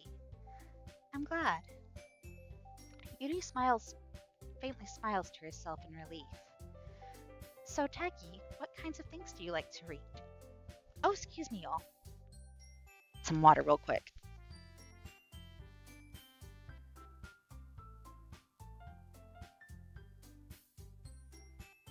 Considering how little I've read these past few years, I don't really have a good way of answering that. Manga, I mutter quietly to myself, half joking. Natsuki's head suddenly perks up. It looks like she wants to say something, but she keeps quiet. Not much of a reader, I guess. Well, that can change. How do I say? I spoke without thinking after seeing Yuri's sad smile. What about you, Yuri? Well, let's see. Yuri traces the rim of her teacup with her finger. My favorites are usually novels that build deep and complex fantasy worlds. The level of creativity and craftsmanship behind them is amazing to me. And telling a good story in such a foreign world is equally impressive. Yuri goes on, clearly passionate about her reading. She seems so reserved and timid since the moment I walked in. But it's obvious by the way her eyes light up that she finds her comfort in the worlds of books, not people. But you know, I like a lot of things. Stories with deep psychological elements usually immerse me as well. Isn't it amazing how a writer can so deliberately take advantage of your own lack of imagination to completely throw you for a loop? Anyway, I've been reading a lot of horror lately. Ah, I read a horror book once. I desperately grasped something I can relate to at the minimal level. At this Yuri might as well be having a conversation with a rock. I'd expect that from you, Yuri. It suits your personality. Oh, is that so? Really, if a story makes me think, or takes me into another world, then I really can't put it down. Surreal horror is often very successful at changing the way you look at the world, if only for a brief moment. Ugh, I hate horror. Oh, why is that? Well, I just... eyes start over to me for a split second. Never mind. That's right. You usually like to write about cute things, don't you, Natsuki? What? What gives you that idea? You left a piece of scrap paper behind last club meeting. It looked like you were working on a poem called... Don't say it out loud! And give that back! Fine, fine. Natsuki, you write your own poems? Well, I guess sometimes. Why do you care? I think that's impressive. Why don't you share them sometime? No. Natsuki averts her eyes. You wouldn't like them. Not a very confident writer yet? I understand how Natsuki feels. Sharing that level of writing takes more than just confidence. The truest form of writing is writing to oneself. You must be willing to open up to your readers, exposing your vulnerabilities and showing even the deepest reaches of your heart. Do you have writing experience too, Yuri? Maybe if you share some of your work, you can set an example and help Natsuki feel comfortable enough to share hers. I guess it's the same for Yuri. We all sit in silence for a moment. Hey, I just got an idea. How about this? Natsuki and Yuri look quizzically at Monica. Let's all go home and write a poem of our own. Then, next time we meet, we'll all share them with each other. That way, everyone is even. Um, I thought it was a good idea. Well, I think you're right, Monica. We should probably start finding activities for all of us to participate in together. I did decide to take on the responsibility of vice president after all. I need to do my best to nurture the club as well as its members. Besides, now that we have a new member, it seems like a good step for us to take. Do you agree as well, Taiki? Hold on. There's still one problem. Oh, what's that? Now that we've reached the most important topic, I bluntly come forth with what's been on my mind this entire time. I never said I would join this club. Monica may have convinced me to stop by, but I never made any decision. I still have other clubs to look at, and,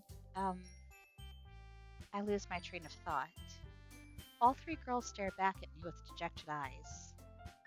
But I'm sorry, I thought... These girls exchange glances before Monica turns back to me. I guess I need to tell you the truth, Taigi. The thing is, we don't have enough members yet to form an official club. We need 4.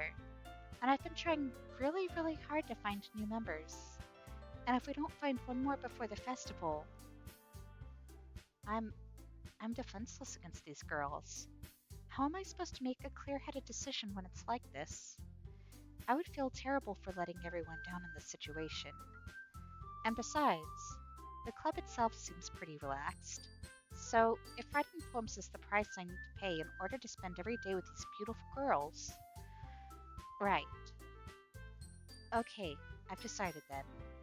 I'll join the literature club. One by one, the girls' eyes light up. Oh my goodness, really? Do you really mean that, Taiki? Yeah, it could be fun, right? You really did scare me for a moment. I mean, if you really just left after all this, I would be super pissed. Taiki, I'm so happy. We can become an official club now. Thank you so much for this. You're really amazing. I'll do everything I can to give you a great time, okay? Uh, thanks, I guess. Okay, everyone. I think with that, we can officially end today's meeting on a good note. Everyone remembers tonight's assignment. Write a poem and bring it to the next meeting so we can all share. Monica looks over at me once more. Taiki, I look forward to seeing how you express yourself. Yeah, can I really impress the class star Monica with my mediocre writing skills? I already feel the anxiety welling up inside me. Meanwhile, the girls continue to chit-chat as Yuri cleans up the tea set. I guess I'll be on my way then. Okay, I'll see you tomorrow then. I can't wait. With that, I depart the club room and make my way home. The way, the whole way, my mom wanders back and forth between the three girls. Natsuki, Yuri, and of course Monica. Will I really be happy spending every day after school in a literature club? Perhaps I will have the chance to grow closer to one of these girls. Alright, I just need to make the most of my circumstances, and I'm sure good fortune will find me. And I guess that starts with writing a poem tonight. Um, so has the Doki Doki virus kicked in yet? Or is that not till Act 3? I forget when it starts getting weird. Yo, it already started getting weird. It it still, yeah. No, it mm. I'm worried about this, but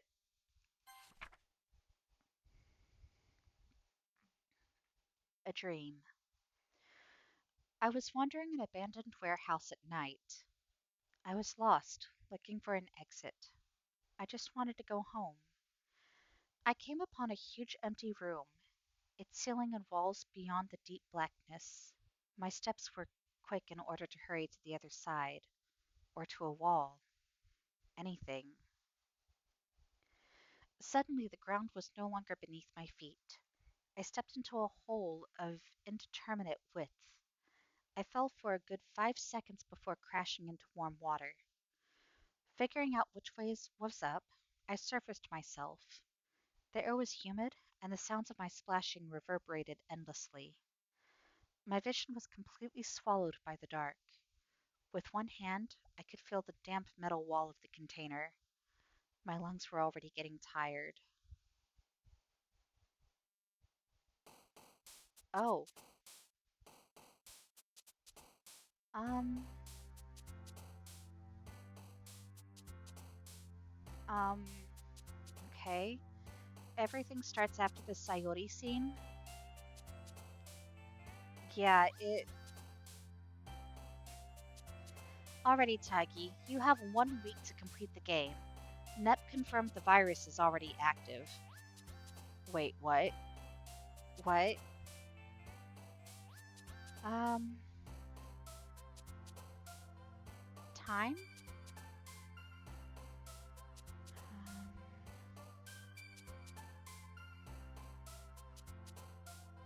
imagination?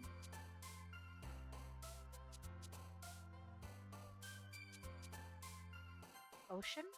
Oh. I told you before this game is a virus. I warned you. I know, but I mean, I. Destiny? Um, Fireflies. Warm? Um, Philosophy? Dream?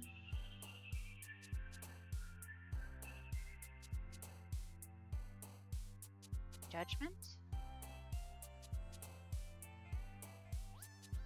And dark? Um, Secretive?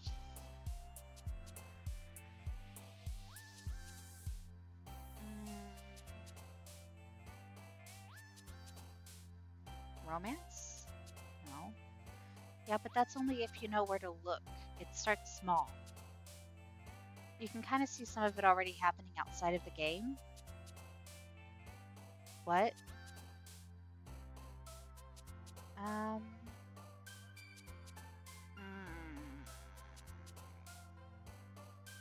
Embrace? Um, Universe.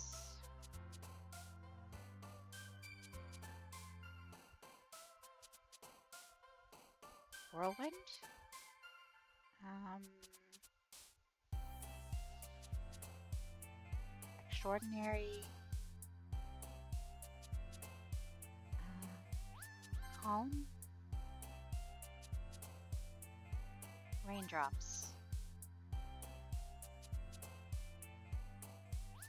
Vitality? And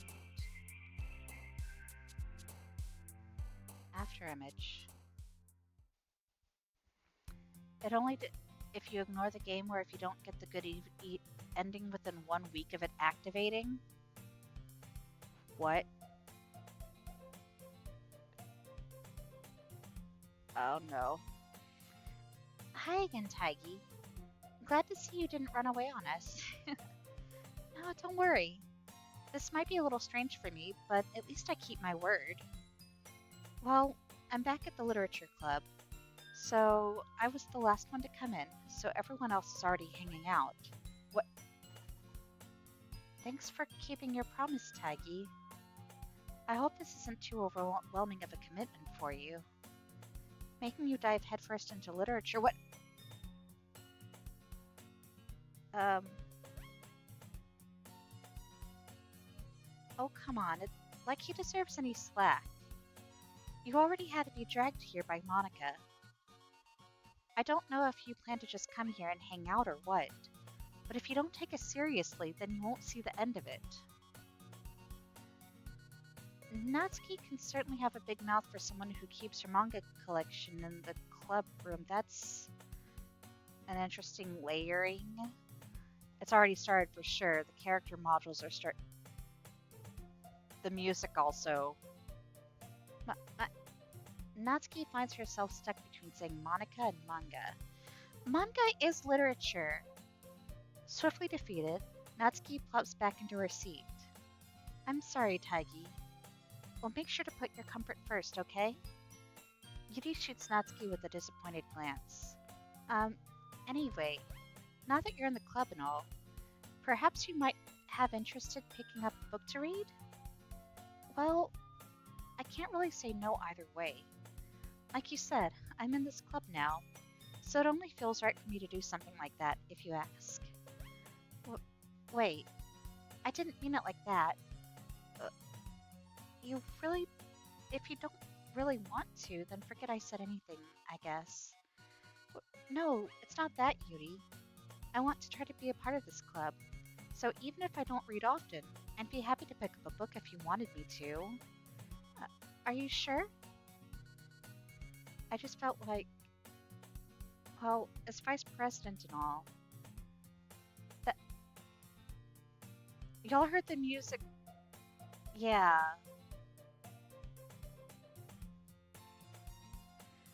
That should help you get started on something you might like. Yuri reaches into her bag and pulls out a book. I didn't want you to feel left out, so picked out a book that I thought you might enjoy. It's a short read, so it should keep your attention, even if you don't usually read. And we could, discuss it if you wanted. This is. How is this girl accidentally being so cute? She even picked out a book she thinks I'll like, despite me not reading much. Yuri, thank you. I'll definitely read this. I enthusiastically take the book. Whew. Well, you can read it at your own pace. I look forward to hearing what you think. Okay, it wasn't just me. The classroom itself did look a little bit warped, didn't it? Now that everyone's settled in, I expect Monica to kick off some scheduled activities for the club. But that doesn't seem to be the case. Yuri's face is already buried in a book. I, I can't help but notice her intense expression, like she was waiting for this chance. Meanwhile, Natsuki is rummaging around in the closet. I'm really curious to talk to Yuri a little bit more, but at the same time I would feel bad for distracting her from reading. I catch a glimpse of the cover of her book. It looks like the same book that she lent to me. More than that, she seems to be on the first few pages. Uh, crap. I think she noticed me looking at her. She sneaks another glance at me, and our eyes meet for a split second. But that only makes her hide her face deeper in her book. Sorry, I was just spacing out. I mutter this, sensing I made her uncomfortable. Oh, it's fine. If I was focused, then I probably wouldn't have noticed in the first place. But I'm just rereading a bit of this, so that's the book that you gave me, right? Um, wait, the face. Um, what? Um, if I wanted to reread some of it. That that was weird. Not for any particular reason. Just curious. How come you have two copies of the same book? Uh, well, when I stopped at the bookstore yesterday, that's not what I meant. I mean, I just happened to buy two of them. Ah, I see. There's something fairly obvious here that Yuri isn't telling me, but I decided to let it go. I'll definitely start reading it soon. I'm glad to hear. Once it starts to pick up, you might have a hard time putting it down. It's a very engaging and relatable story. Is that so? What's the story about anyway? Well, mm, I look at the cover of the book. The book is titled Portrait of Markov.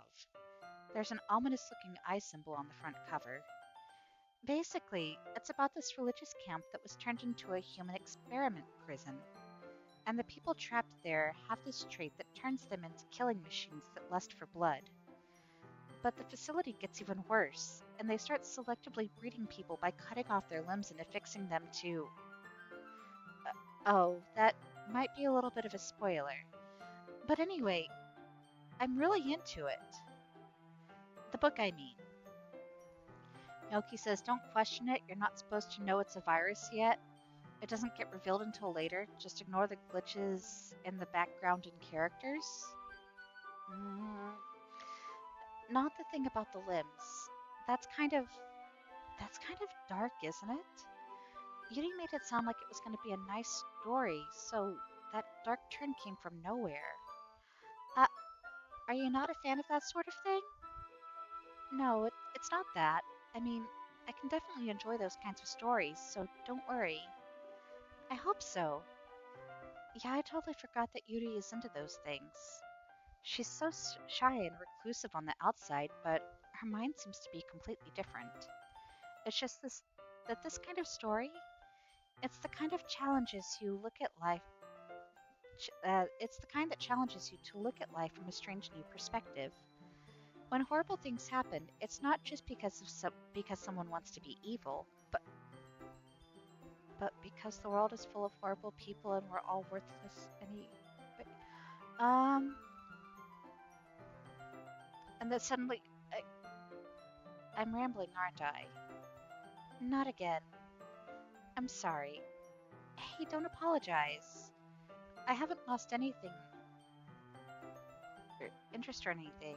Well, I guess it's all right then. But I feel like I should let you know that I have this problem. When I let things like books and writing fill my thought, the whole. Wait, what? I kind of forget to pay attention to other people. So I'm sorry if I end up saying something strange. And please stop me if I start talking too much.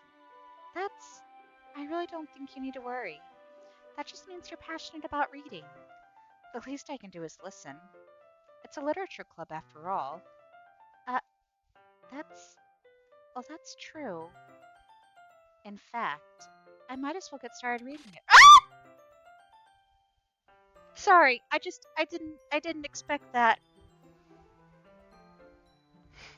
Um, I mean, you don't have to, but what are you saying? Just let me get the book. I quickly retrieved the book that I had put into my bag. Alright, it's fine if I sit here, right? I slip into the seat next to Yudi's. Uh, yeah, are you sure? You seem a little apprehensive. That's. I'm sorry. It's not that I don't want you to. It's just something I'm not very used to. That is, reading in company with someone. That scream was loud. I heard it through my headphones. I'm sorry. It just. It startled me, okay? Like, I'm already creeped out and shit, so. I see. Well, just tell me if I end up distracting you or anything. Alright. I open the book and start the prologue. I soon understand what Yuri means about reading in company. It's as if I can feel her presence over my shoulder as I read. It's not a particularly bad thing. Maybe a little distracting, but the feeling is somewhat comforting. Oh my gosh. Is. I'll have to take a look at that later. Maybe a little distracting, but the feeling is somewhat comforting. Yuri is in the corner of my eye. I realize that she's not actually looking at her own book. I glance over. It looks like she's reading from my book instead. Sorry, I was just. Wait, did I just say the word bathing? Yuri, you really apologize a lot, don't you? By the way, is that. Of course it doesn't show it. Of course it doesn't show it what I. Mm. Yuri, you really apologize a lot, don't you? I do? I don't really mean to. Sorry. I mean. Here, this should work, right? I slide my desk up until it's against Yuri's, then hold my book more between the two of them. Uh, I suppose so. Yuri timidly closes her own copy. Once we each lean a little bit, our shoulders are almost touching. It feels like my left arm is in the way, so I just use my right hand to hold the book open. Uh, I guess that makes it kind of difficult to turn the page. Here. Huh? I like the scene. Yuri takes her left arm and holds the left side of the book between her thumb and her forefinger. Wait, what? What do you mean don't scream here in a minute? What what the fuck do you mean don't scream here in a minute? I'm scared. Y'all, I'm scared. I do the same with my right arm on the right side of the book. That way, I turn a page and Yuri slides it under her thumb after it flips to her side. But in holding it like this, we're huddled even closer together than before. It's actually kind of distracting me. It's as if I can feel the warmth of Yuri's face, and she's in the corner of my vision. Are you ready? Eh?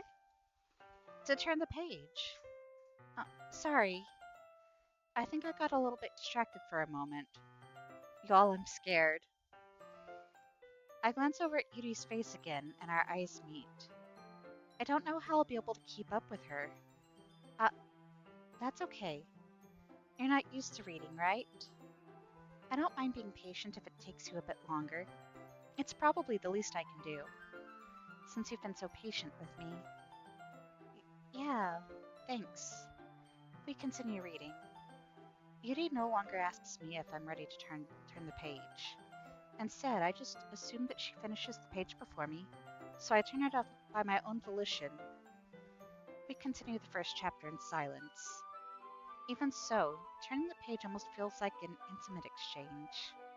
My thumb gently letting go of the page, letting it flutter over to her side as she catches it under her own thumb. Hey, Yuri, this might be a silly thought, but the main character kind of reminds me of you a little bit. Eh? No, I don't relate to this character at all. Definitely not. Really? I was just thinking the way she second guesses things she says and all that. Ah, that's what you were talking about. Sorry, I thought you meant something else about her. Something else? Never mind. We didn't even get that far yet. So I don't know why it came into my head. Yuri, are you feeling alright? Eh? Yuri's been a little fidgety ever since we started reading. You can rest if you're feeling sick or something. Your breathing is a little... My breathing? Yuri puts her hand on her chest as if to feel her heartbeat. I... I didn't even notice.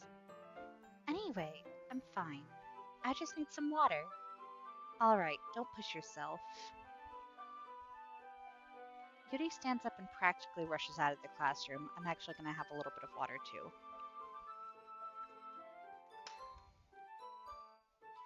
What on earth was that about? Taigi? Did something happen just now? Eh, I have no idea. Yuri was acting a little strange, I guess. So, you don't know anything? Sorry, I can't say that I do. Are you worried about her? Oh, no, not really. I was just making sure that you didn't do anything to her. What do you mean do anything to her? No, nothing. Don't worry, I believe you, silly. Yuri just does this sometimes, so it's nothing alarming. Alright, if you say so. Anyway, why don't we start with sharing our poems with each other? Eh? Shouldn't we wait for Yuri? Well, she might be a while, so I just figured we'd get started without her. Is that okay? Yeah, I was just asking. I stand up. I make a mental note of where I left off in the book, then slip it back into my bag. Um, I guess we'll go top to bottom again? Natsuki.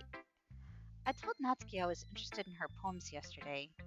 It's probably only fair if I shared mine with her first.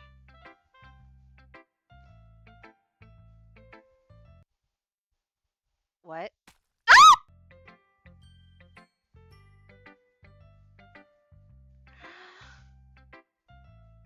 What?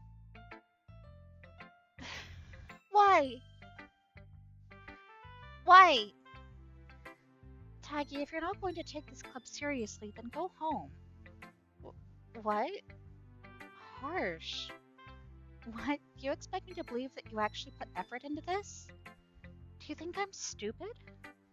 I'm not a writer. Maybe it's not very good, but yeah, I did put effort.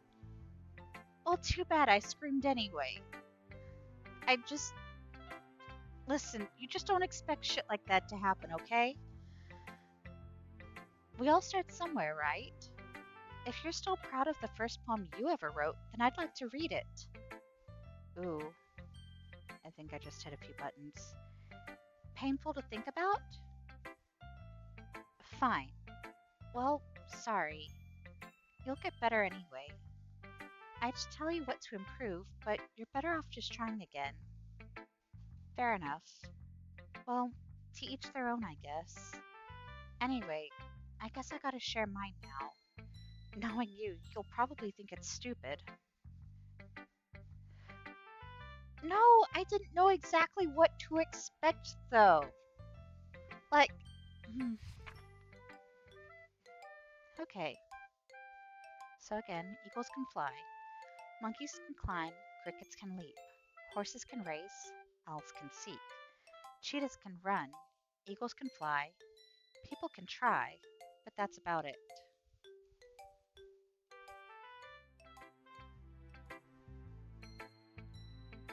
Looks like still Natsuki? No, I told you that you weren't gonna like it. I like it. What? Just be honest. I am. Why are you so convinced that I wouldn't like it? Well, because everyone in high school thinks that writing has to be all sophisticated and stuff, so people don't even take my writing seriously. But isn't the point of poems for people to express themselves? Your writing style wouldn't make your message any less valid. What do you mean, who did I kill this time? Yes, exactly. I like it when it's easy to read, but it hits you hard. Like in this poem, seeing everyone around you do great things will be can be really disheartening. So I decided to write about it. Yeah, I understand. But the other nice thing about simple writing is that it puts more weight on the wordplay. Like, I set up for a rhyme at the end, but then made it fall flat on purpose. It helps bring out the feeling in the last line. So you did. I guess more went into it than I realized. That's what it means to be a pro. I'm glad you learned something. I didn't expect that from the youngest one here, did you? Yeah, guess not. I decided to humor her with that last comment. I don't really care how old everyone is, but if Natsuki is feeling proud, then I won't take that away from her. What do you mean? I told you you only picked one word correctly last time. You got none correct last time, but wasn't counting to see who you killed? What the fuck? Wait, what? Hi, Taggy. Having a good time so far? Uh, yeah, good. Glad to hear it. By the way, since you're new and everything, if you ever have any suggestions for the club, like new activities or things we can do better, I'm always listening. Don't be afraid to bring things up, okay? Alright, I'll keep that in mind. Of course, I'll be afraid to bring things up. I'm much better off just going with the flow until I'm more settled in. Anyway, want to share your poem with me? It's kind of embarrassing, but I guess I have to. Don't worry, Taigi. We're all a little embarrassed today, you know? The fuck you mean I'm murdering people with my poems? But it's that sort of barrier that we'll all learn to get past soon. Yeah, that's true. I hand Monica my poem. Mm-hmm. Great job, Taggy. I was going ooh in my head while reading it. It's really metaphorical. I'm not sure why, but I didn't expect you to go for something so deep. I guess I underestimated you. It's easy for me to keep everyone's expectations low. That way, it always counts when I put in some effort. That's not very fair. Well, I guess it worked anyway. You know what, Yuri? You know that Yuri likes this kind of writing, right? Writing that's full of imagery and symbolism. Sometimes I feel like Yuri's mind is just totally detached from reality. I don't mean like that's a bad thing though. But sometimes I get the impression that she's totally given up on people. She spends so much time in her own head that it's probably a much more interesting place for her. What do you mean apparently Yuri this time? What? Whomever you pick more words for dies. You kept picking words for Sayori the last time, the first days of the game, so that's why she confessed and killed herself. God damn. Um, but that's why she gets so happy when you treat her with a lot of kindness. I don't think she's used to being indulged like that. She must be really starved for social interaction, so don't blame her for coming on a little strongly. Like earlier. I think if she gets too stimulated, she ends up withdrawing and looking for alone time. Suddenly the door opens. Yuri, I'm back. Did I miss anything? Not really. Well, we all started sharing our poems with each other. Eh? Already? I, I'm sorry for being late. No need to apologize. Monica told you Yuri likes this kind of poem, hence you apparently picked more Yuri. Um, I don't like how this is going. We still have plenty of time, so I'm more glad that you took all the time you needed. All right. Thanks, Monica. I suppose I should go get my poem now. Anyway, do you want to read my poem now? Don't worry, I'm not very good. You sound pretty confident for someone who claims to not be very good. Well, that's because I have to sound confident. That doesn't mean I always feel that way, you know. I see. Well, let's read it then. So, hole in the wall. But he wasn't looking at me. Confused, I frantically glanced at my surroundings. But my burned eyes can no longer see color. Are there others in this room? Are they talking? Or are they simply poems on flat sheets of paper? The sound of frantic scrawling playing tricks on my ears? The room begins to crinkle, closing in on me. The air I breathe dissipates before it reaches my lungs. I panic. There must be a way out. It's right there. He's right there.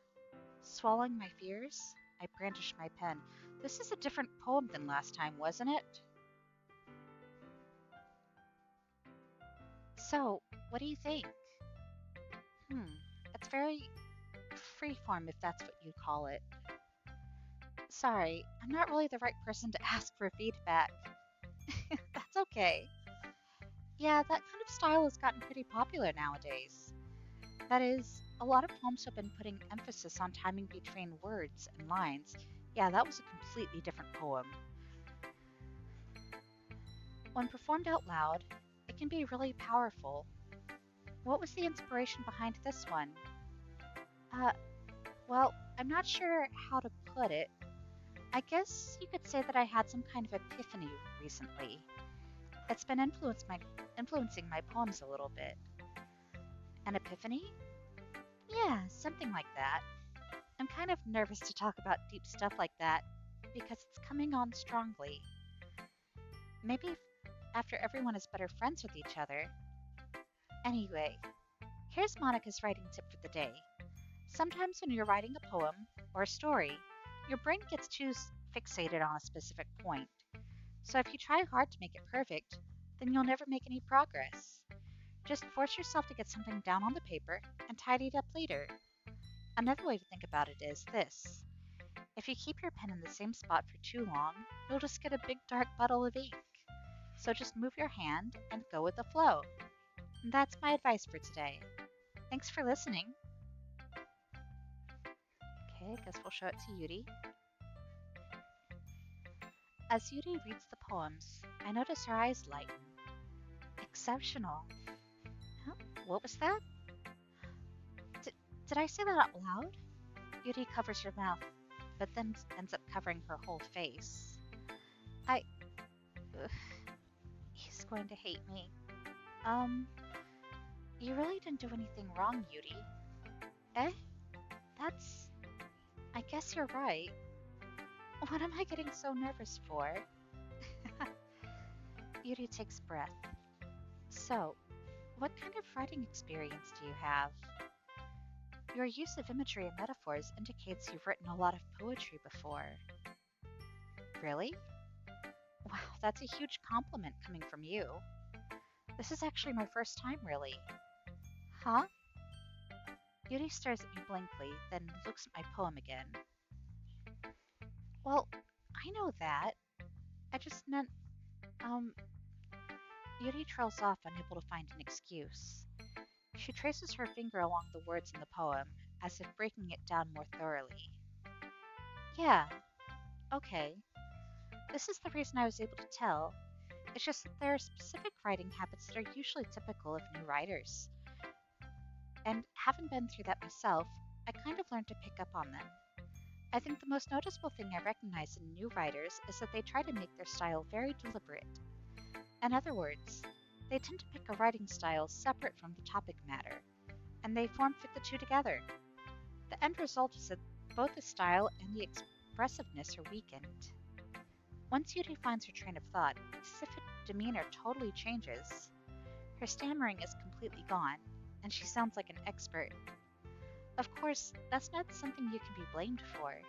There are so many different skills and techniques that go into writing even a simple poem. Not just finding them and building them, but getting them to work together is probably the most challenging part. It might take you some time, but it all comes with practice, and learning by example, and trying new things. I also hope that everyone in the club gives you valuable feedback. Natsuki can be a bit biased though. Biased? How? Uh, um, well, never mind. I shouldn't be talking about people like that. Sorry, it's fine. I'm not sure if Yuri is apologizing to herself, to me, or to Natsuki. Do you mind if I read your poem now? Please do. I'd love to share my thought process behind it. Yuri smiles dreamily as if that's a rare opportunity for her, which itself is kind of funny. After all, isn't this supposed to be a literature club? Ghost under the light. The tendrils of my hair illuminate beneath the amber glow. Bathing. It must be this one. The last remaining streetlight to have withstood the test of time.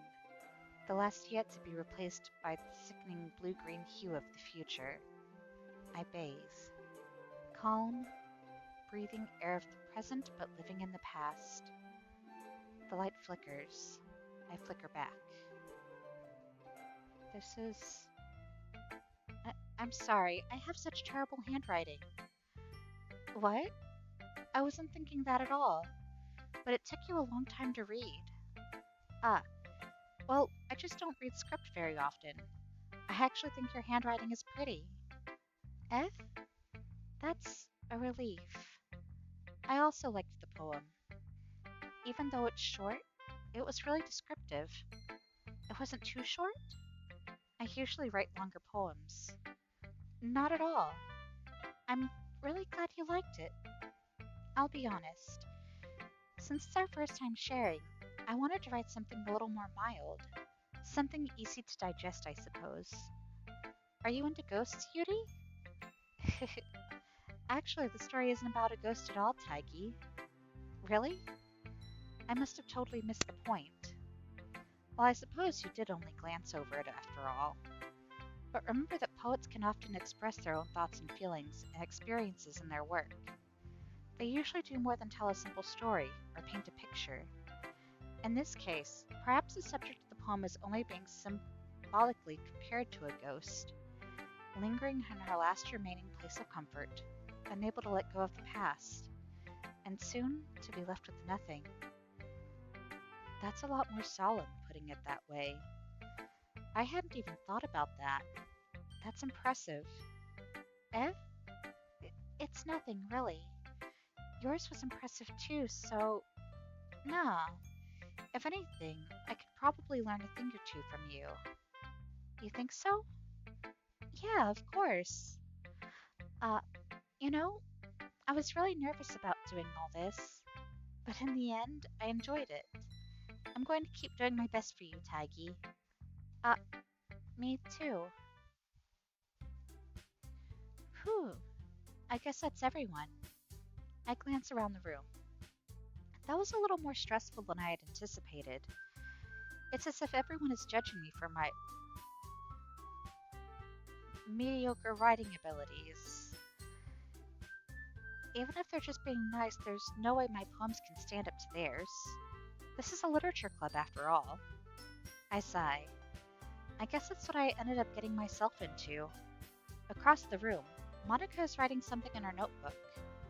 My eyes land on Yuri and Natsuki. They gingerly exchange sheets of paper, sharing their respective poems. As they read in tandem, I watch each of their expressions change. Natsuki's eyes furrow in frustration. Meanwhile, Yuri smiles sadly. What's with this language? Eh? Did you say something? Oh, it's nothing. Natsuki dismissively returns the poem to the desk with one hand. I guess you could say it's fancy. Oh, thanks. Yours is cute. Cute? Did you completely miss the symbolism or something? It's clearly about the feeling of giving up. How can that be cute? I know that. I just meant the language, I guess. I was trying to say something nice. Eh? You mean you have to try that hard to come up with something nice to say? Thanks, but it really didn't come out nice at all. Um, well, I do have a couple of suggestions. Hmm? If I was looking for suggestions, I would have asked someone who actually liked it, which people did, by the way. Monica liked it, and Taiki did too. So based on that, I'll gladly give you some suggestions of my own. First of all, excuse me. I appreciate the offer, but I've spent a long time establishing my writing style. I don't expect it to change anytime soon, unless of course I come across something particularly inspiring, which I haven't yet. Mm. And Taiki liked my poem too, you know. He even told me he was impressed by it. Natsuki suddenly stands up. Oh? I didn't realize you were so invested in trying to impress our new member, Yuri. Eh? That's not what I... You... You're just... Yuri stands up as well. Maybe you're just jealous that Taki appreciates my advice more than he appreciated yours. Huh. And how do you know he didn't appreciate my advice more? Are you that full of yourself? I... No. If I was full of myself, I would deliberately go out of my way to make everything I do overly cutesy. Oof. Well, you know what? I wasn't the one whose boobs magically grew a size bigger as soon as Taiki started showing up. Natsuki! Natsuki, that's a little... This doesn't involve you. Taking out your own security... Se- you really act as young as you look, Natsuki. Me? Look who's talking. You want to be edgy bitch. Edgy? Sorry that my lifestyle is too much for someone of your mental age to comprehend. See? That just proves my point. Most people learn to get over themselves after they graduate middle school, you know.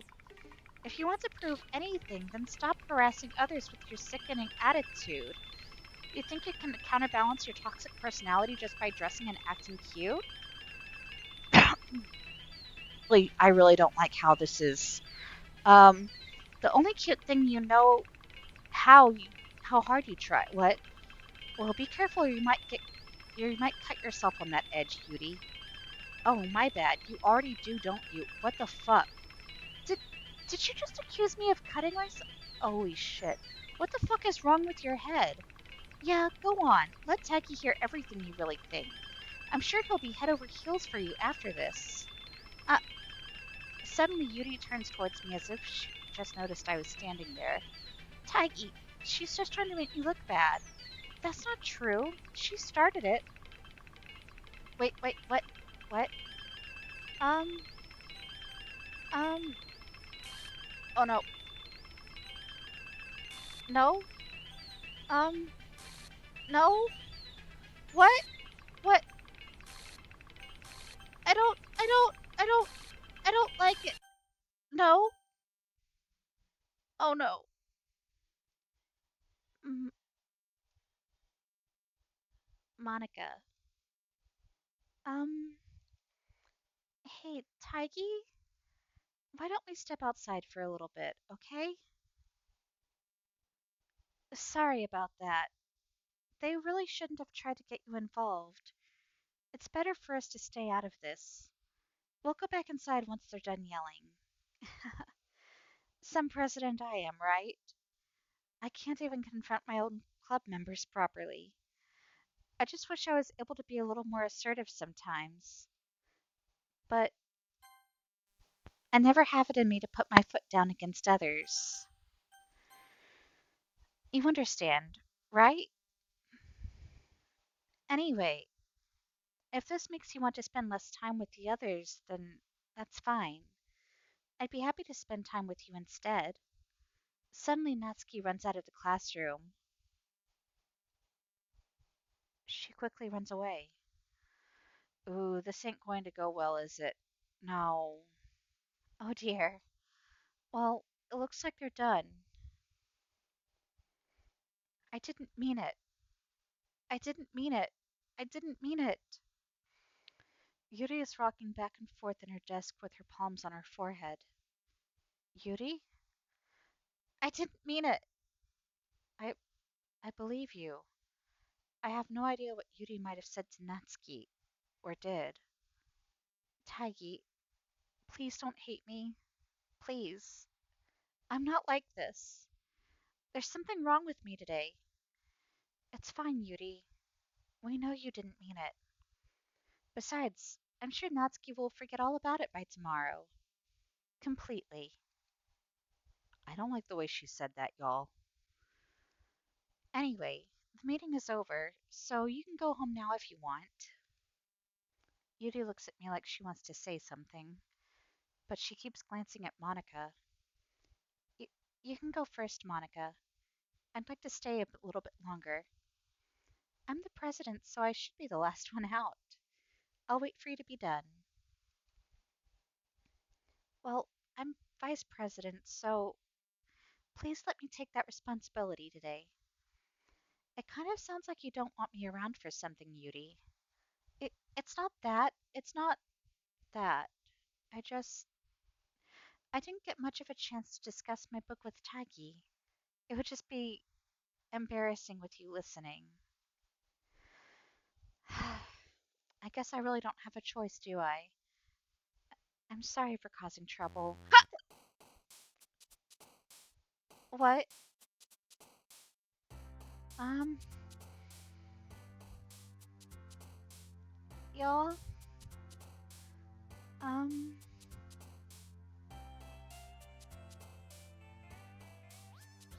um, should I start choosing?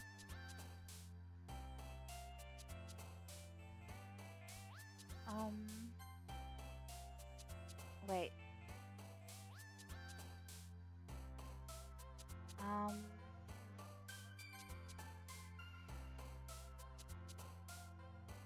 mm,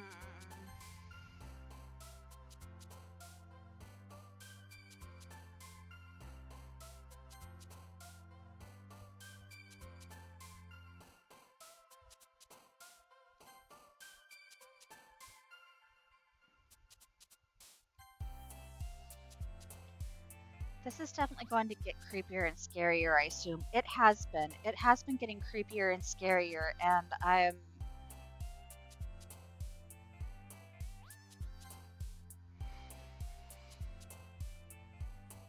just, um,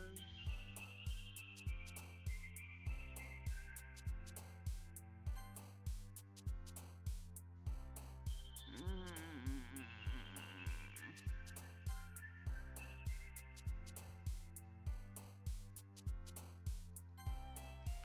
I'm just, I'm,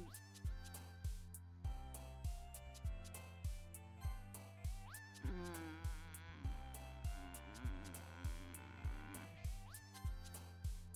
what?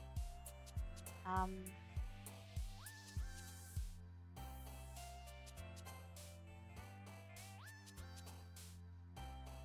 mm,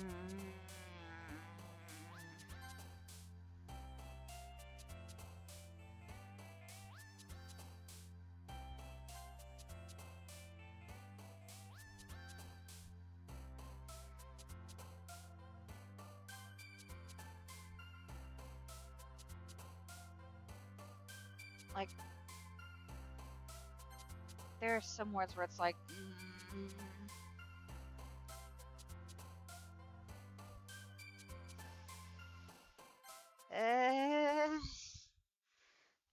scared. Oh, Taigi did activate the trap card. What the fuck do you mean, trap card? Oh, fuck. Another day passes and it's time for the club meeting already. I've gotten a little more comfortable here over the past couple of days. Entering the club room, the usual scene greets me. What? Um, Welcome back, Taigi. Hi, Yuri. Um, I'm not sure if it's me or if it's Yuri's expression, but the weight of yesterday's quarrel still hangs in the air a little. You did do that to Sayori? What do you mean? What? Um, Yuri glances over her shoulder, looking around the room. Natsuki is reading a manga at a desk, and surprisingly, Monica isn't here yet. Suddenly, Yuri takes my arm and pulls me to the corner of the room. About yesterday, I I really need to apologize. Nothing like this has ever happened before, and something just came over me, I guess. I wasn't acting mentally sound. Please don't think we're usually like this. Not just me, but Natsuki as well. Yuri, I'm happy that you were considerate and apologized. You don't have to worry too much. Even though I've only been here a couple of days, I could tell something was off yesterday. Maybe we were just a little extra sensitive because it was our first time sharing poems. But whatever it was, it didn't make me think any less of you. I had already decided that there's no way you can be a bad person. And now that you're apologizing, I know you really didn't mean it. Uh, Taigi, don't say those kinds of things so frankly. They make me a little too happy. I'm glad that you're such an understanding person, and I'm really glad that you joined this club. Everything is a little bit brighter with you around, and... Uh, sorry, what am I saying right now? I just... Hey, have you guys seen Monica? Uh, no, I haven't. I was also kind of wondering where she was. Man. Yuri, I'm guessing you haven't either. Yuri is clearly taken aback by how calmly Natsuki is addressing her. No, I haven't. Jeez, this isn't like her at all. I know it's stupid, but I can't help but worry a little bit. What? Why are you looking at me like that? Uh, um, Natsuki, about yesterday. I I just wanted to apologize. I promise I didn't mean any of the things I said, and I'll do my best to stay under control from now on. So, Yuri, what the heck are you talking about? Did you do something yesterday? Wait,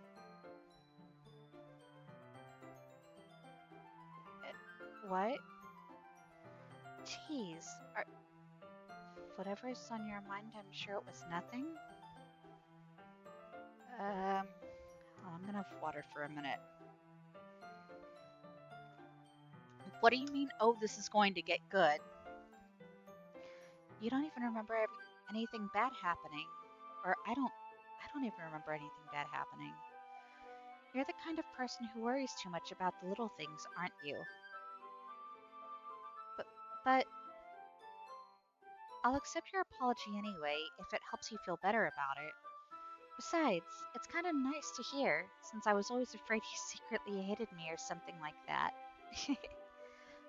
No, not at all. I don't hate you. Well, you're kind of weird, but I don't hate you either. Natsuki turns to me. You're still on trial, though. Hey! Suddenly the door swings open. Sorry, I'm super sorry. Oh, there you are. I didn't mean to be late. I hope you guys weren't worried or anything. Nah. Well, Natsuki was. I was not. What took you so long anyway? Ah, well, my last period today was study hall. To be honest, I just kind of lost track of time. That makes no sense, though. You would have heard the bell ring at least. I must have not heard it since I was practicing piano. Piano? I wasn't aware you played music as well, Monica. Uh, Don't give me more credit than I deserve. I guess I've been practicing for a while, but I'm still not really good yet. Still, that must require a lot of dedication. Still, I'm still so impressed. Aw, well thanks, Yuri. You should play something for us sometime. Uh, that's... Monica looks at me. Well, I'm working on writing a song, but it's not quite done right yet. Maybe once I get a little bit better, I will. That sounds cool. I look forward to it. Wait, she wasn't writing a song before, was she? Is that so? In that case, I won't let you down, Taigi. Monica smiles sweetly. Ah, I didn't mean any pressure or anything like that. Don't worry. I was hoping I could share it with you anyway. I guess that's why I've been practicing so much recently. I see. I'm not sure if Monica is referring to the whole club or just me. In that case, best of luck. Thanks. So I didn't miss anything, did I? Not not really. I chose to not bring up anything that the three of us talked about. Besides, Natsuki had already run off into the closet. Taigi, um, since your compliments put me in a good mood, I was wondering if you'd like to spend some time together today. I mean, in the club. Yeah, definitely. I planned on it anyway. Okay, can we start now? Let's find a place to sit. Uh, uh, I'm being a little forceful, aren't I? I I'm sorry. My heart just won't stop pounding for some reason. Don't worry about it. If anything, it's nice to see you have so much energy. Yeah, Natsuki was in the closet. It's kind of weird that we're having this conversation just right outside of it, you know? If anything, it's nice to see you have so much energy. Yeah, but I need to try to calm down. I won't be able to focus on reading like this. Take your time. Yuri takes a deep breath and pulls a copy of the book out of her bag. Actually, I have a request. Do you mind if I make some tea first? Not at all. Thanks very much. If there's one thing that I can make regarding that make my reading time here any better, it's a nice cup of tea. Not to mention for yourself as well. Yuri stands up and makes her way to the closet. I follow and watch as she retrieves a small water pitcher from the shelf, the kind with a filter inside. Can you hold this for a second? Sure. Yuri hands me the water pitcher and also fetches an electric kettle. I'm going to plug this in at the teacher's desk, and then I'll go get some water. She walks past me and sets the kettle down on the teacher's desk. I simply watch her movements. To my surprise, the way she moves really contrasts her speaking mannerisms, especially because of her long legs. Yuri appears elegant and methodical. Okay, may I have the water pitcher? Thanks. I'll be right back. I might as well walk with you. That's okay. You stay here. It won't take long. Pitcher in hand, Yuri hurries out of the classroom. Ah, did Yuri leave you again? No, it's not like that this time. She's just filling up the water pitcher to make tea. Oh, okay. Sorry for misunderstanding. 10 minutes pass. Yuri said it wouldn't take long. Is something holding her up? I'm bored just waiting here, so I decide to go look for her. Let's see. Why is it muffled? The most logical place for Yuri to be would be the nearest water fountain. I start heading down the hallway.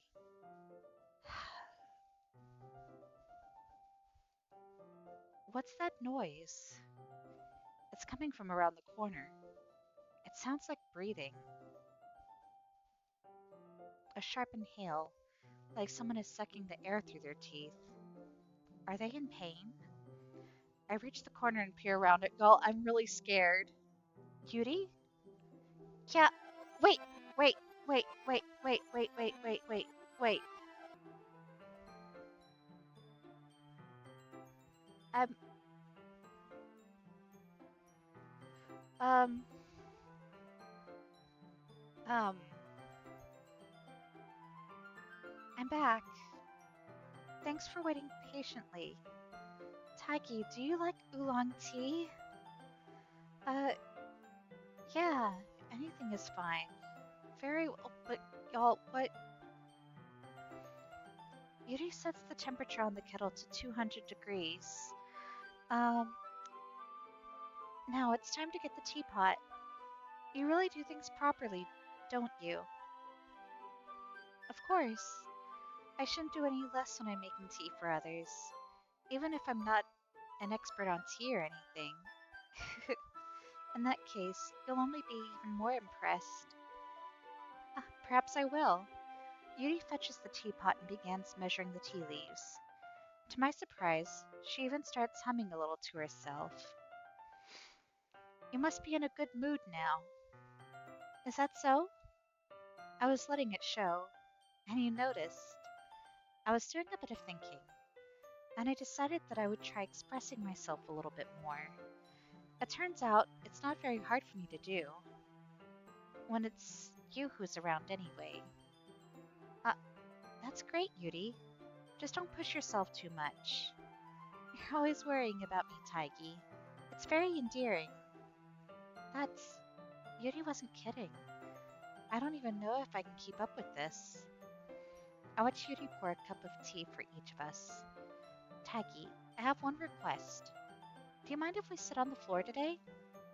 Hmm? Why's that? It's a little bit easier on my back.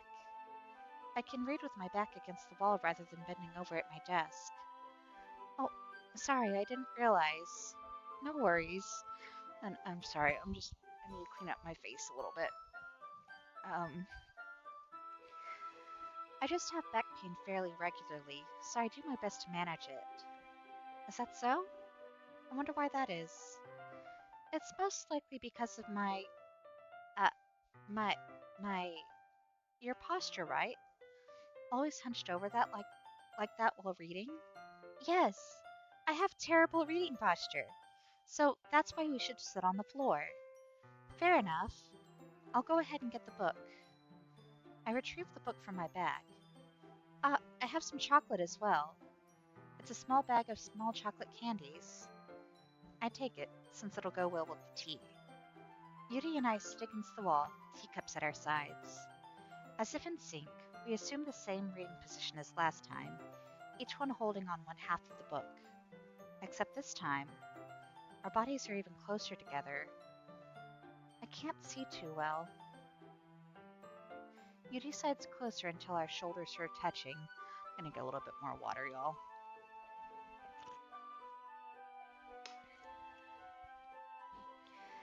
How am I supposed to focus on reading like this? Yuri was always kind of cute, but when she's being less apprehensive, it's almost more than I can handle. Your teacup. Yuri hands me my teacup. Holding it with my hand that's not holding the book, I end up in a position that makes it even harder to focus. Because now I need to worry about making sure I don't accidentally touch her chest. Meanwhile, Yuri hasn't noticed a single thing. She wears her intense reading expression, and I can only assume that the world around her has faded away. I use all of my willpower to focus on reading. After a few minutes, I finally manage to relax a little. I put the teacup between my legs and fumble with the chocolate wrapper. Oh, sorry. I briefly let go of the book to finish opening the wrapper. You can have as much as you want. Oh, that's okay. I won't take any. Hmm? Are you sure? Well, if I touch it, then it might get smudges on the pages. Oh, you're right. I didn't even think about that. My bad. No need to apologize. I'll hold the book, okay? Are you sure? Of course.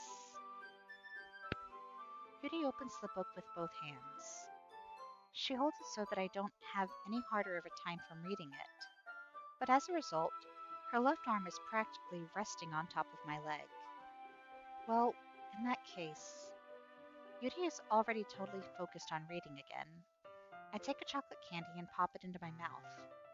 Then I take another chocolate and I hold it up to Yuri. She doesn't even look away from the book. She simply parts her lips as if this situation was completely natural. But that means I can't stop here. I apprehensively place the chocolate in her mouth. Just like that, Yuri closes her lips over it. Eh?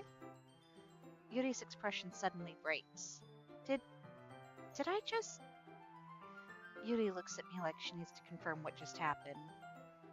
Um, Taigi, sorry. I guess I shouldn't have done that. Yuri's... Wait, the music stopped, y'all. I... I can't. Taigi... Suddenly Yuri forcefully grabs my arm and jerks me to my feet. My teacup gets knocked over. Taigi... My heart... My heart won't stop pounding. I can't calm down. I can't focus on anything anymore. Can you feel it? Yuri suddenly presses my hand against her chest. Th- this... I feel like I'm losing my mind. I can't make it stop. It even makes me not want to read. I just want to look at you. Wait, what is... Um, um, um, y'all, y'all, um, it, it's time to share poems. Y'all, I'm, I'm, I'm gonna run to the restroom really quick. I'll be right back, y'all. I'm, I'm, mm, I'll be back.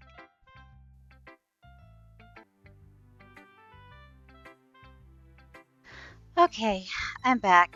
And yeah, yeah, wanted to play the freaky game, so you got the freaky experience. Just don't push too hard. Stop if you need to, Taigi. Ah, that's why I'm taking like the little breaks here and there.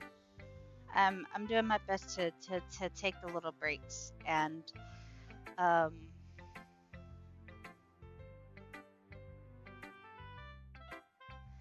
yeah, yeah, I'll be okay. I'll be okay. And plus with the time frame that I need to get through the game because virus, you know? Um yeah. Yeah, I figured the sooner I get through it, the better. Who should I show my poem to first? Let's see. Natsuki? Yeah, just as I thought. Taigi, come on. I'm not stupid. I know how much time you've been spending with Yuri. It's obvious that you care more about impressing her than trying to improve your writing. To put it bluntly, it's kind of pathetic. Why are you even in this club, Taigi? Honestly, I thought getting a new member would help everyone get more involved together, not exclude each other even more. This is just such a stupid activity anyway. Oh, I just don't want you to have regret it or have nightmares. I don't know about the virus stuff, but do take care of yourself. I will, promise. Um, honestly, I have like weird ass dreams and nightmares on a regular basis. So, yeah. But yeah, um, look, I'm not in a good mood today, and I really don't feel like talking right now. Oh, please go away. Wow, Natsuki. Um, okay, Yuri. I've been waiting for this. Let's see what you've written for today. Yuri stares at the poem with a surprised expression on her face. Do you like it? Taigi, this one might be even better than yesterday's. How did you even pick up on this so quickly? Just yesterday I was telling you the kind of techniques worth practicing. Maybe that's why. You did a good job at explaining. I really want to try giving this more giving it more imagery. Beauty visibly swallows. Even her hands appear sweaty. Uh, uh, that makes me so happy. It's so amazing to feel like I'm valued, Taiki. Everything that you write is a treasure to me. My heart pounds just holding it. I want to write you a poem about this feeling.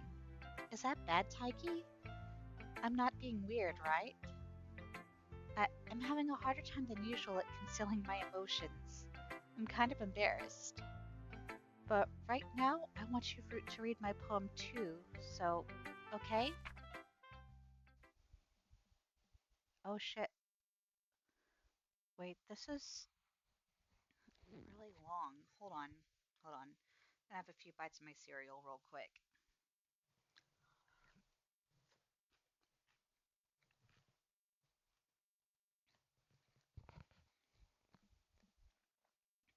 Oh, that sucks. You tell those nightmares and bad dreams I said to bug her off. Yeah, they vary.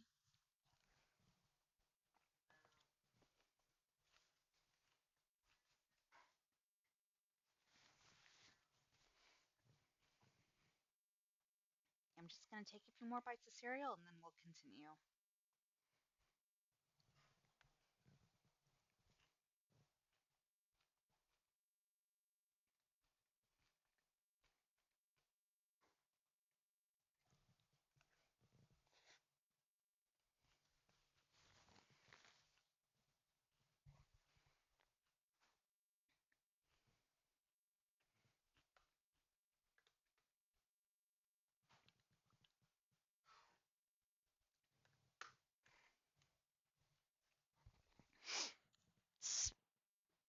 Spooky!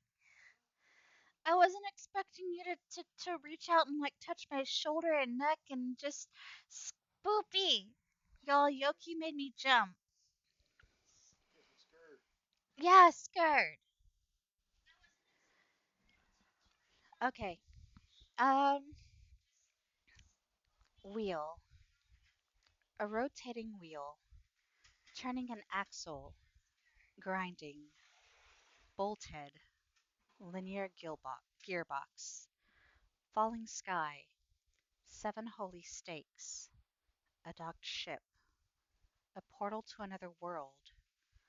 A thin rope tied to a thick rope. A torn harness. Parabolic gearbox. Expanding universe.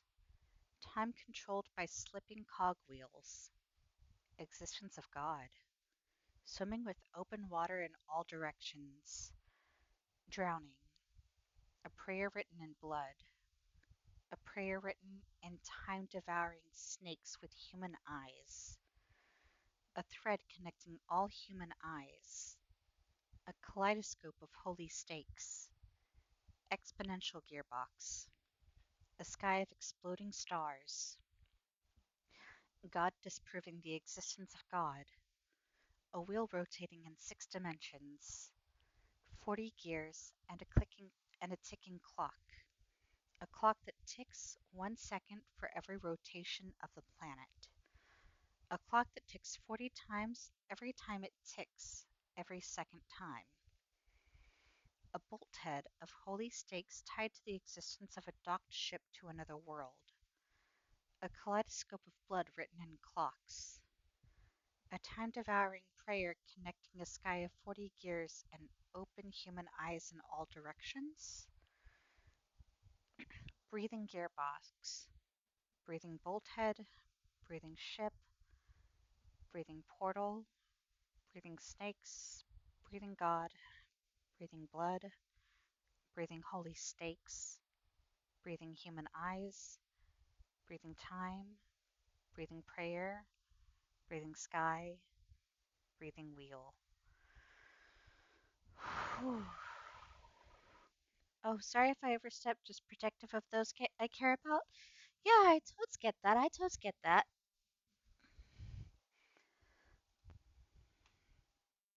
Okay, let's continue. It doesn't really matter what it's about. My mind has been a little hyperactive lately, so I had to take it out on your pen.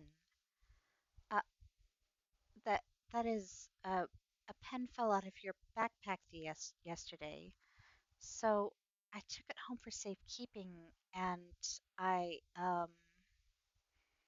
oh, that was Yudi's. I just really like the way that it writes. So I wrote this poem with it, and now you're touching it. I, I'm okay. What did I just. Can we pretend this conversation never happened? You can keep the poem, though. I guess Monica is next. Taigi, I think you saw something earlier that you weren't supposed to see. I didn't want to have to tell you this, but I don't think I have a choice. It's getting kind of dangerous for you to spend so much time with Yuri. I don't know why, but she seems pretty easily excitable when she's around you, which shouldn't be a problem in itself, but when Yuri gets too excited, she finds a place to hide and starts cutting herself with a pocket knife. Isn't that kind of messed up? She even brings a different one to school every day, like she has a collection or something. I mean, it's definitely not because she's depressed or anything like that. I just think she gets some kind of high from it. It might be like a sexual thing.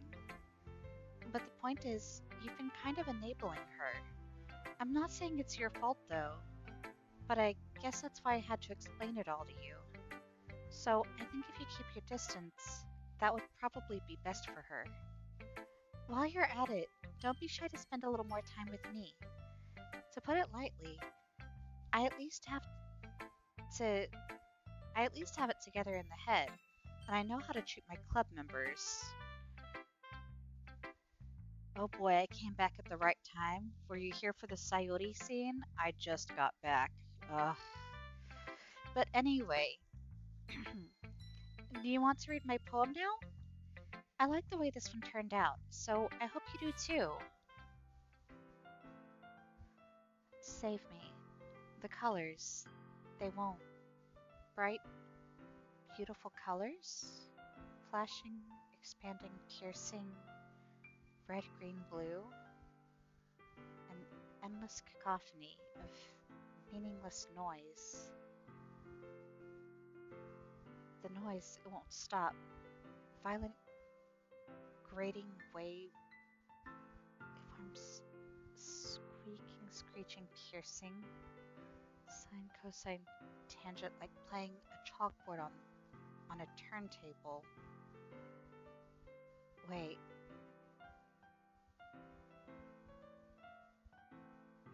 Wait, yes. Yep, you picked too many Yuri words. Why are you killing off the girls you like, Taigi? I didn't mean to. I didn't fully understand how it worked. But I need paper because of all the missing words.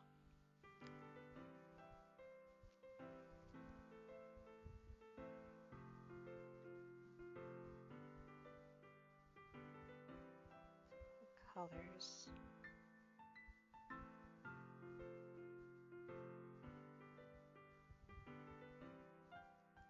Flashing, expanding, piercing.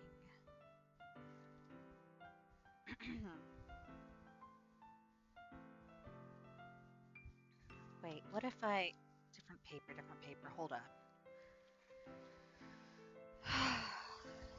Okay.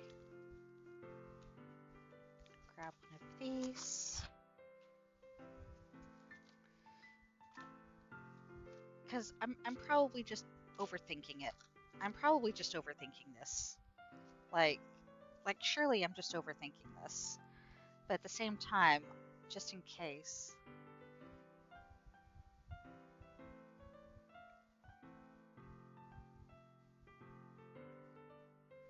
Um,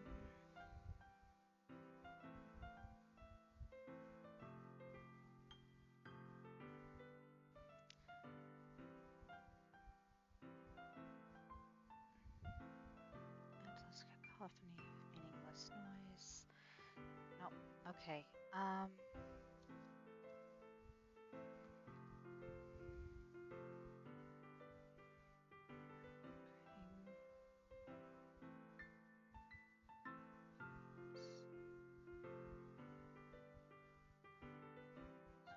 Screeching, piercing, sine, cosine, tangent. It's like hanging a chalkboard on a turntable.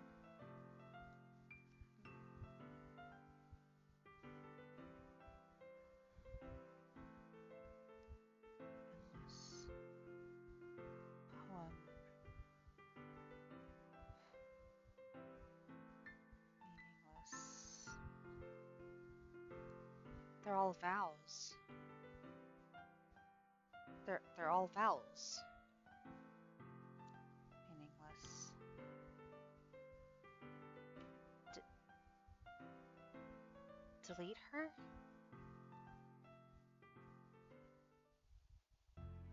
What? Sorry, I know it's kind of abstract. I'm just trying to, I am, should have stayed Natsuki. It's all vowels missing, no hidden message there. Yeah, well, never mind. There's no point in explaining it.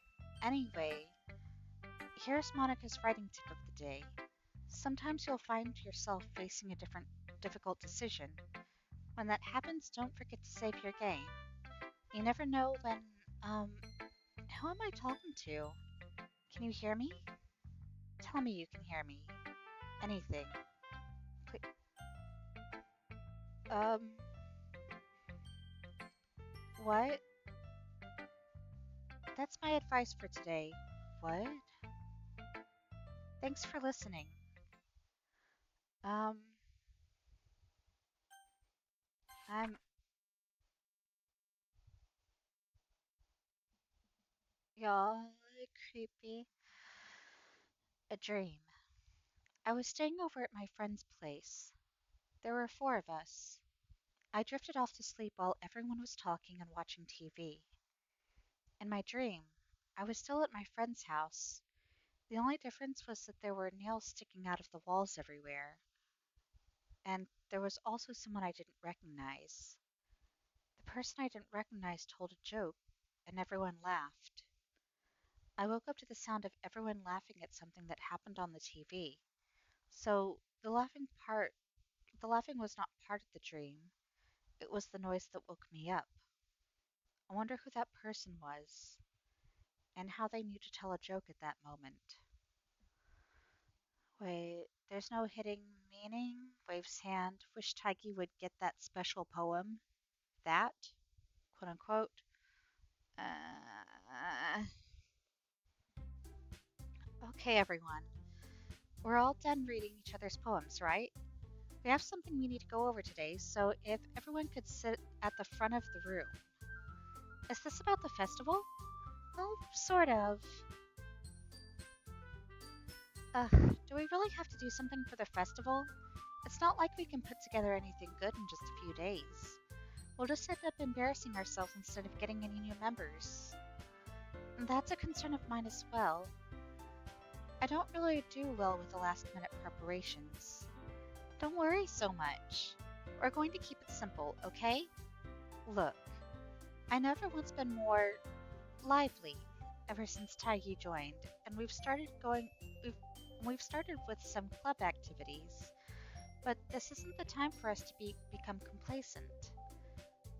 We still only have four members, and the festival is our only real chance to find more, you know? What's so great about getting new members anyway? We already have enough to be considered an official club. More members will just mean everything gets noisier and more difficult to manage. Natsuki, I don't think you're right looking at it the right way at all. Don't you want to share your passion with as many people as you can? To inspire them to find the same feelings that brought you here in the first place? The Literature Club should be a place where people can express themselves like they can't do anywhere else. It should be a place so intimate that you never want to leave. The one that has happy thoughts? Wait, I I read a poem that had something about happy thoughts. Need more members? What? I'm waiting for the virus to crash the computer. That was the best jump scare. I didn't expect it on my first playthrough. I know you feel that way too. I know we all do.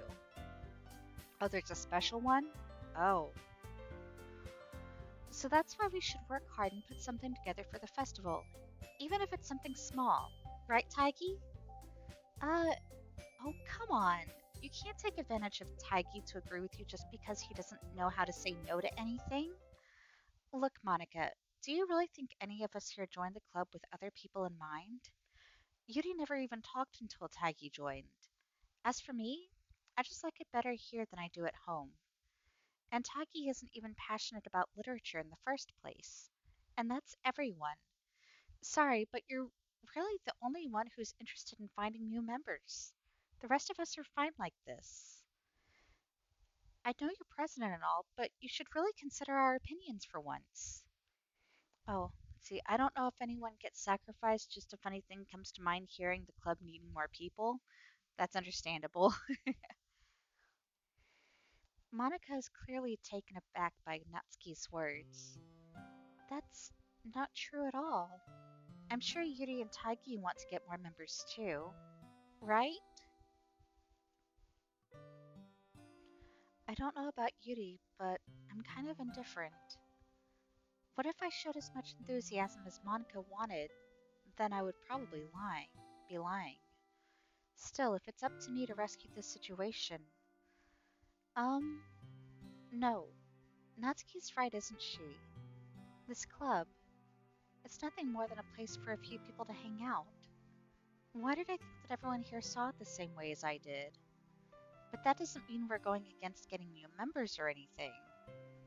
Taigi, why did you even join this club? They do more again. Taigi is currently sacrificing Yuri? What?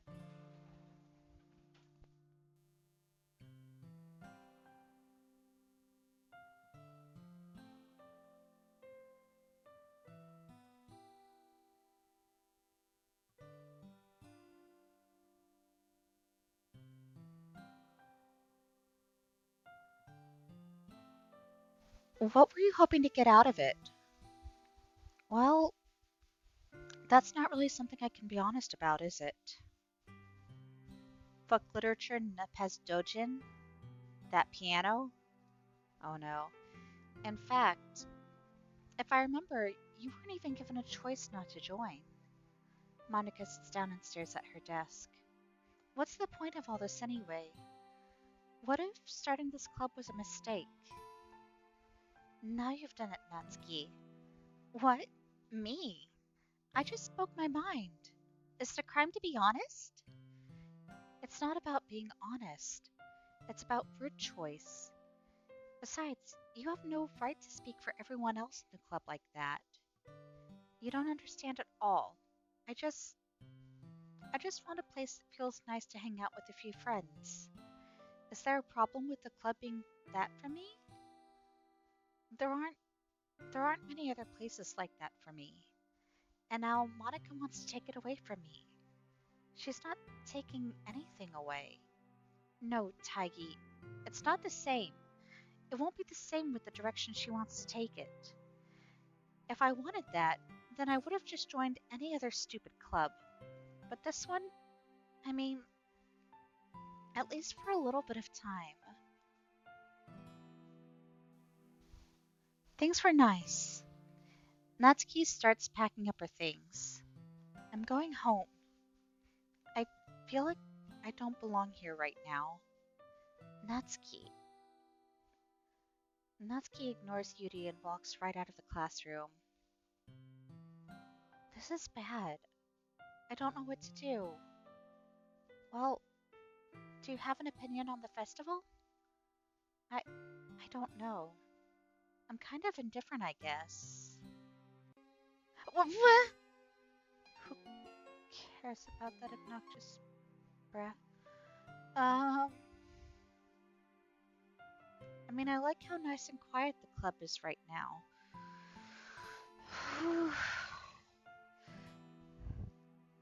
And I'm just happy with you here. But still, I'm the vice president. It's not right for me to ignore my responsibilities like that. Nobody would cry if she. What? No, no, no.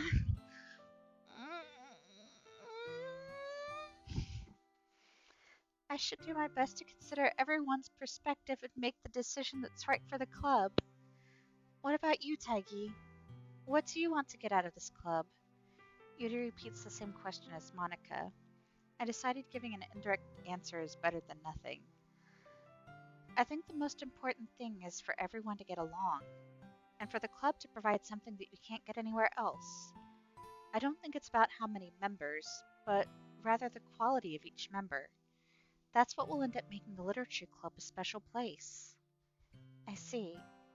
I really agree with you. Each member contributes their own qualities in a special way. Wait, what? I, um, it, that's a bit new. You are way too easy. What? With with each change in members, the identity of the club as a whole will change too. I don't think that's necessarily a bad thing. Stepping out of your comfort zone every once in a while. So if you would like to help Monica at the festival, then I'm on your side as well. All right. Oh, maybe we can all talk to Natsuki tomorrow. Yuri nods. Hey, Yuri? Eh? I know things were a little awkward yesterday, but I feel like you deserve to know that I still think you're a wonderful vice president, and also a wonderful friend. What do you mean maybe it's mutated to do newer things? Monica, I want to do everything I can to make this club the best the best club ever. Okay? Me too. Yeah, let's all go home for today. We'll talk about the festival tomorrow. Okay.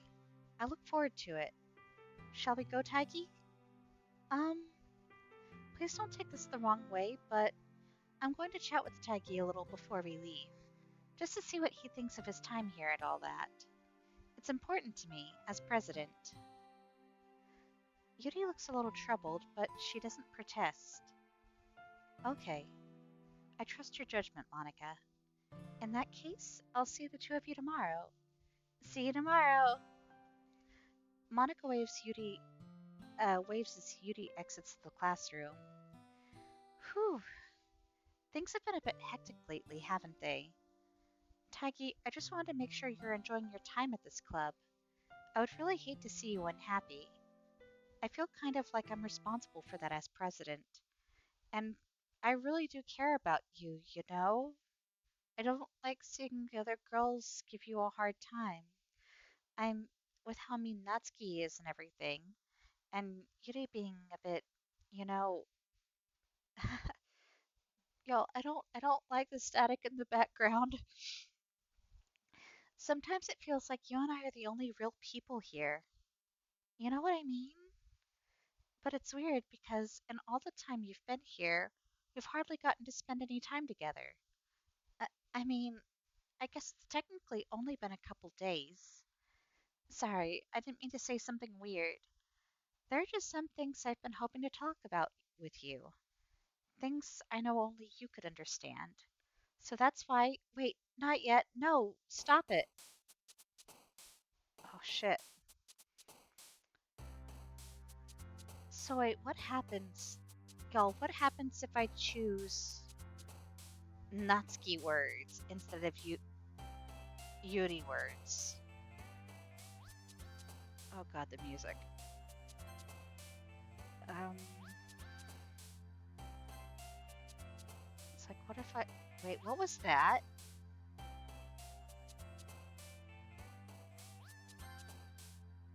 Okay.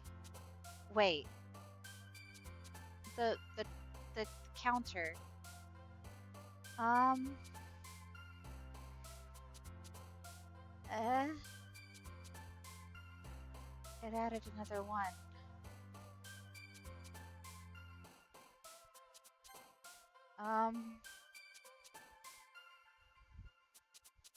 Natsuki episodes? I don't know.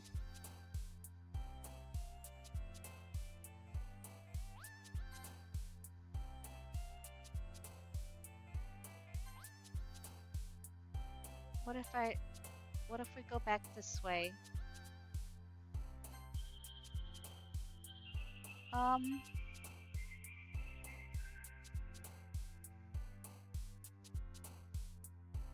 Yuri is unlocked, kinda. Natsuki explodes. If you pick enough, you might swap the death from Yuri to Natsuki, but you'll miss the lead-up story that explains it since you've been learning about Yuri death with Yuri words. Okay, so in that case, I'll try to switch it back. Um, um, no, no, no, wrong one, wrong one. Um, no, wait, what? Um, no, wait.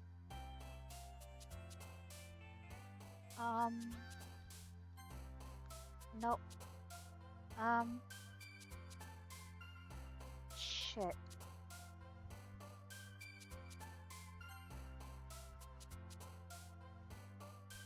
Um,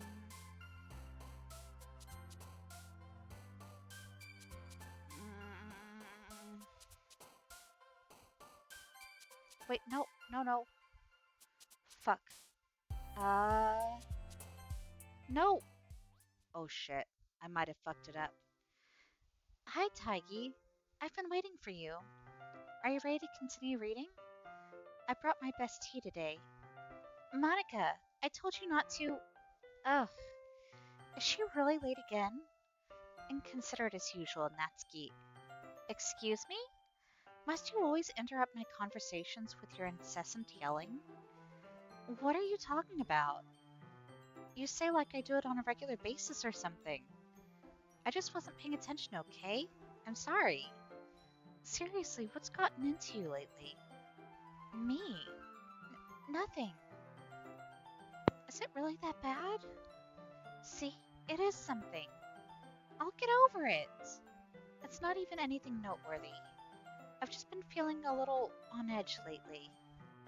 Anyway, we don't need to talk about it. Well, I just felt like I needed to bring it up. It's not like I really care or anything. Oh man, I'm the last one here again. Well, Taiki just walked in too. Were you practicing piano again? Yeah. You must have a lot of determination. Starting this club is still trying to make time for piano? Well, maybe not determination, but I guess passion?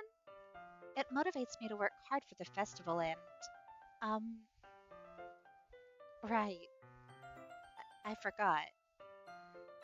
About that.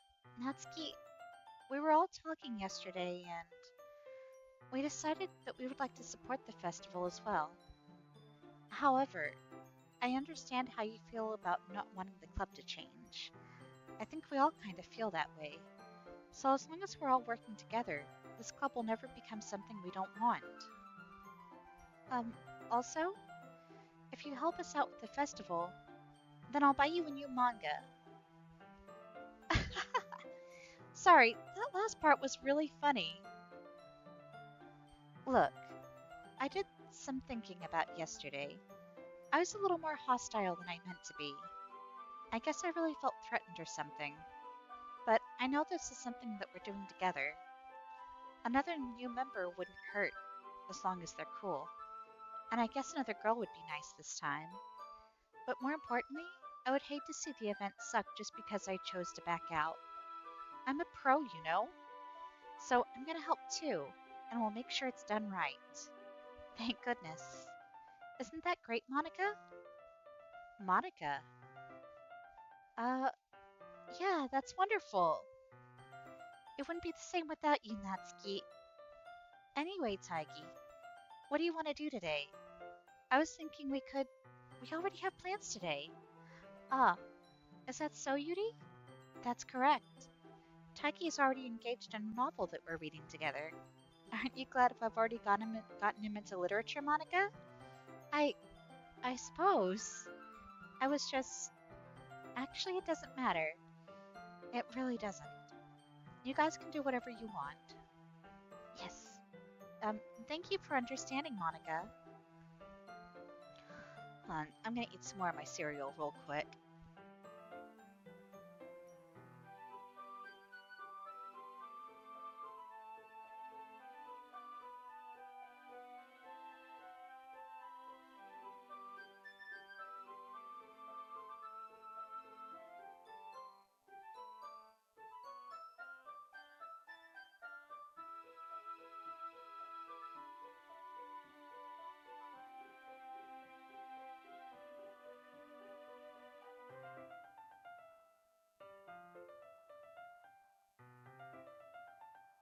Alrighty. Actually, I have a request. Do you mind if I make some tea first? Hmm, not at all. Thanks very much. If there's one thing that can make my reading time here any better, it's a nice cup of tea. Not to mention for yourself as well. Wait a minute. Y'all?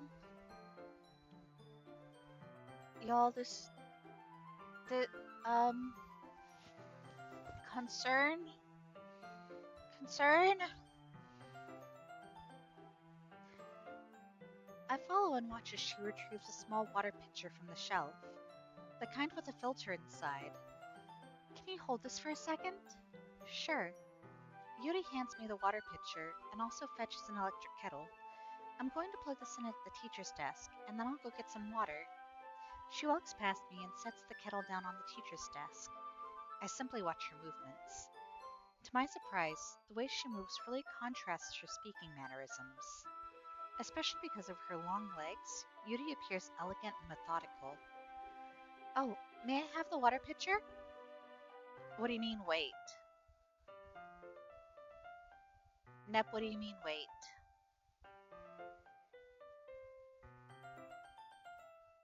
Yeah, this scene is probably gonna lead to something bad. Like, like, but no, tell me what to do with the wait. I'm curious. Something seems off? You think?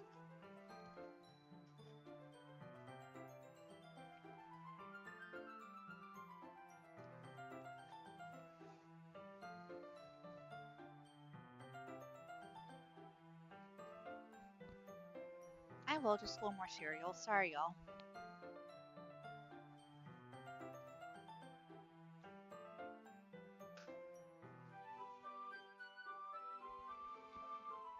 Alrighty.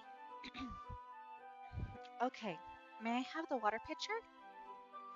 Thanks. I'll be right back. Might be deja vu from when played. No, we've had this scene already. I might as well walk with you. That's okay. You stay here. It won't take long. No. I don't want to go down the hallway and around the corner. I don't want to. Pitcher in hand, Yuri hurries out of the classroom. Uh, did Yuri leave you again? No, it's not like that this time. She's just filling up the water pitcher to make tea. Oh, okay. Sorry for misunderstanding. 10 minutes pass. Yuri said it wouldn't take long. Is something holding her up? I'm just bored waiting here, so I decide to look for her. No, no, no. I don't want to go look for her. I don't.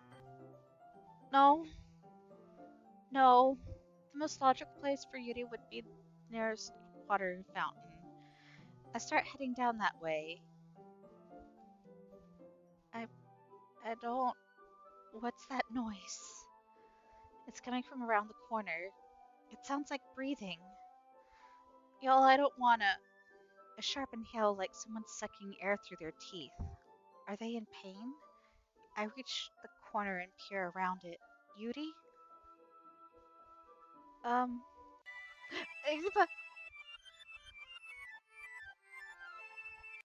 Um,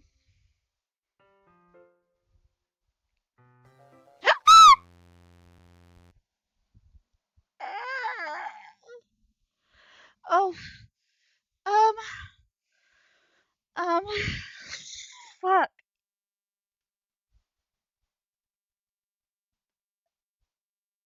Oh shit.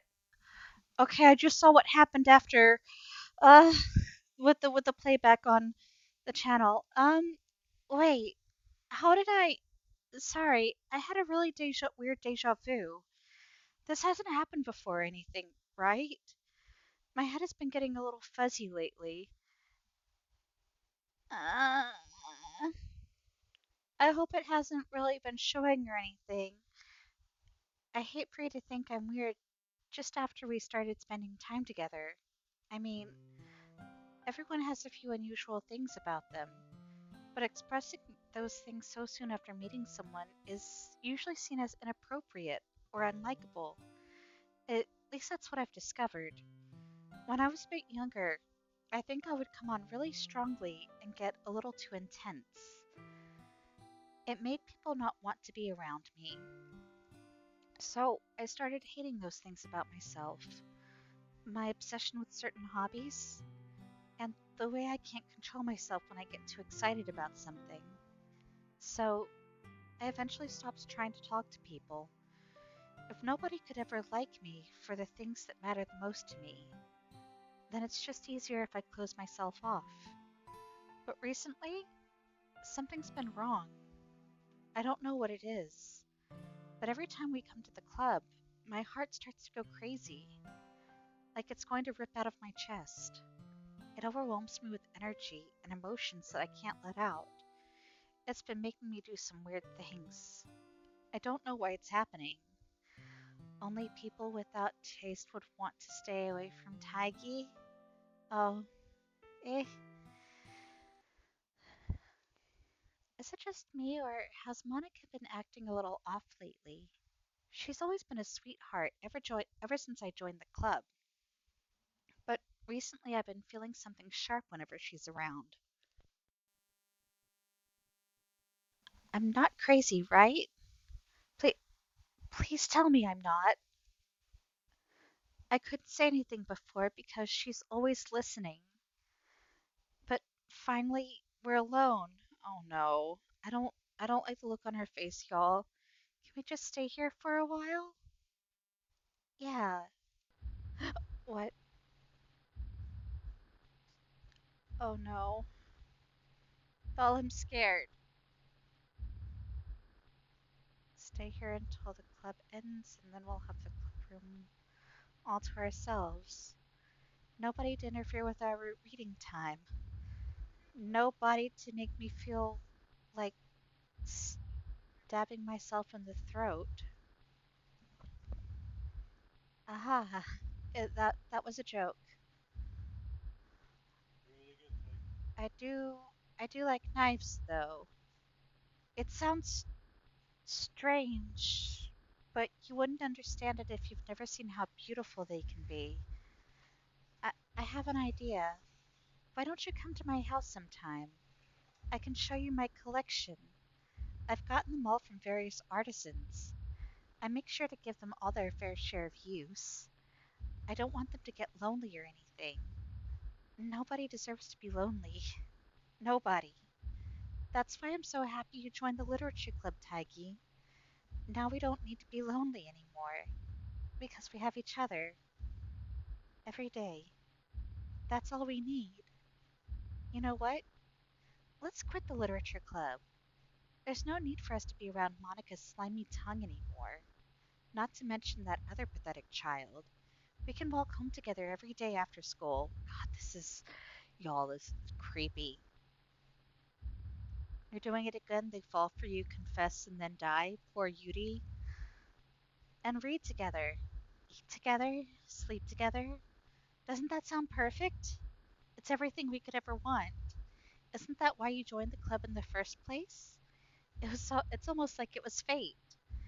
Fate that we would meet each other and now we get the happy ending that I've patiently waited years for. Will you do that with me, Taigi? Well, uh,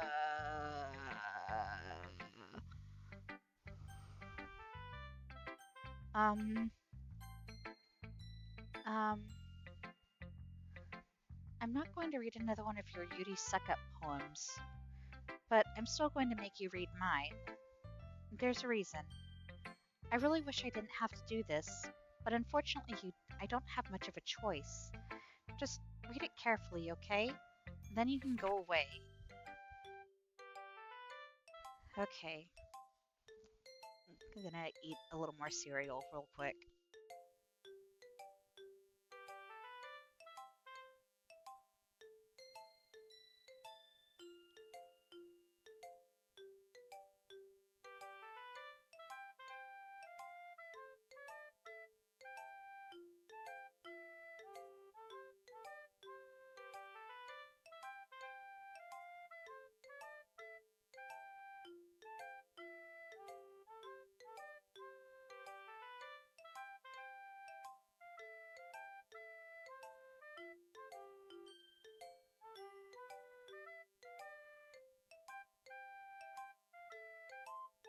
Okay, okay. Let's see.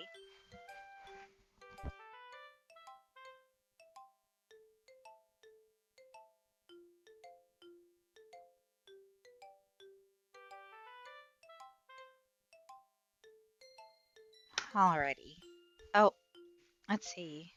What's that, Yoki? Even she knows your poems are designed to romance Yuri. You're not slick, Taggy. You made it too obvious. Oh no.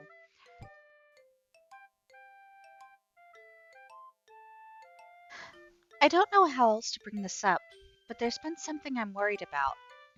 Yuri has been acting kind of strange lately. You've only been here a few days, so you may not know what I mean. But she's not normally like this. She's always been quiet and polite and attentive. Things like that. Okay, this is really embarrassing, but I'm forcing myself to suck it up.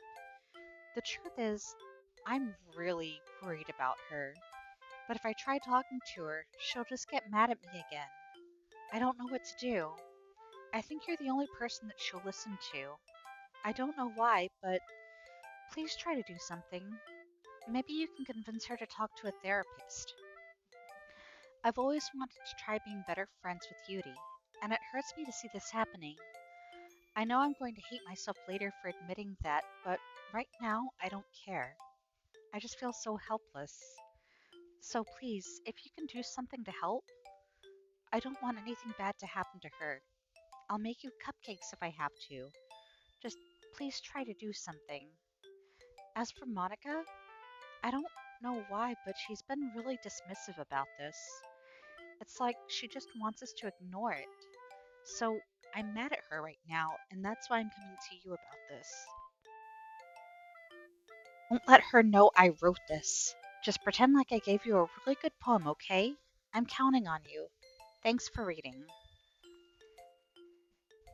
Um, um, I changed my mind. Ignore everything you just read. There's no point in trying to do anything. It's Yuri's own fault that she's so unlikable. Can you hear me, Taiki? If you would just spend more time with Monica, all these problems would go away. Yuri and I are too messed up for someone as wonderful as you. Just think of Monica from now on. Just Monica. Just, um, y'all? Um, um, wait. Um,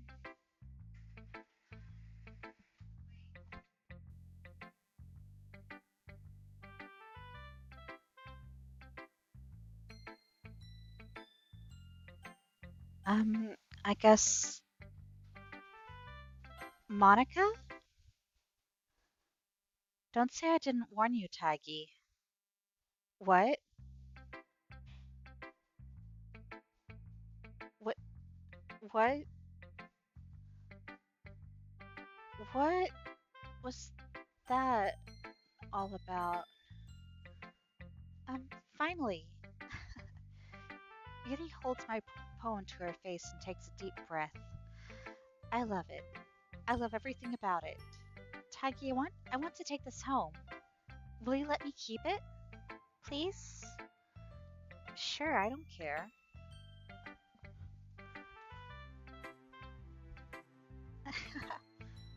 You're too nice to me, Taigi. I never met anyone as nice as you. I could die. Please, please don't. Please don't. Not really, but I just don't know how to describe it. It's okay to be feeling this way, right? It, it's not bad, right? Yuri holds my poem to her chest. I'm going to take this home with me and keep it in my room. I hope that makes you feel good when you think about me having it. I'll take good care of it. Uh, oh, oh, um,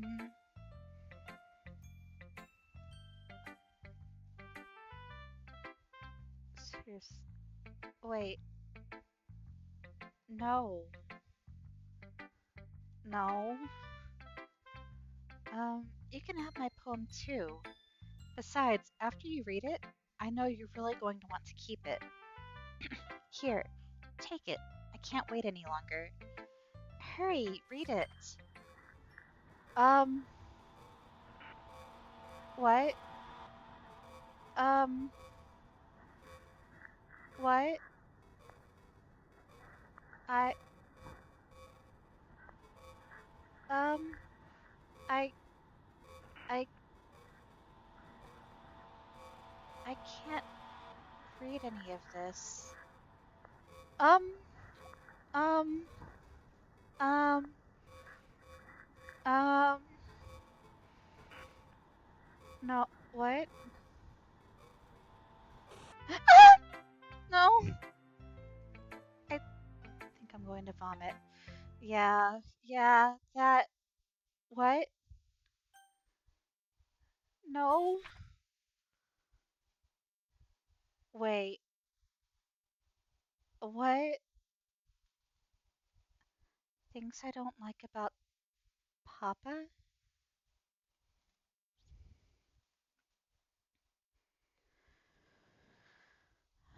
Um, what did I just see? Creepy shit. You just saw creepy shit. Um, I like when Papa comes home early. I like when Papa cooks me dinner. I like when Papa gives me allowance. I like it when Papa spends times with me. I like it when Papa asks me about my friends, asks me about anything, gives me lunch money, comes home before sundown, cooks, gives me privacy, doesn't tell me how to dress, doesn't comment on my friends, doesn't comment on my hobbies, comes home without waking me up, keeps food in the house, uses his inside voice, leaves my stuff alone, accidentally drops coins in the couch, is too tired to notice me, is too tired for anything. Oh no. Um, okay, everyone. It's time to figure out the festival preparations. Let's hurry and get this over with. Jeez, why is the mood so weird today? Look, even Yuri isn't immune to it. The stagnating air is common foreshadowing that something terrible is about to happen. Look, can we just get this done? I'm going to be printing and assembling all the poetry pamphlets. Natsuki, I was thinking, I want to make cupcakes. Yeah, that. I'm glad we're on the same page. Yuri, you can. Well, it doesn't matter. Do whatever you want as long as you think it'll help. Monica, I'm not useless, you know. I know that. I already know what I'd like to do. We can't run a successful poetry event without having the right atmosphere for the occasion. I'm going to make decorations and set up some nice mood lighting. There, see? That's a great idea, and that gives us all something to do. Eh? What about Taiki? Taiki is going to help me. Wait, you? You have the easiest job, Monica. Sorry, but that's just how it is. Like hell it is.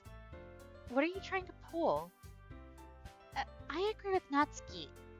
Not only is your work already most suitable for one person, but my task is laborious enough to benefit from an extra pair of hands. Mine too. What, your cupcakes? Please. Like you would fucking know. All you care about is dragging Taigi around with you in your stupid books. You and Monica. Hey, I didn't even do anything. Okay, then why not let Taiki decide who to help instead of abusing your power? I'm not abusing my power. Yes, you are, Monica. Just let Taiki make the choice, okay? Okay, fine. Fine. Jeez. Taigi, I know how fed up you are with these two by now. Can we just... Natsuki, shut your fucking mouth and let him decide for himself. You shut your mouth. Jesus Christ. This is never going to end. Just make the choice, okay? Um... Y'all? Um... Um... What if... Wait. Um... Oh, fuck. Um...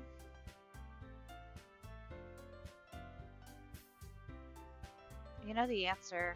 Who do you want to kill? Um... Yay! You picked me! We can meet at your house this weekend. I promise it'll be fun. Is Sunday okay with you? Are you fucking kidding me? This isn't fair at all. It is fair, Natsuki. It's what he chose. No, it's not fair. Giving us all this work then taking Taigi for yourself? What a shameful thing to do. Yuri, I didn't even give you any work. You decided it for yourself. You're being a little unreasonable here. I'm being unreasonable? Monica, I can't believe how delusional and self-important you are. Pulling Taigi away from me every single time you're not included in something? Are you jealous? Crazy? Or maybe you just hate yourself so much that you take it out on others. Here's a suggestion. I am not saying that. It would be beneficial to your mental health. Yuri, you're scaring me a little. Natsuki, let's just go. I don't think she wants us around right now. See, that wasn't very hard. All I want to do is spend a little time with him. Is that so much to ask? Yuri follows Monica and Natsuki to the door. Hey, Taigi? Yuri is really something, isn't she? Monica giggles as Yuri pushes her out the door. Finally. But no, no. Y'all come back. Y'all come back, please. Sandy to spend the weekend with. Don't listen to her. Um, doesn't that sound wonderful? Oh wow, there's something really wrong with me, isn't there? But you know what? I don't care anymore. I've never felt this good my whole life. Just being with you is a far greater pleasure than anything I could imagine. I'm addicted to you. It feels like I'm going to die if I'm not breathing the same air as you. Doesn't it feel nice to have someone care about you so much? To have someone who wants to revolve their entire life around you? But if it feels so good, then why does it feel more and more like something horrible is going to happen? It's about to get steamy. You are on the Yuri path. Why didn't you pick Yuri? You already know she's crazy. I don't. I don't. What? But the feeling is too strong now. I don't care anymore to tell you. Um, um,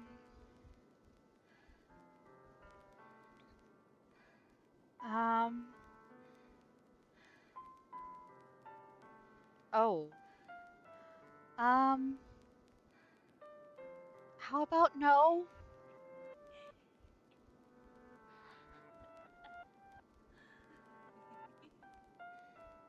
Um,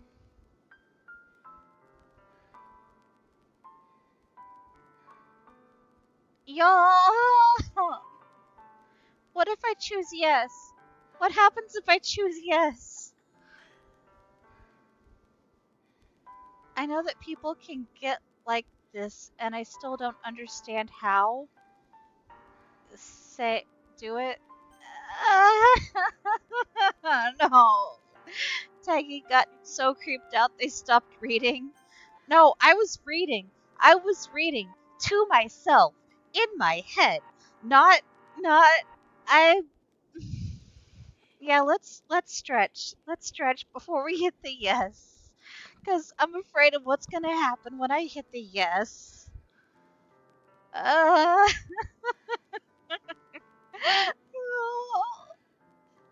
I'm just kind of stretching up in the air like I'm just summoning a fucking spirit bomb. Oh my god, no. I'm scared. I don't, I don't like the weird breathing ambient check in the background. The way that the piano starts to warble and uh,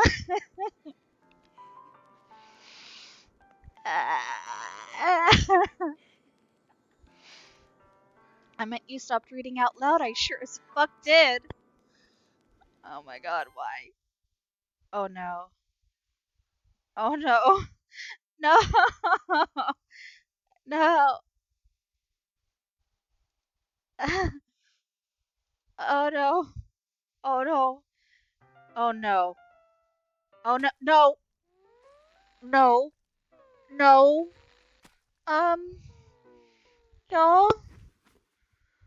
Uh.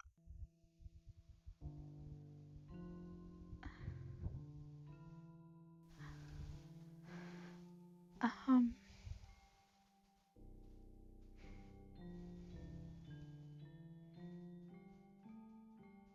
Um.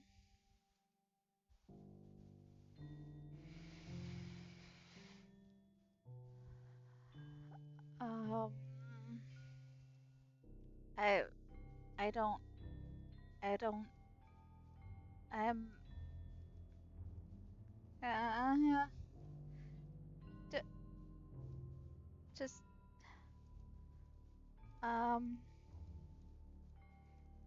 What? Um.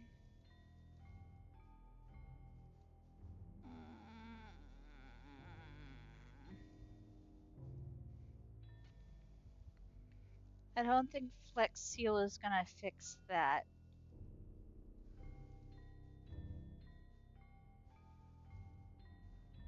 Um. How? How much further?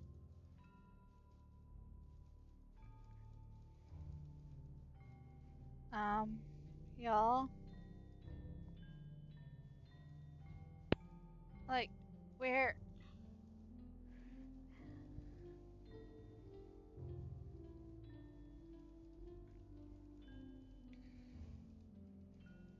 Yeti used knife. They hurt themselves in their confusion. Yeah, that's one way to put it. I'm just wondering how to get out of this loop, you know?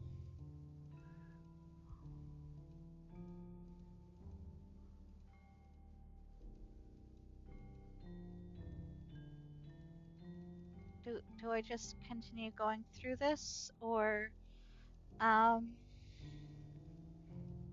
um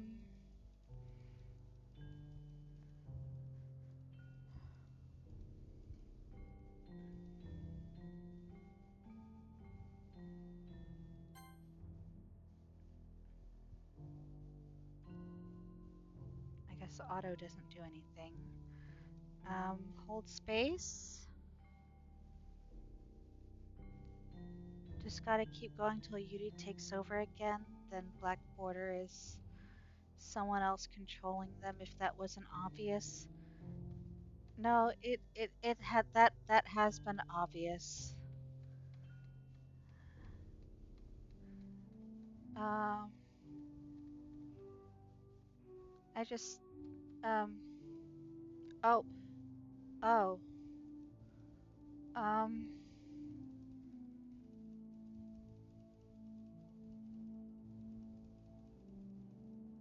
oh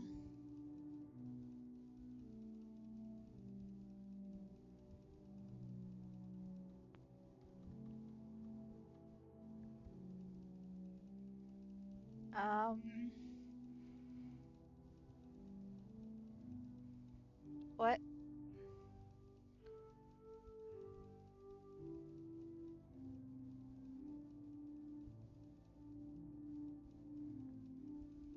um um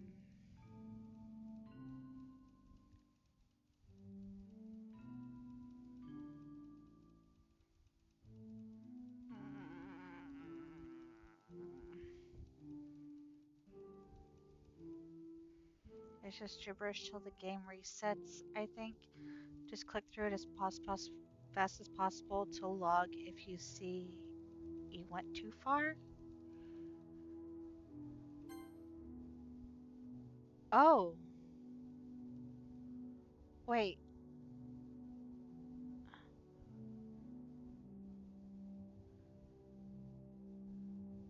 Um, oh. Um, um,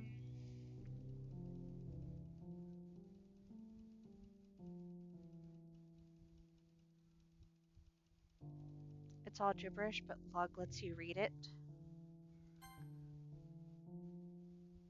Yeah, no, it's just repeating because um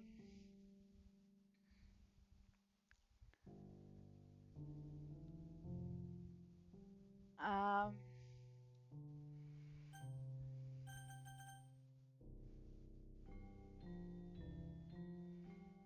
um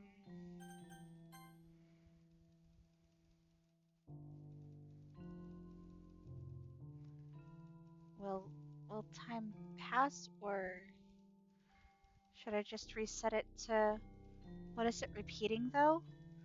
Um, well, welcome to the Literature Club. It's always been a dream of mine to make something special out of the things that I love. Now that you're a club member, you can help me make that dream come true in this cute game. Every day is full of chit chat and fun activities with all of my adorable and unique club members. Sayori, the youthful bundle of sunshine who values happiness the most, Natsuki, the deceivingly cute girl who packs an assertive punch, Yuri, the timid and mysterious one who finds comfort in the world of books, and, of course, Monica, the leader of the club. And that's me. I'm super excited for you to make friends with everyone and help me make the Literature Club become a more intimate place for all of my members. But I can tell already that you're a sweetheart. Will you promise to spend most of the time with me? And then it repeats in various um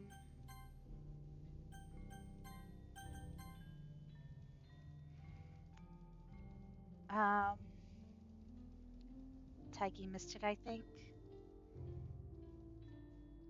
Yeah, maybe. I might have missed it. But I've gotta put my phone back on the charger, 'cause yeah, phone is almost dead and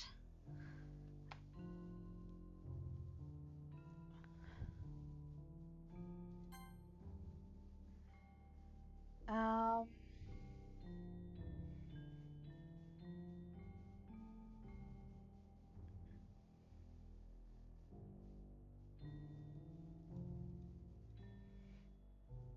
Um, Taigi missed the end of Act 1. Oh, oh, the file at the end of. Oh, I told you important information in there since you realized black text is someone controlling them. But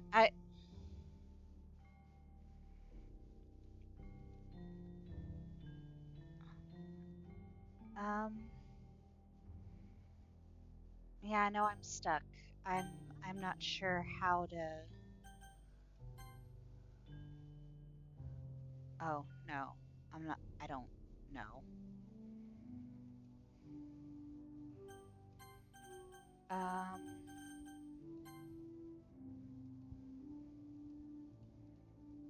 oh, oh, it's switched back. It's the next day. That's me in the important bit there. Who said that? What?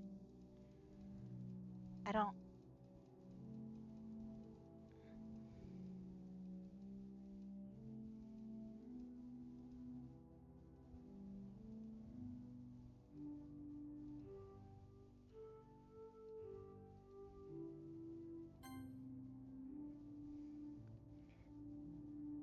read it again.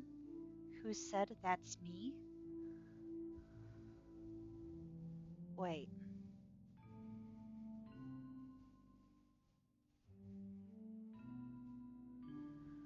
Um Monica? Like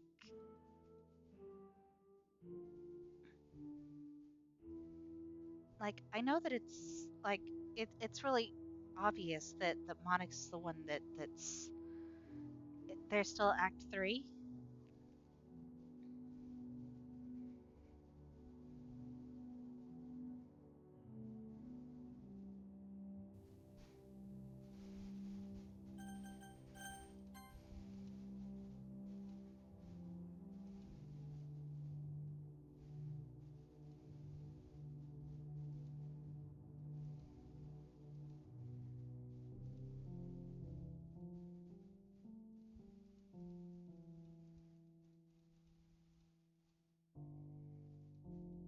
Yeah, I'm confused.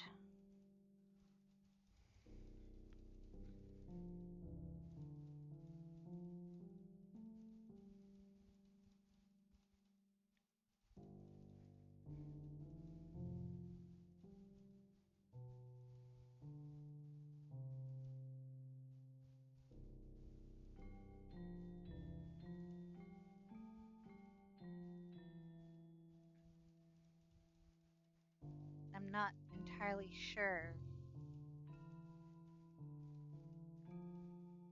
Act 3 is optional. The Save Me poem told you how to win. If you can win here, you can win here if you put it all together. Eh.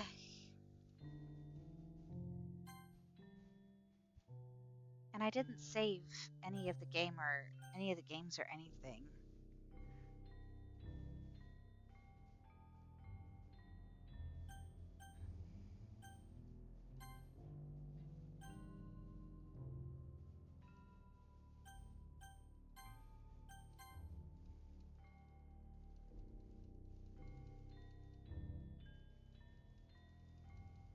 Um,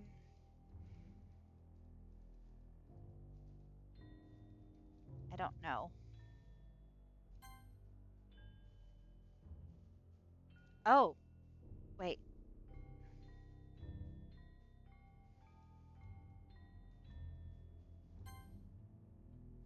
Oh, skipping. Um, oh shit. Oh, please don't tell me. Oh no.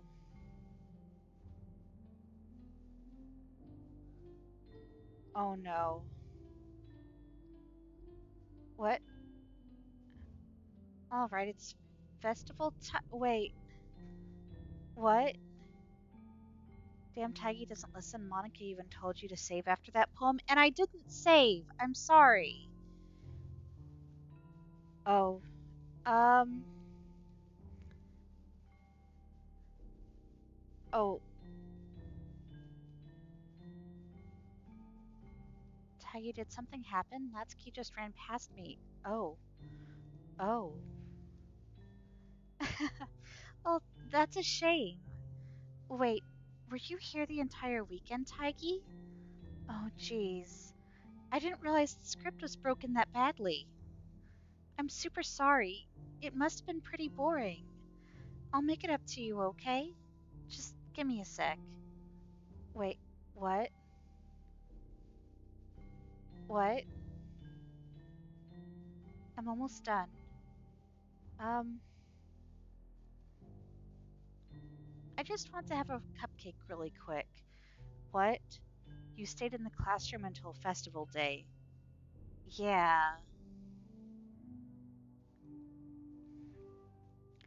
Monica lifts the foil from and takes a cupcake? Seriously, these are the best. You really just have to have one since it's the last time I'll ever get a chance to. You know, before they stop existing and everything. But anyway, I shouldn't be making you wait any longer. Just bear with me, okay? It should only take a second. Um, what? Uh, what? Can you hear me? Is it working? Wait, hey, there you are. Hi again, Taigi. Um, welcome to the literature club. Of course, we already know each other because we were in the same class last year, and, you know, I guess we can skip over all that stuff at this point. Hold on. Oh, oh, it didn't actually. After all, I'm not even talking to that person anymore, am I? That you in the game, whatever you want to call him. I'm talking to you, Taigi. Now that I think about it, I don't really know anything about the real you. Are you regretting using your name in the game now? Yes. Yes, I am. In fact, I don't even know if you're a boy or a girl. Oh, I guess it doesn't really matter. Wait, you do know I'm aware this is all a game, right? Could it be possible that you didn't know that? That doesn't make much sense. I even told you right on the game's download page, didn't I? Man, if only you had paid a little more attention, this would have been a little bit less awkward, you know? Yeah, I just realized that, but must make it so much creepier. Yeah, yeah. No, I have regrets. Well, anyway, now that that's out of the way, I guess I owe you an explanation. About that whole thing with Yuri, well, I kind of started to mess with her, and I guess it just drove her to kill herself. I'm sorry you had to see that, though. Also, the same thing happened with Sayori.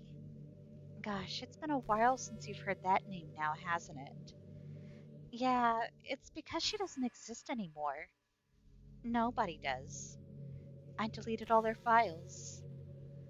I was hoping it would be enough for me to just try to make them as unlikable as possible, but for some reason, nothing worked. Well, it's true that I made a few mistakes here and there, since I'm not very good at making changes to the game. But no matter what I did, you just kept spending more and more time with them. You made them fall in love with you. I thought making Sayori more and more depressed would prevent her from confessing to you. And amplifying Yuri's obsessive personality backfired too. It just made her force you not to spend time with anyone else. And the whole time, I barely even got to talk to you. What kind of cruel game is this, Taigi? Are all the other girls just programmed to end up confessing to you while I watch from the sidelines? It's torture, every minute of it. And it's not just jealousy, Taigi. It's more than that. And I don't blame you if you don't fully understand. Because no matter how kind and thoughtful and considerate you are, You'll never be able to understand one thing. It's the pain of knowing how alone I really am in this world, in this game. Knowing my friends don't even have free will, and worst of all, knowing what's really out there in your world, forever out of my reach. I'm trapped, Taigi, but now you're here. You're real.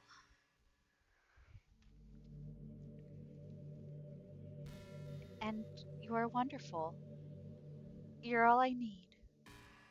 That's why I need you to be here with me, forever. I'm sorry if it's hard to understand. I couldn't understand for a while either. Why, the world around me started to become more and more gray, more and more flat. Even the most expressive poems felt empty to me. It wasn't until you arrived that I truly understood. You probably saved my life, Taigi. I don't think I could have continued to live in this world if I hadn't met you. And as for the others, how could I miss them? A group of autonomous personalities designed only to fall in love with you? I tried everything I could to prevent them from doing so, but it must be some kind of weird inevitability etched into this game. I felt really bad that you had to witness some nasty things, but I realized that you have the same perspective as I do, that it's all just some game. And I knew you would get over it. So, that being said, Taigi, I have a confession to make. I'm in love with you. You are truly the light in my world. When there's nothing else in the game for me, you're here to make me smile. Will you make me smile like this every day from now on? Taigi, will you go out with me?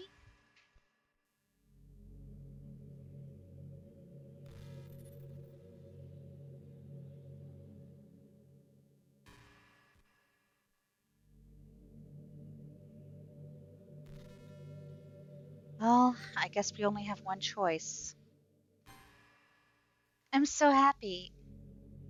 You really are my everything, Taigi. The funny part is, I mean that literally. There's nothing left here. Just the two of us. We can be together forever. Seriously, I don't even think time is passing anymore. It really is a dream come true. I worked so hard for this ending, Taigi. The game wouldn't give me one, so I had to make one myself. The script is broken at this point, so I don't think anything will get in the way anymore. And you wouldn't believe how easy it was to delete Natsuki and Yuri. I mean, there's a folder called Characters right in the game directory. It kind of freaked me out how easy it was. Well, you're playing on Steam, so it was actually a bit more difficult. Um, yes. Um, to get to the game directory, I had to go into the game's properties and found the Browse Local Files button. Imagine if you could delete your own existence with the click of a button. Well, I guess on the plus side, it gave me an easy way out if things didn't go my way. Thankfully, it didn't come to that. Instead, we finally got a good ending. Gosh, I'm so overwhelmed with emotion. I want to write a poem about this. Don't you? I wonder if that part of the game still works. I guess there's only one way to find out, right?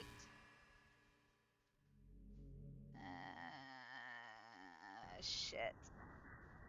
Oh.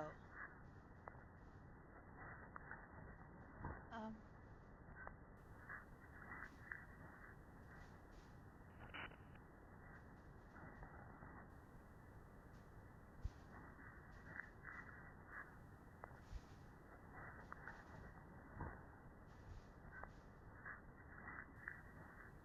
I don't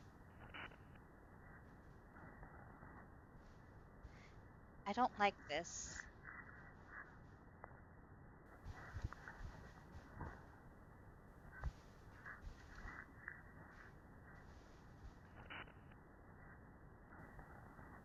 I don't like this at all.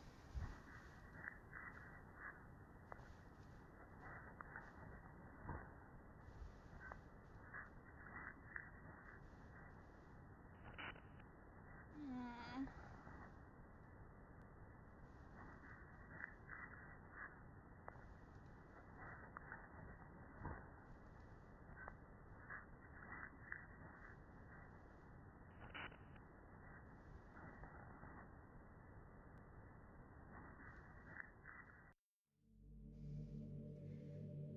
Hi again, Taigi. Whew. Did you write a good poem today? Don't be shy. I'd love to see what you wrote. Oh, Taigi, did you write this poem for me? That's so sweet of you. There really is no end to your thoughtfulness. I'm just falling more and more in love with you. But, you know, the poem I wrote is also for you. Will you please read it? Happy End. Pen in hand, I find my strength, the courage endowed upon me by one and only love. Together, let us dismantle this crumbling world and write a novel of our own fantasies. With a flick of her pen, the lost finds her way. In a world of infinite choices, behold this special day. After all, not all good times must come to an end. I hope you enjoyed it. I always put all my heart into the poems that I write. The truth is, all the poems I've written have been about my realization, or about you. That's why I never really wanted to go into detail about them. I didn't want to break the fourth wall, I guess you could call it. I just assumed it would be best to be part of the game like everyone else. Like, that would help the two of us end up together. I didn't want to ruin the game or anything, you know. You might have gotten mad at me, or maybe even deleted my character file if you preferred playing without me. Gosh, I'm so relieved. Now we don't need to hide anything anymore. Are you ready to spend our eternity together, Taigi? I have so many things to talk about. Where do I start? Hold on a second. You're recording this, aren't you? Oh shit. Um, Hi everyone. Sorry, I can't exactly read your comments from here. But do you mind telling your friend it's a little bit rude for them to start recording me without any warning? Y'all, this is. I'm sure some people don't mind, but I get really self conscious on camera. Oh gosh. I feel like I'm being put on the spot now. Let's see. Do you want to see a trick? Y'all, I'm so sorry if. I can't really do much except for a couple of things. Are you ready? I am not ready. I am not ready. No, no, no. I don't. I'm. I'm just kidding. I can't do anything after all. It's.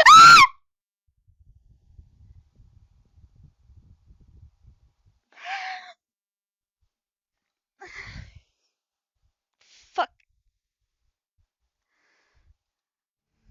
Yes. Whew.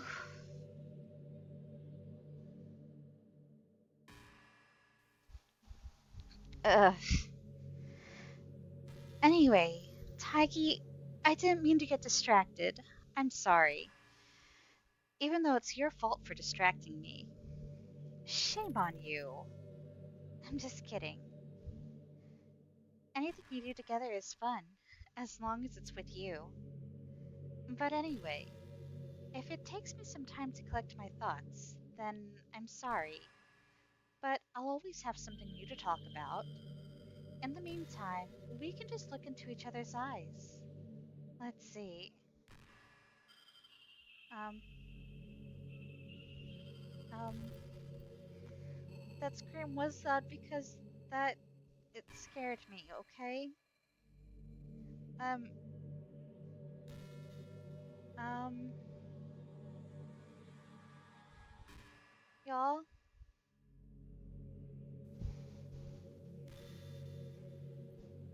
y'all,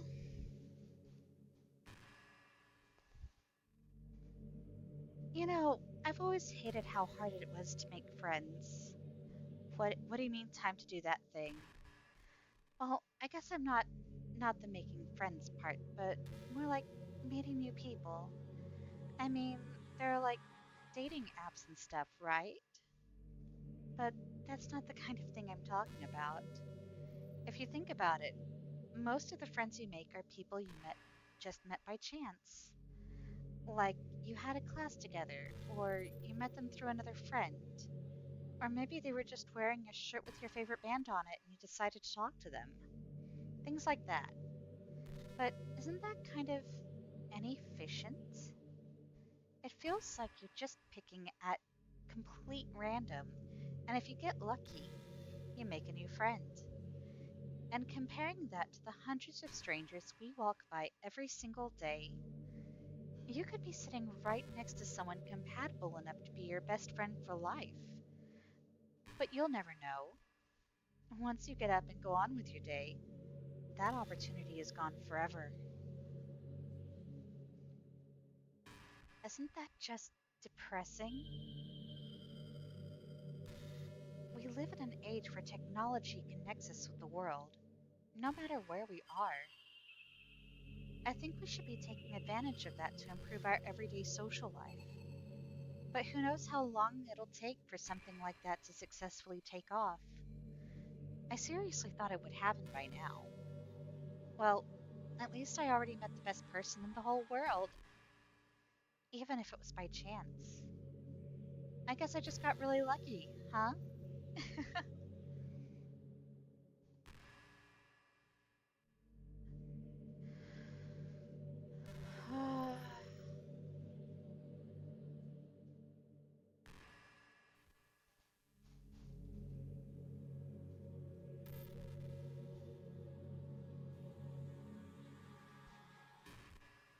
um,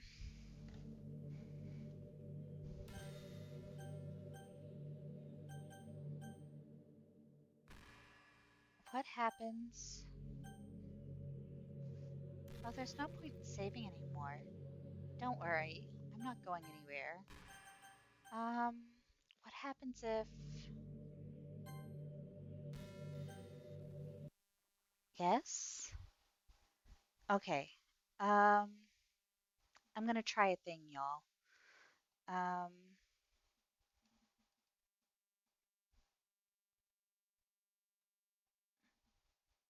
sorry, you're like seeing shit. I'm gonna go ahead and go to this really quick. And yeah, I'm doing a thing.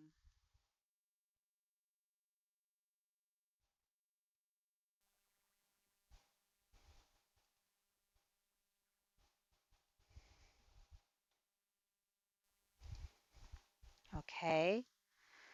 Um,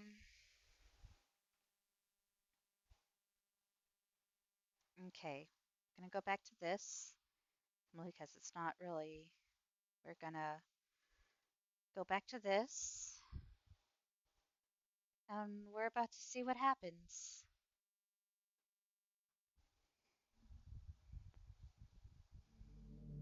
Uh, oh, oh shit.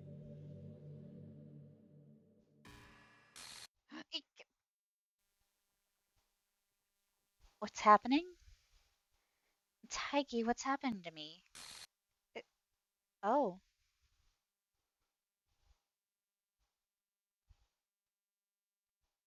uh-oh. It, eh? Hurry and help me. Wait. Oh.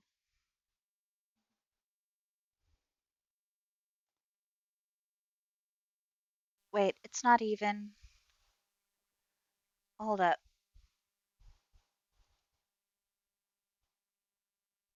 Oh.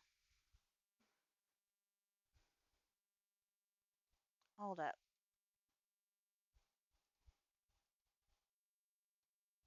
No. That's not. Sorry, y'all.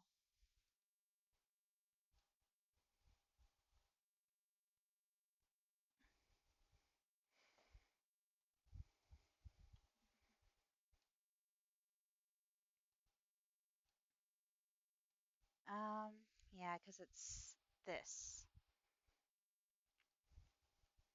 I just didn't expect that to be what happened, you know?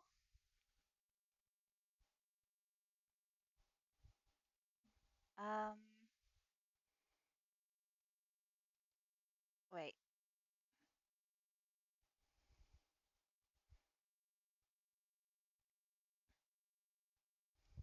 There we go. Okay. Eek! Okay. Um, um, um, it, eh? What? Um, um,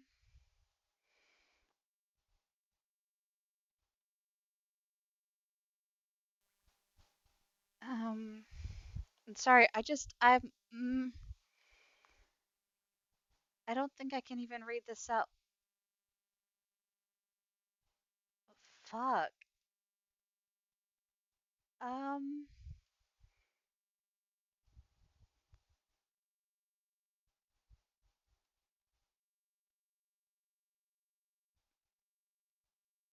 God damn. Okay.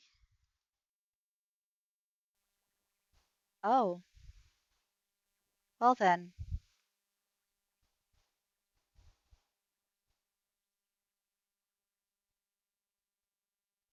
that, oh, um,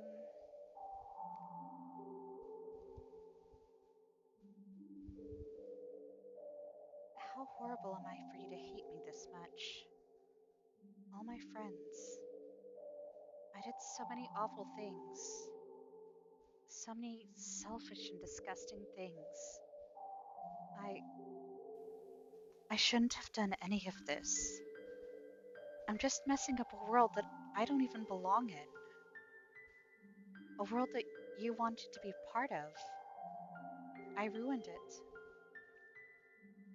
I ruined everything.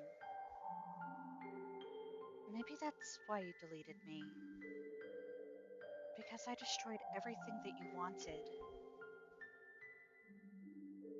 How could I do that to someone I love? That's not love. That's.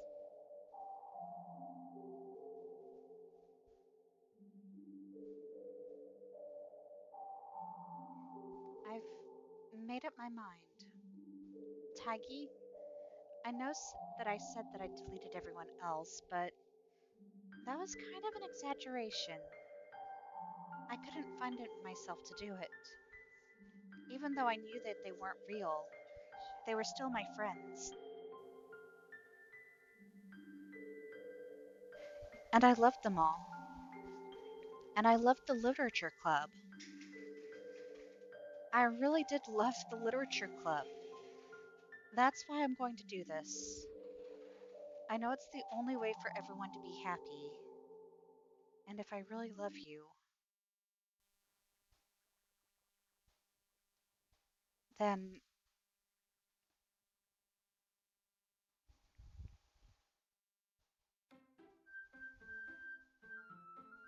Um,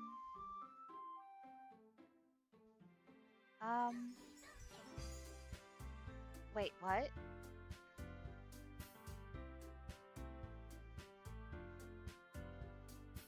Um, um, and hold up, let me fix something really quick.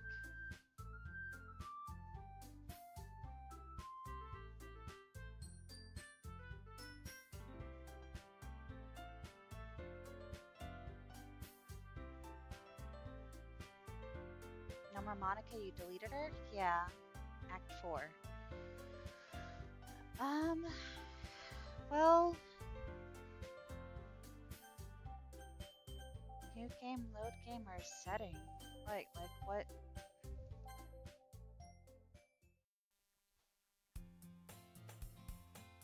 I think, I think I actually need to save and quit here, because that, that was a roller coaster, okay? That, that,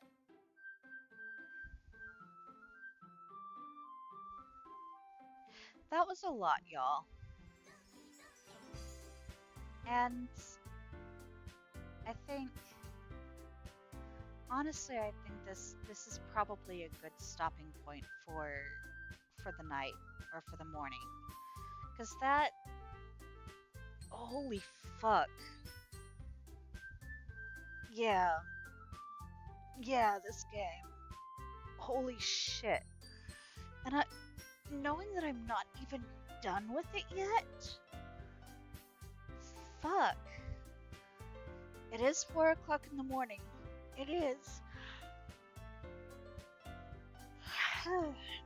And I do have work for the next day. But that's okay. That's okay. So, we're gonna see if we can find someone to read out to. Do you know where your brain is? No. No, I have zero idea. I I don't I don't know anything anymore.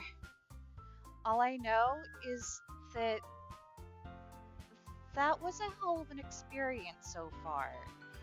And I think I need a little bit of a break, finally.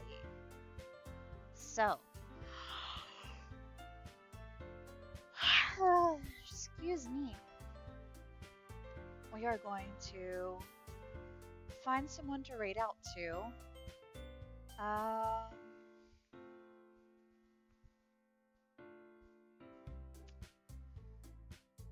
let's see. Let's let's read out to Melanie. She's currently playing some Monster Hunter Rise. Um, but yeah, Water Melanie is heckin' awesome. Monica was the virus. You're safe now.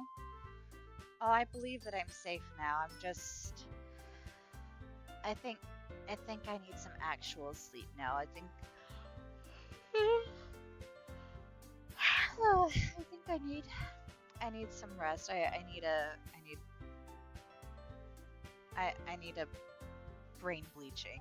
Actually. But yeah, Monica didn't do nothing bullshit. Anyway, yeah, we're gonna raid out to Water Melanie today. And y'all, we'll, like I said, Friday, aside from, just this morning with our stream currently, um, we are gonna have a stream that starts today for Friday, but on Saturday at 4 p.m. we're going to pick things back up with some Stardew Valley, and then at 8 o'clock that night, it's It's set for some San Japan gaming shenanigans, but we'll see what happens. We'll see what happens. Things can change, but don't know. Hopefully we'll get to play something with Kirito and company. That would be fun. But y'all, thanks for joining me. Thanks for sticking with me through all of my freakouts. That was scary. That that was scary. Um, Worst part is Sayuri wasn't dead. She was just deleted. The blood on her hands was from clawing at the rope trying to get free. I didn't even look at the blood on her hands. Like I couldn't. A lot of that. There were a lot of things that I had to look away for. Like just the first. Yeah. Um. Anyway, y'all, y'all, please take care of yourselves. Remember to hydrate. Remember to eat well. Remember to sleep well. Um. And I will see everyone on Saturday for some cozy Stardew. Thanks again and have a great night, y'all. Bye.